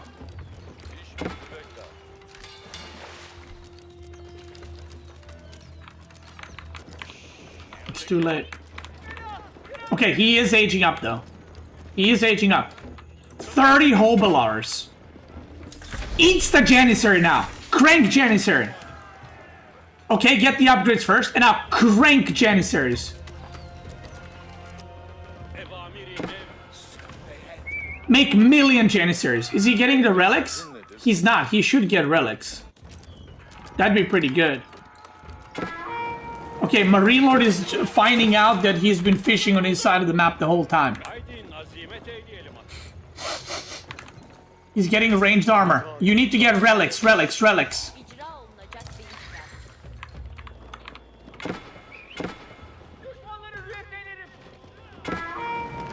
I think now he should do a massive raid. I don't know where he should do a massive raid, but he should, because Hobilars are so out of position right now.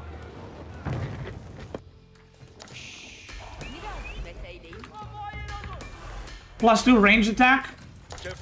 He's going for them relics. Oh, the money shot. Oof, the money shot. Oh, gets the... Okay, doesn't get it. He's making Pringles. Oh my god.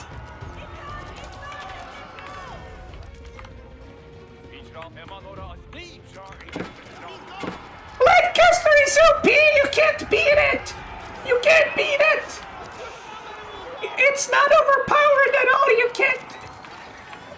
Oh, no, I mean, Lancaster is overpowered, you can't beat it. Bro, he's beating it with like a XD Civ tier list.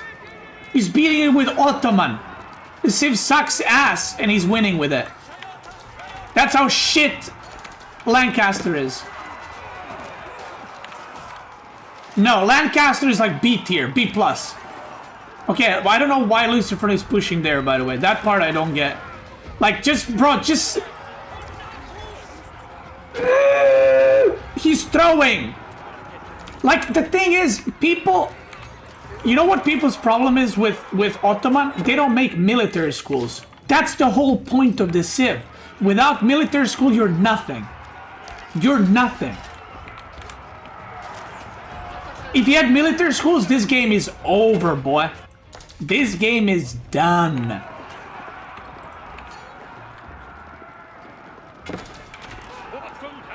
Bro, Janissary here and Mangonels. That is the juice that he needed. Look, what is his Springald gonna do against fucking Hobilar and Yeoman? What is a Springald gonna do? Make them dead again.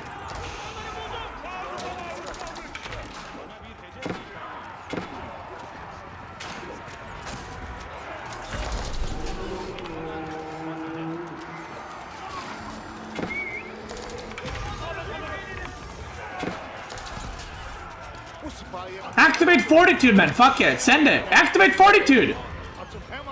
Wait, he didn't activate it at all? God, Lancaster is so bad. LucifroN misplayed this so hard, and Lancaster's so shit, he still can't win. That's crazy.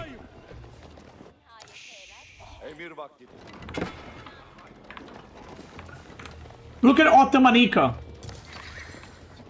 MarineLorD is deep fried.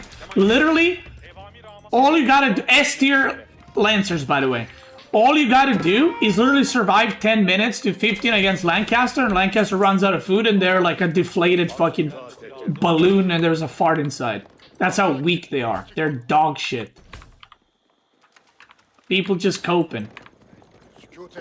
Bro, LucifroN, spend your shit, bro. Come on. What is he making? He's making everything. No, don't make Lancers. Don't make Lancers. Just make Sipahi. Just Sipahi. You don't need anything else. I'm gonna have to start maining Ottoman. I'm gonna have to main Ottoman, I think. Like... No, he's not going fast imp, bro. He's going fast miss macro.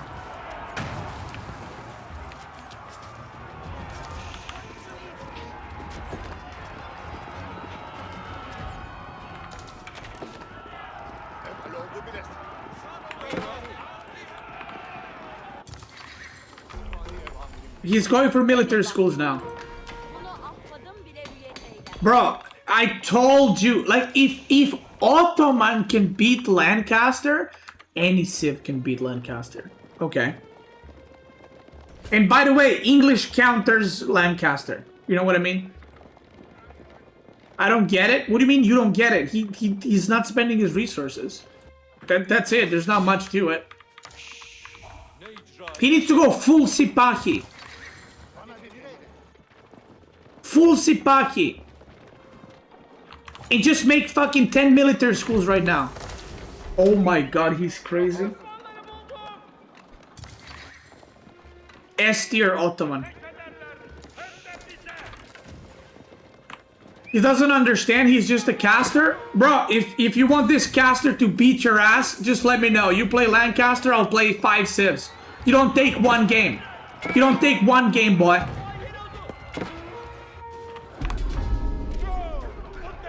I'm not a typical caster. I don't just yap. I back it up. And when I say back it up, I don't mean go back. I back my shit up. That's right.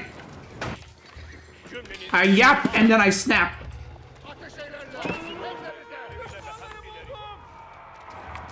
Oi, oi, oi. LucifroN right now is burning. He's on fire. Look at this. He's prepping a bomber tower. He's prepping for a dive. Oh my god, MarineLorD's also gonna age up to Imperial. What the fuck? I did not see that one coming.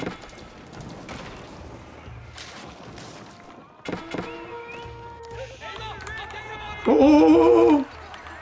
Okay, he's gonna go back. This raid is gonna be deadly. This raid right here, that's the one that hits. That's the one that hits right in the nuts.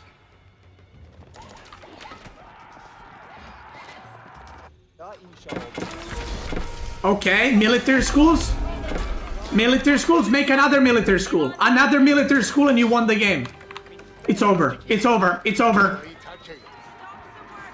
Kill it, kill it, kill it, kill it, kill it, kill it, kill it, another one, another one. Wingard Palace is coming up. Go to the left, go to the left. Go to the left. No, no, no, not there. Wrong way, wrong way. Oh, yes, yes, yes, yes. Oh my god, he's gonna fall for demo again. Watch this. Oof. Almost. Almost, but not quite. Dude, MarineLorD's falling apart, I think. He's aging up with 21. Like, he's still fine. The game's not over, but I feel like MarineLorD's like all over the place right now. LucifroN's like pulling his underwear over his head. You know, like in them cartoons.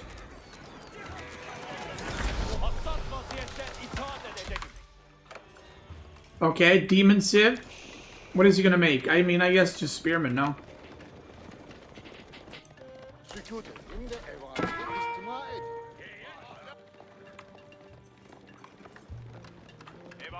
Here we go.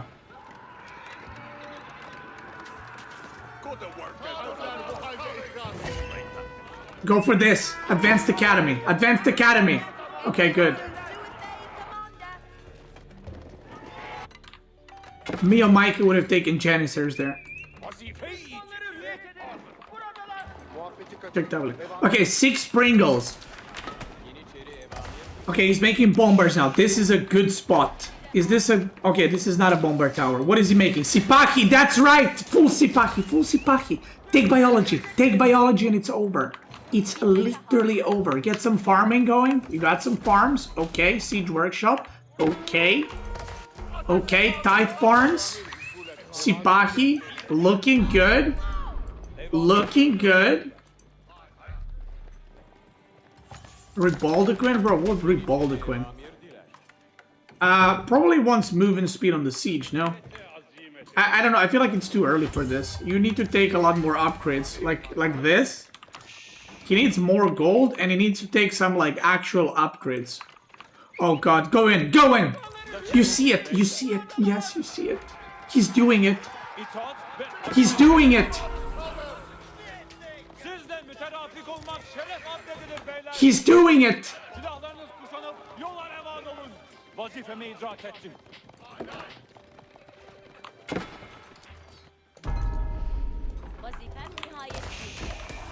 Yo, where are Anaton, Corin, Sassy, and Lancaster OP?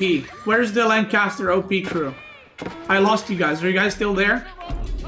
Because your Civ that you said is the best in the game is losing to XD tier Civ right now.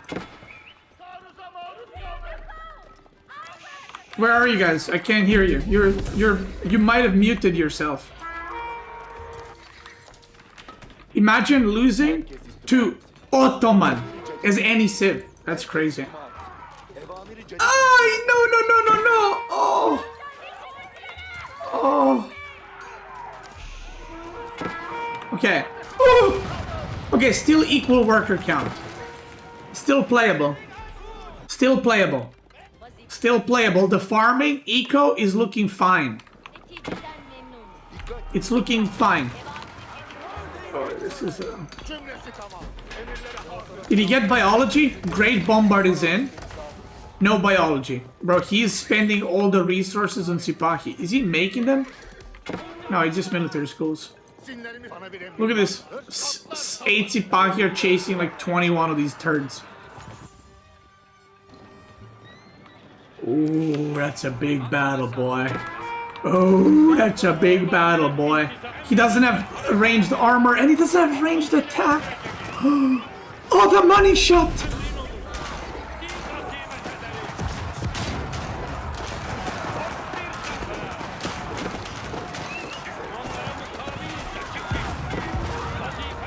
Oh, MarineLorD's panicking. He's running.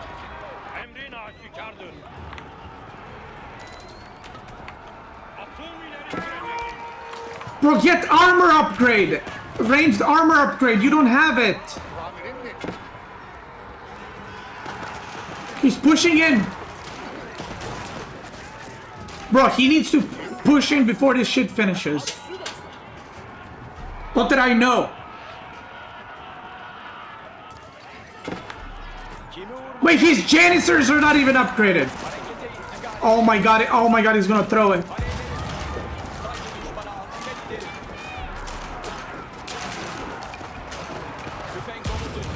Oh my god, he's stacking! Bro, are these Pringles shooting? I'm just hearing the shots and nothing's dying.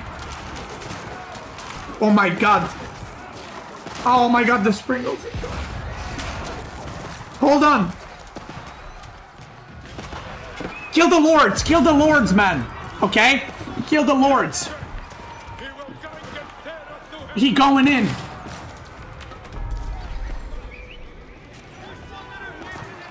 He going in. Kill the Lord.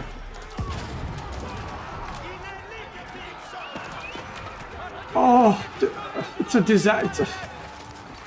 I mean, okay, listen, he's pushing, he's got more. He's stronger, he's faster, he's stronger.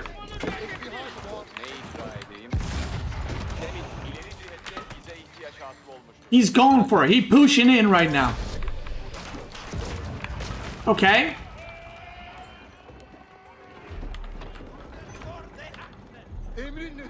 Is it happening? MarineLorD's about to do a money shot. Watch out! He kind of ran into that, huh? Oh god, that's a lot of... That's 30 spearmen. Bro, stop making Janissary. Make fucking archers. You're fighting just spearman army. Archers. Get... LucifroN, just get your upgrades, man. LucifroN, just get your... You don't have this, nor this.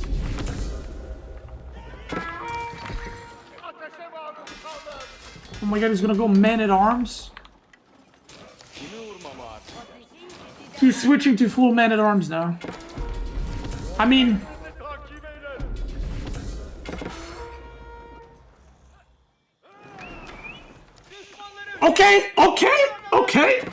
Okay, that's a raid. That's a raid. The men-at-arms, cancel that. Cancel that. Delay that order. Oh my god, he's going in right now. Attack, attack, attack, attack, attack. No, A move, A move. No, he shift-clicked. No. Oh. Oh. Okay, I mean, alright. He gets some workers. Second town center. Second town center. Garrison, garrison, garrison. Sipahi are going for another raid. I like that. I like that. This is reminding me of Me versus When Game 5. You guys remember that game? Game 7. You guys remember that game at Steel Series? You guys remember that game? This is literally that game. Except I don't know if LucifroN's winning.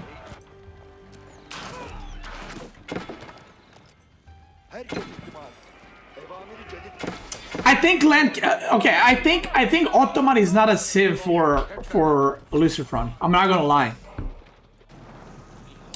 Like, you know who knows how to play Ottoman from here on out? Me and Louis. Okay? Me and, like, I don't know how to play Ottoman, but I know how to play Ottoman from this point. You know what I mean? I just fucking, I don't move. I just stay here with like 20 siege and a keep, and then I make another keep here, and then I raid with Sipahi, and eventually my opponent's molding, and he pushes across the map into like 10 mangonels and 5 stringles and loses everything. That's what I'm saying. But he doesn't have the patience for it. Like, I would never do that push earlier. That's so risky. Because the more shit you have as Ottoman, the more OP you are. The raids are great. But, oh my god, the money shot just busts all over his units. Yeah, I don't know why Springles. I mean, I get it. But you're fighting Yeoman. Yeoman can kill Springles. You need the Mangonel Archer Sipahi. That's the right comp you need. Like, Archer, imagine if you had, like, 30 archers or 40 archers with incendiary arrows. Holy shit. At least he has biology now, which is good. He's doing raiding still. Villager count is looking bad for MarineLorD right now.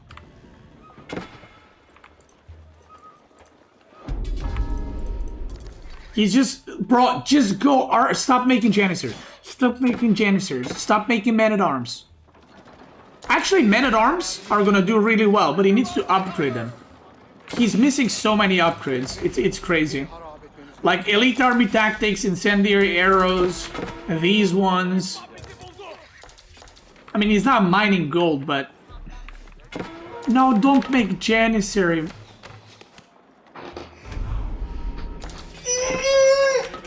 There's... He's sunk so much gold into these, and they literally didn't return shit.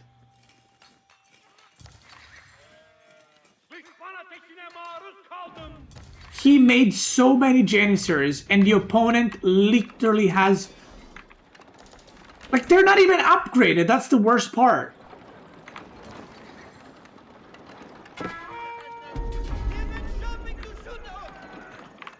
Repair a little bit. Repair, fix him up a little bit. MarineLorD's army is so damaged, by the way. Holy. Okay, I like... Well, do I like that? I'm not actually sure if I like this. That's a lot of army coming. But that's a lot of men. That's 34 men-at-arms. And he still didn't upgrade him. 34 men-at-arms. MarineLorD is gonna get pushed back by these men-at-arms, but he doesn't have the elite upgrade. This, pretty good. Pretty good. Yoink. Boink. And MarineLorD is targeting military school. See, he knows what's OP. He knows this shit's the most OP thing in the game. He kills it. He kills 3 of them, by the way. 3. 1 king goes down. This game is wild. Okay, see, this game is worth the grand finals. The previous ones were kind of ass cheeks.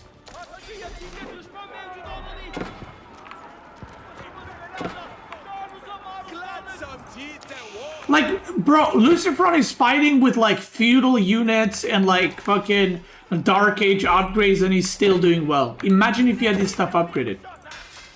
Get this. Get this. You have it. You have it. You have enough. Get Elite Army Tactics, actually. Elite Army Tactics, better value. He's remaking the schools. He's learning. Get it? Fight there. That's a good spot around the sacred site. Oh god. Kite. Get an upgrade. Get an upgrade. No, you don't need imams, man. You need an upgrade.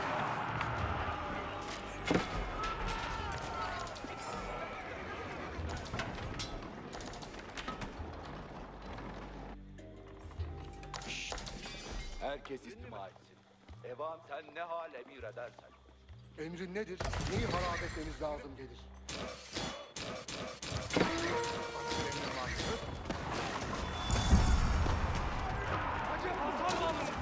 Evamire ve galibiyete hazır.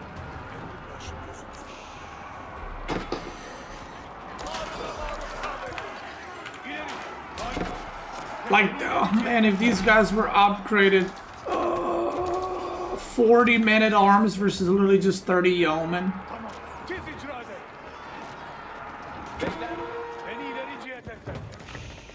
He's raiding again, which is great.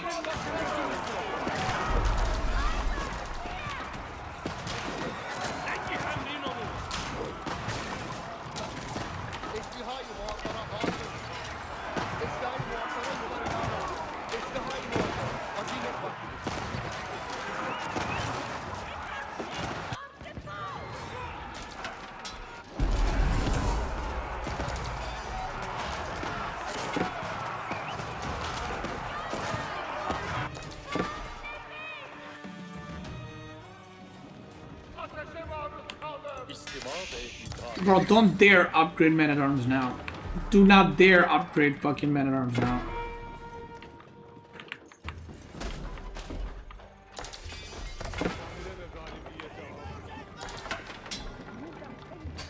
He figured it out. And now when he's making archers, MarineLorD's making hobilars. Oh my god.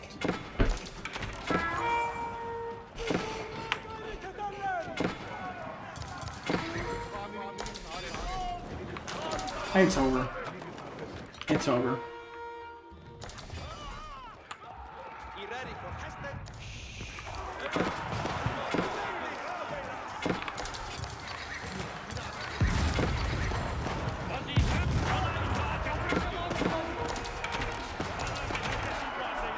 It's over in 3. Actually, it's not over in 3, 2, 1. Bro, if this is your version of a Civ is OP, then...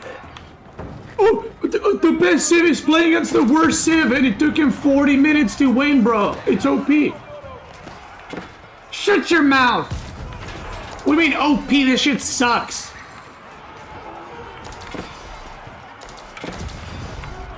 Man, you guys are coping. You guys are coping so hard. I'm gonna make a real tier list after this tournament. 1. I'm gonna make a real tier list after this tournament. You guys are lying to the people.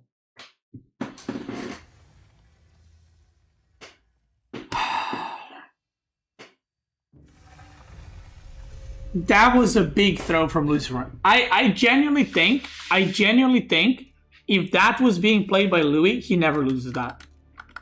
Because Louis gets it. Like, he gets the part with Ottoman when you're supposed to camp.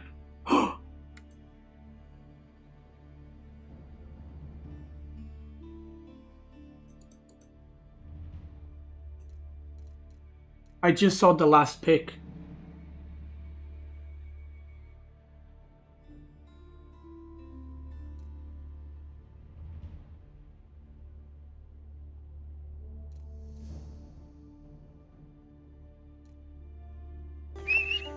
DC!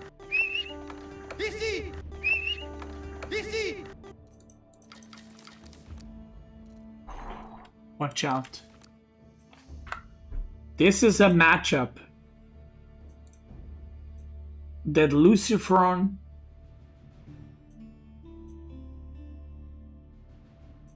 or somebody somewhere. Oh no, Vortex beat MarineLorD in this matchup, actually. In this very matchup.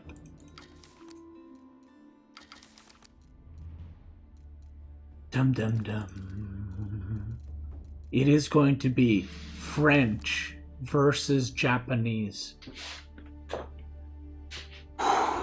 Man. Dude, I'm glad we got to game 5.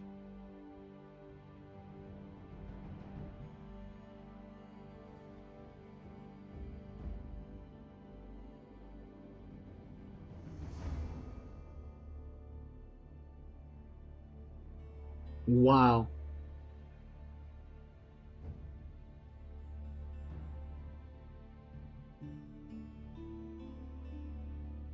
Wow, wow, wow.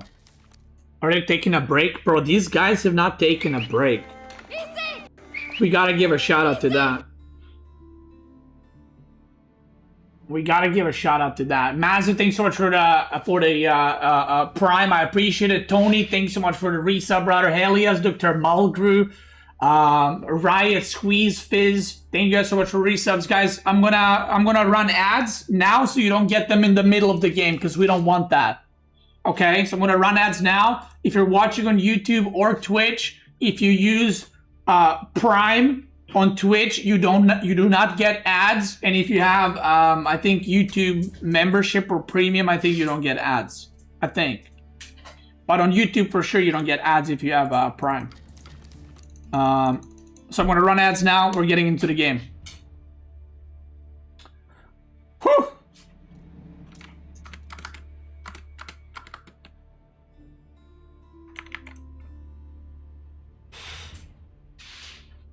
You have over 2K viewers? Dude, it's wild. I'm so dead, actually. Because I've been, like, they literally haven't taken a break and I'm solo casting. Or I'm not casting, I'm solo yapping.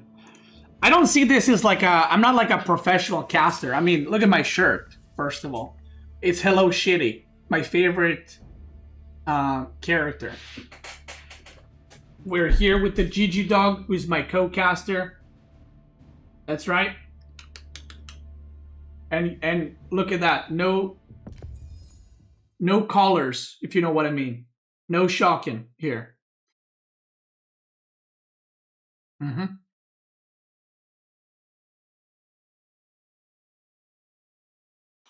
Gigi Doug.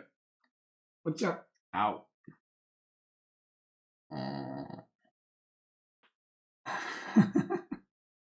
Okay, here we go. Hey, Gigi Doug.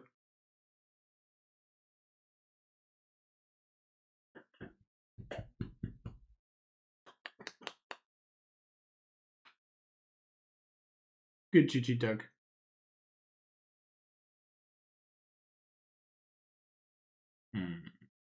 What's up, that dude? Easy!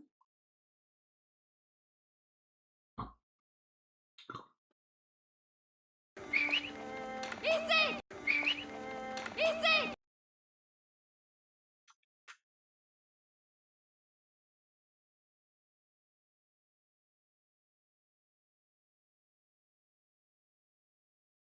Hey?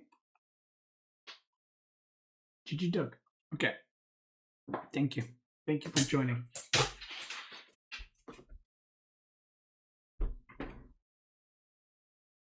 All right, we're back into it. But yeah, what I wanted to say is I'm not a professional caster, and even if I switch to full-time casting, I'm never gonna be like a caster, you know, unless I'm casting like on stage or something, you know, that's different. But if I'm casting from home, I mean, it's like we're just hanging out, you know, I'm yapping about the civs, I'm yelling at the chat, you know, you're just your average stream, we're watching some games together. That's just kind of how it is. That's just kind of how it is. Hair needs more gel. There's no gel in my hair, brother. This is just natural lighting. My hair is actually dry as fuck now.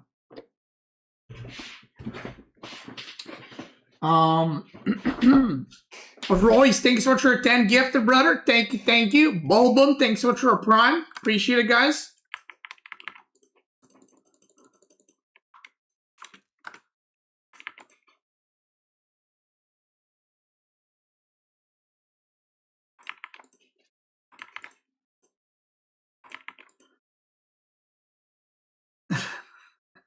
You're a great caster because you know the game better than the other casters. Thank you. Appreciate it.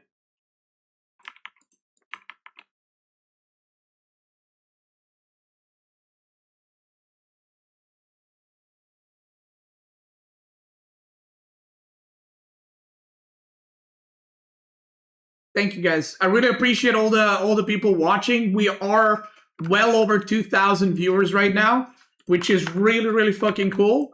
And yeah, we're going down into the last game. That's it. Beastie with facial hair is the sexiest. Thank you, Lookout. Appreciate it. Thank you. So we're going into the last game, and yeah.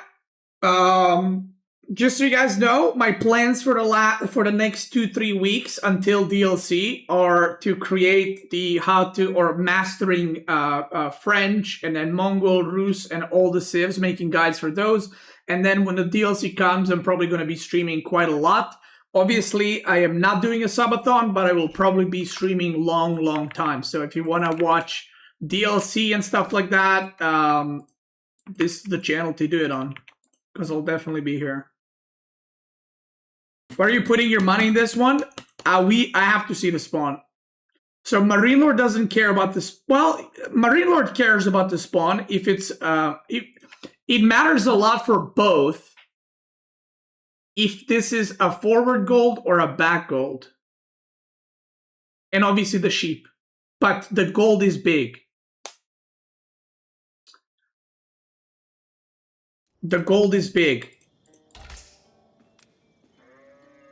Let me pause for a second. I'm not... Maybe this is the time where you go second scout as one of them. I'm not even joking. Just go fuckhead. Just go ham, you know? There's the barracks opening. Gold is to the side, but it is not protected. Oh, he's gonna just open tower. Okay. So MarineLorD is opening with a tower immediately. Okay, so he's prepped for this. Now, is LucifroN gonna see this in time? I don't think he will. But I think making a spearman is not necessarily a bad thing. I think you have to make a spearman, because if you don't, MarineLorD can cancel this. So you have to make a spearman at least. Okay, he sees it, right? He saw the tower. Okay. So he's gonna stop at one spearman, I believe. No, he cancels the spearman. He cancels the spearman completely. That's a mistake, and I'll tell you why. MarineLorD might cancel the tower. Let's see if he finishes it. He's just gonna blind it. Okay, that worked out for LucifroN. Yeah, that worked. That's okay. That's a small misplay by both of these players. Okay. LucifroN should have made a spearman, because the best play from French here is if you see if there's a spearman, and if there's not a spearman, you cancel it and you get the 100 wood back. And from LucifroN, if you cancel the spearman and MarineLorD sees that there's no spearman, obviously that's bad for LucifroN, right? So by making a spearman, you force him to finish the tower. So, yeah. It's just a small thing, but like I said, everything matters, and I would say this is a better start for LucifroN, because he made a barracks, which he's gonna want to make anyway, and MarineLorD made a tower, which he doesn't really want to make, and this is big. This is big. MarineLorD's following LucifroN Scout right now. Oh god, and he has no idea. Oh no. He's got no idea. I mean, at this point, he has to realize that he hasn't seen the sheep from here to here. He has to realize that something is off. If MarineLorD reads this well, he should beeline here, drop off the sheep, and go upwards. But does he realize? Is he reading it? He is reading it. Oh! He went upwards and then he changed his mind. Did you see that? Look. I think he's trying to intercept to see if there's a scout. I think he's suspecting it, but he keeps clicking to try and see if there's a scout or not. Oh no, he's not suspecting it at all. Oh god, this is a disaster. Oh, he sees him now, but it's too late. It's too late. Oh man, this is huge, because LucifroN is going to get all the sheep on this side of the map. Okay, MarineLorD gets that. 1, 2, 3, 4. Ooh, this might be a close one. Okay, LucifroN might get baited by this sheep. I don't think he's gonna see it though. He's not gonna see it. He needs to cut. Yeah. He needs to run. Run. Okay. Sheep department. MarineLorD got 10. LucifroN got 17.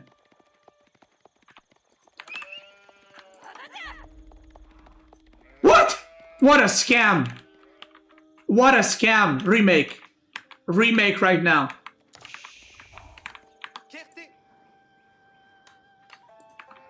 Remake right now.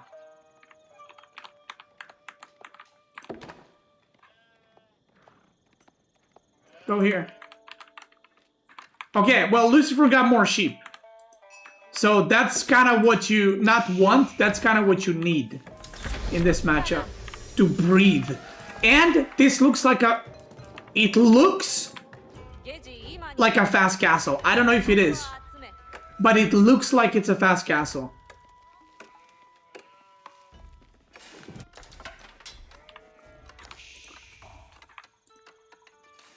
Is it?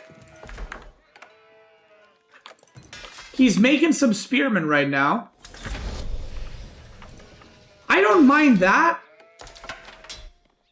But... Ooh, stables too. But he got the forward gold too, so his gold situation is not the greatest either. Archer range is coming, and a knight.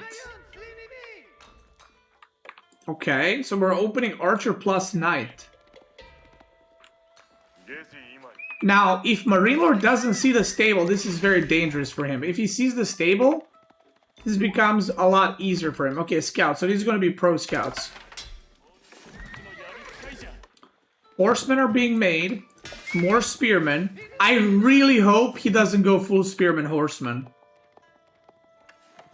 I really, really believe... Oh god, he's gonna go... I think he's gonna go 1-1-1. I really don't believe this is the way to play this matchup.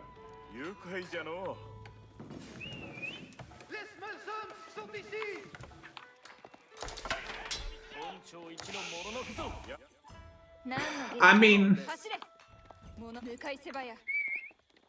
I don't know what kind of style LucifroN practiced. So maybe this is the style he just likes, you know.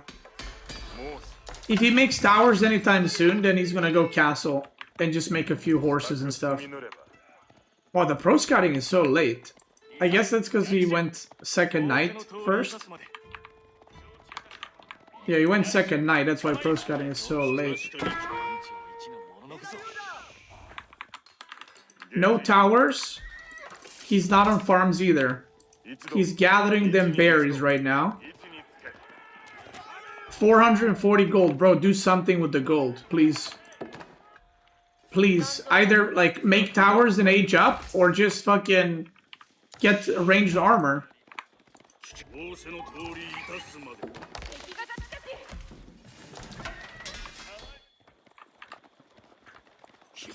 I don't know. Okay, he's making a tower. Another tower, maybe? Another tower? If another tower, that's fast castle from here on out. He's got so many villagers. Okay, it's fast castle. It's fast castle. Another tower would be great. So he can have 10 villagers on the gold.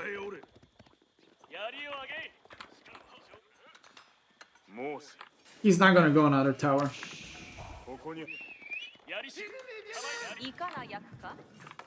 Okay, he's on the farms. He can go daimyo soon. Ooh, that might be a...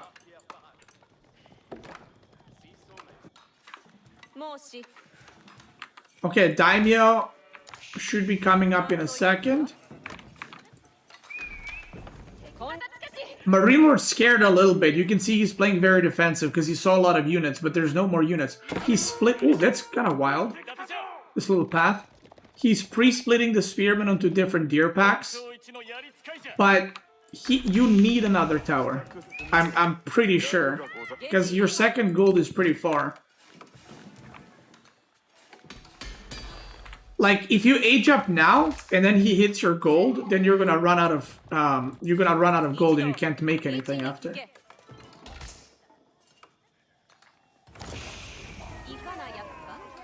Yeah, he's sending more on gold. MarineLorD's got no idea. Or at least he's not scouting, and he's not really playing aggro, he's just chilling. He's just escorting his scouts right now. Thing is, floating gate is coming. He's gathering a lot of gold. Stables is already up. He's preventing a lot of wood chopping here.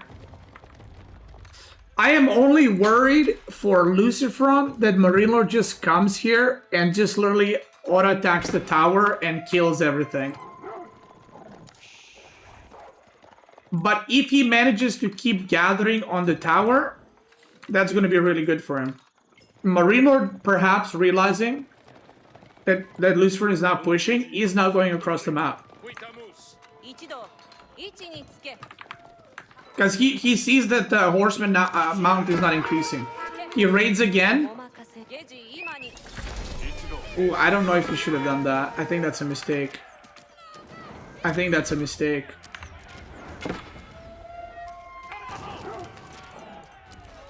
Because these guys are dead now. Okay. Good escort. Good escort. Good escort. He needs to go on the back gold immediately. Or he's just deep fried. That's why I said, if he has 2 towers, now the second one could have upgraded and he's chilling. But he went so greedy, even though he had wood, he could have made 2 towers, even.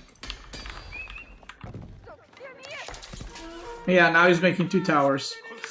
Ay. Okay, so now this is very dangerous. If MarineLorD continues making knights, which he will, he could potentially punish this by just outmassing mounted samurai.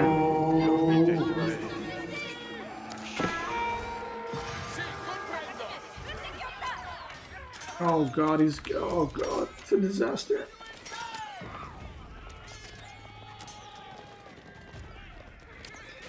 Why so greedy, man? He could have just added another tower! And he would have been fine! He would have been so fine, he could, like, oh my god. He could be cranking samurais right now. Oh lord. He's not upgrading the towers because he went +1 melee attack. And MarineLorD's going back in again. It's over.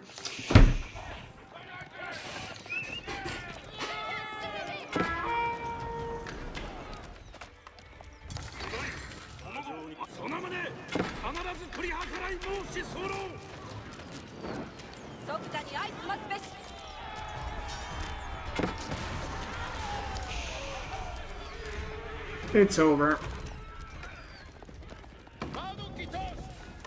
おぼし飯のことは成就したも同然必ずや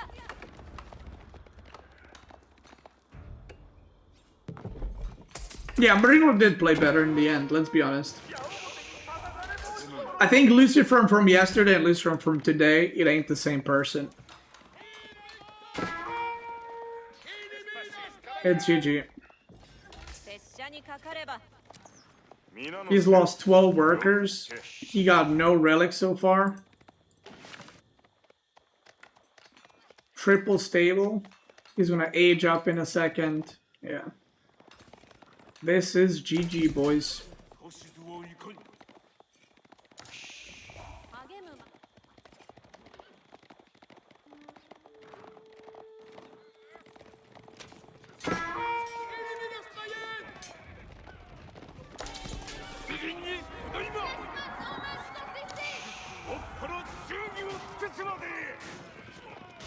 MarineLorD just too clean? I mean...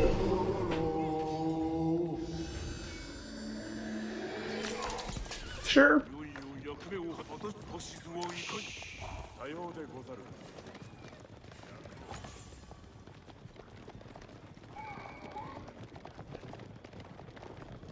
Yeah, I do think this was not... There was a hype there for a moment. I feel like he should have won, at least LucifroN should have won 3-1. But... 一同よく聞け Yeah. I mean, LucifroN's probably gonna try, but he is pretty far behind. MarineLorD doesn't even have +1 ranged armor, by the way.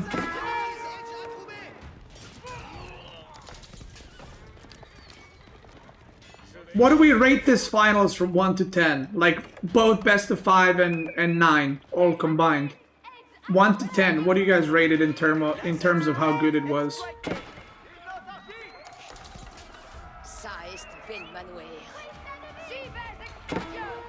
A lot of 6s? 7? Really? 7?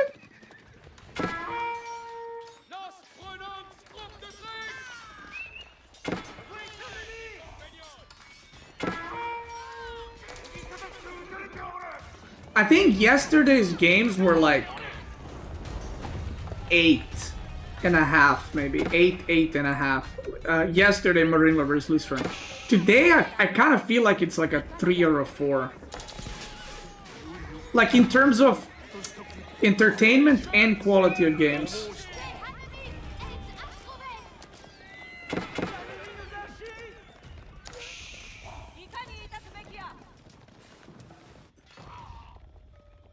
Last Lantern was way better. To be fair, Steel Series Tournament had like all the series were like insanely good. 8. I feel like Steel Series Tournament, like the games were blessed. I feel like all the series were just entertaining, and I feel like the players were playing well. Yeah, Steel Series, I think, as a tournament as a whole, had the best games on average, bar none. Like, it's not even comparable. But yeah, congratulations to MarineLorD. He wins in the end. Sad for LucifroN, because this is a painful one. I think, yeah, probably a painful one. Like, I think beating MarineLorD 4-2, and let's be honest, all these games were like pretty good, pretty competitive. LucifroN looked sharp. Like from game 1, it looked sharp as fuck. Then he lost 2 water maps, and then these were this one was very close. This one was one-sided, and then this one was also exciting one. Grand finals. I feel like in the first best of 9, I don't know what the hell happened, but he just got fucking destroyed. There was a moment there in a best of 5 where it kind of felt like he was coming back. But, yeah. Yeah. It is interview. Yeah, we'll check now if there are.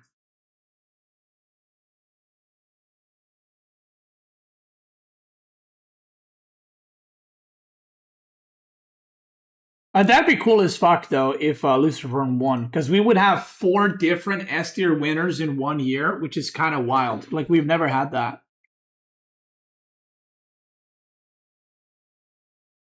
That'd be cool as hell.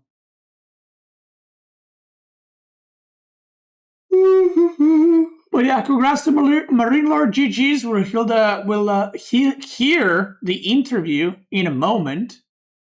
MarineLorD. All right, MarineLorD, congratulations, winning the EGC Masters Fall up against LucifroN. Man, some absolutely intense games here today. How are you feeling after that one? Probably exhausted. No, I'm not that exhausted actually. I think the first best of 9 was pretty quick, so it was okay. But, I mean, obviously it's pretty hard. LucifroN is very good and you have to think a lot all the time. Because some matchups are pretty rare and you don't know what to do sometimes. You have to think beforehand and make the right call.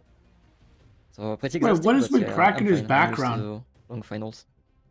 Used to long games. I mean, that's also where the experience really comes into play as well. And man, I'm just looking back at this. There were some really, really quick games here and there as well. Like we had the water game, of course, with Knights Templar up against England. I think that was probably one of the quickest water games that we've seen. I so feel far. no one is happy, even the players. Oh man, you played these games so incredibly methodical. So I gotta say, like, once again, congratulations. And man, there is no other player in the scene that uses archers quite like you do. Just messing so many of them. It really feels like the go-to unit. We've had so many games today. I'm kind of struggling, like, looking at, like, the individual games and, like, trying to think of questions here to ask you of this. So I'm gonna just want to, like, play general, some general questions. Okay. Obviously, LucifroN, he had a good amount of a break from the game overall, like your opponent there. He came back, and this time he really performed. Was that something that you overall just expected from him? Like, that great of a performance? Did you maybe even practice with him? What was your take on, like, LucifroN's performance there? Yeah, I'm not really surprised. I practice with pretty much everyone on the scene that plays this tournament. So LucifroN was one of them, and for sure in practice it was very close all the time. So, I mean, to be fair, like, most of the time when I start a tournament, when I play group stage, most of the time my win rate in practice is pretty bad. And then I play more and I scale up pretty much.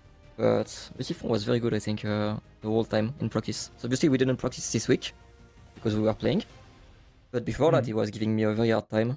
And he was destroying me so many times with the House of Lancaster. So at the end of the day I decided to become the main House of Lancaster and leave China for them. That is very interesting, man.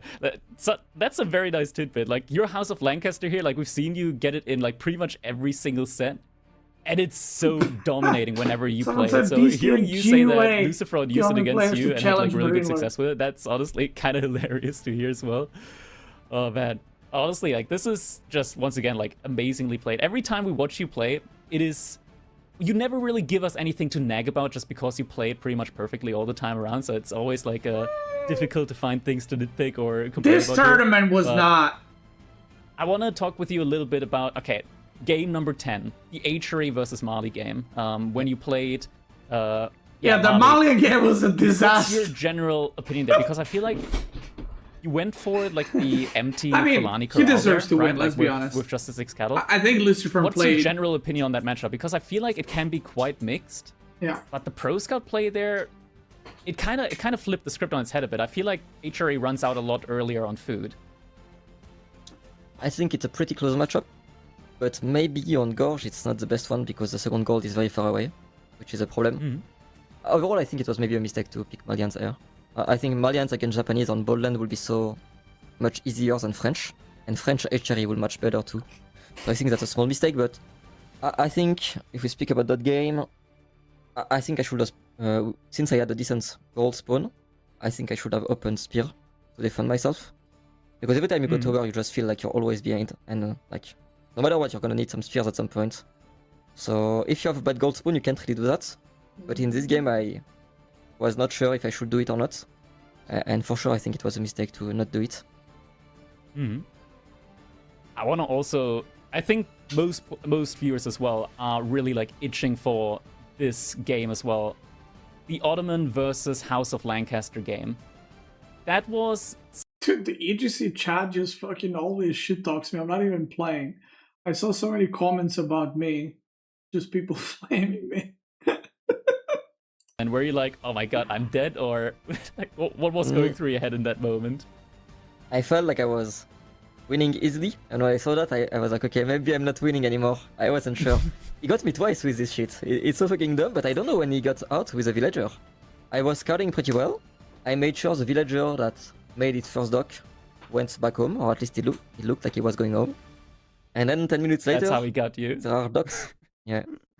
And it's hard to scout because, like, normally the Ottoman is gonna stay under his TC because he cannot really do anything normally against King push.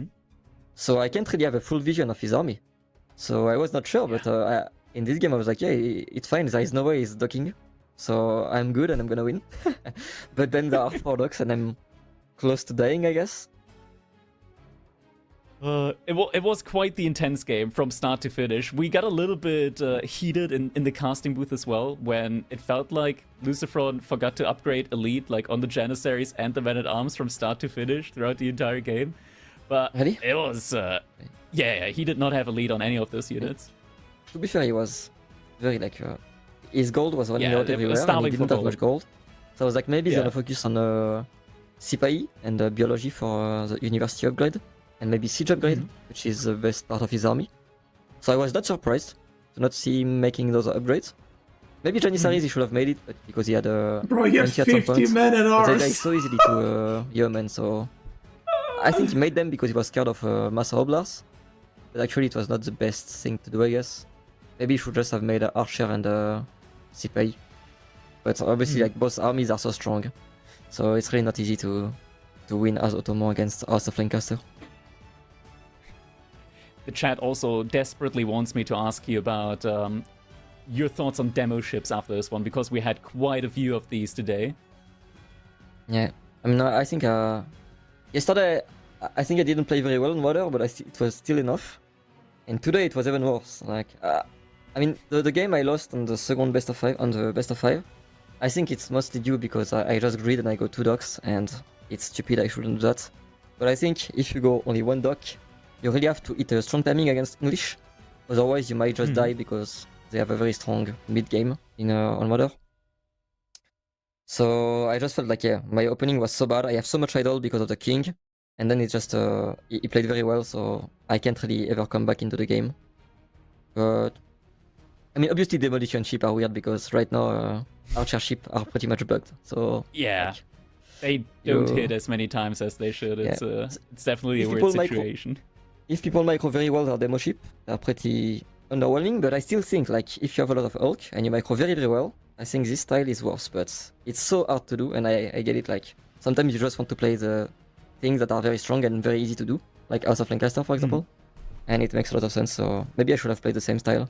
I think I should just have made a few more demolition ship on every game, just like 2 or 3, to deny the big go in when he goes in with Hulk and demolition ship, and I can target properly. I think that was a key mistake.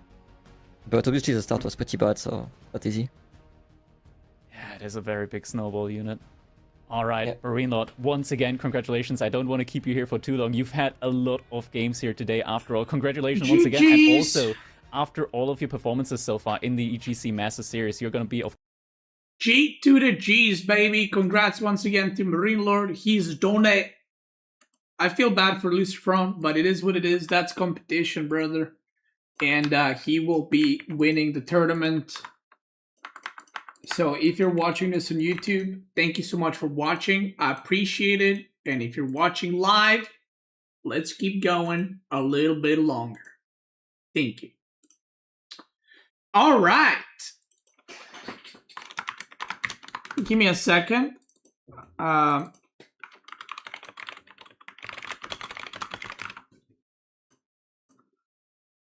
You guys remember when I was telling you about how it is to be a pro gamer with like practicing and all that?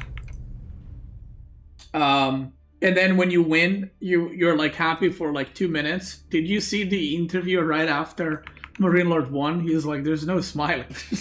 It's just like... can you put in so much time into it? Ugh.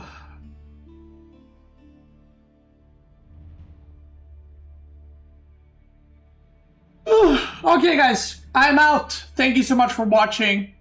I am back. I might take a day off tomorrow. We'll see. But I'm probably back tomorrow. And if I'm not, I'm just tired. I've been streaming like 6-7 hours last 2 days. And I'm old. And I gotta take care of some stuff. And Totter is needy. So thank you so much, everybody. Have a great night. That was a good, fun tournament overall. Shout out to EGC TV. And I am out. Here to watch AOV. Thanks so much for resub. Good night, boys. See you next time. Bye-bye.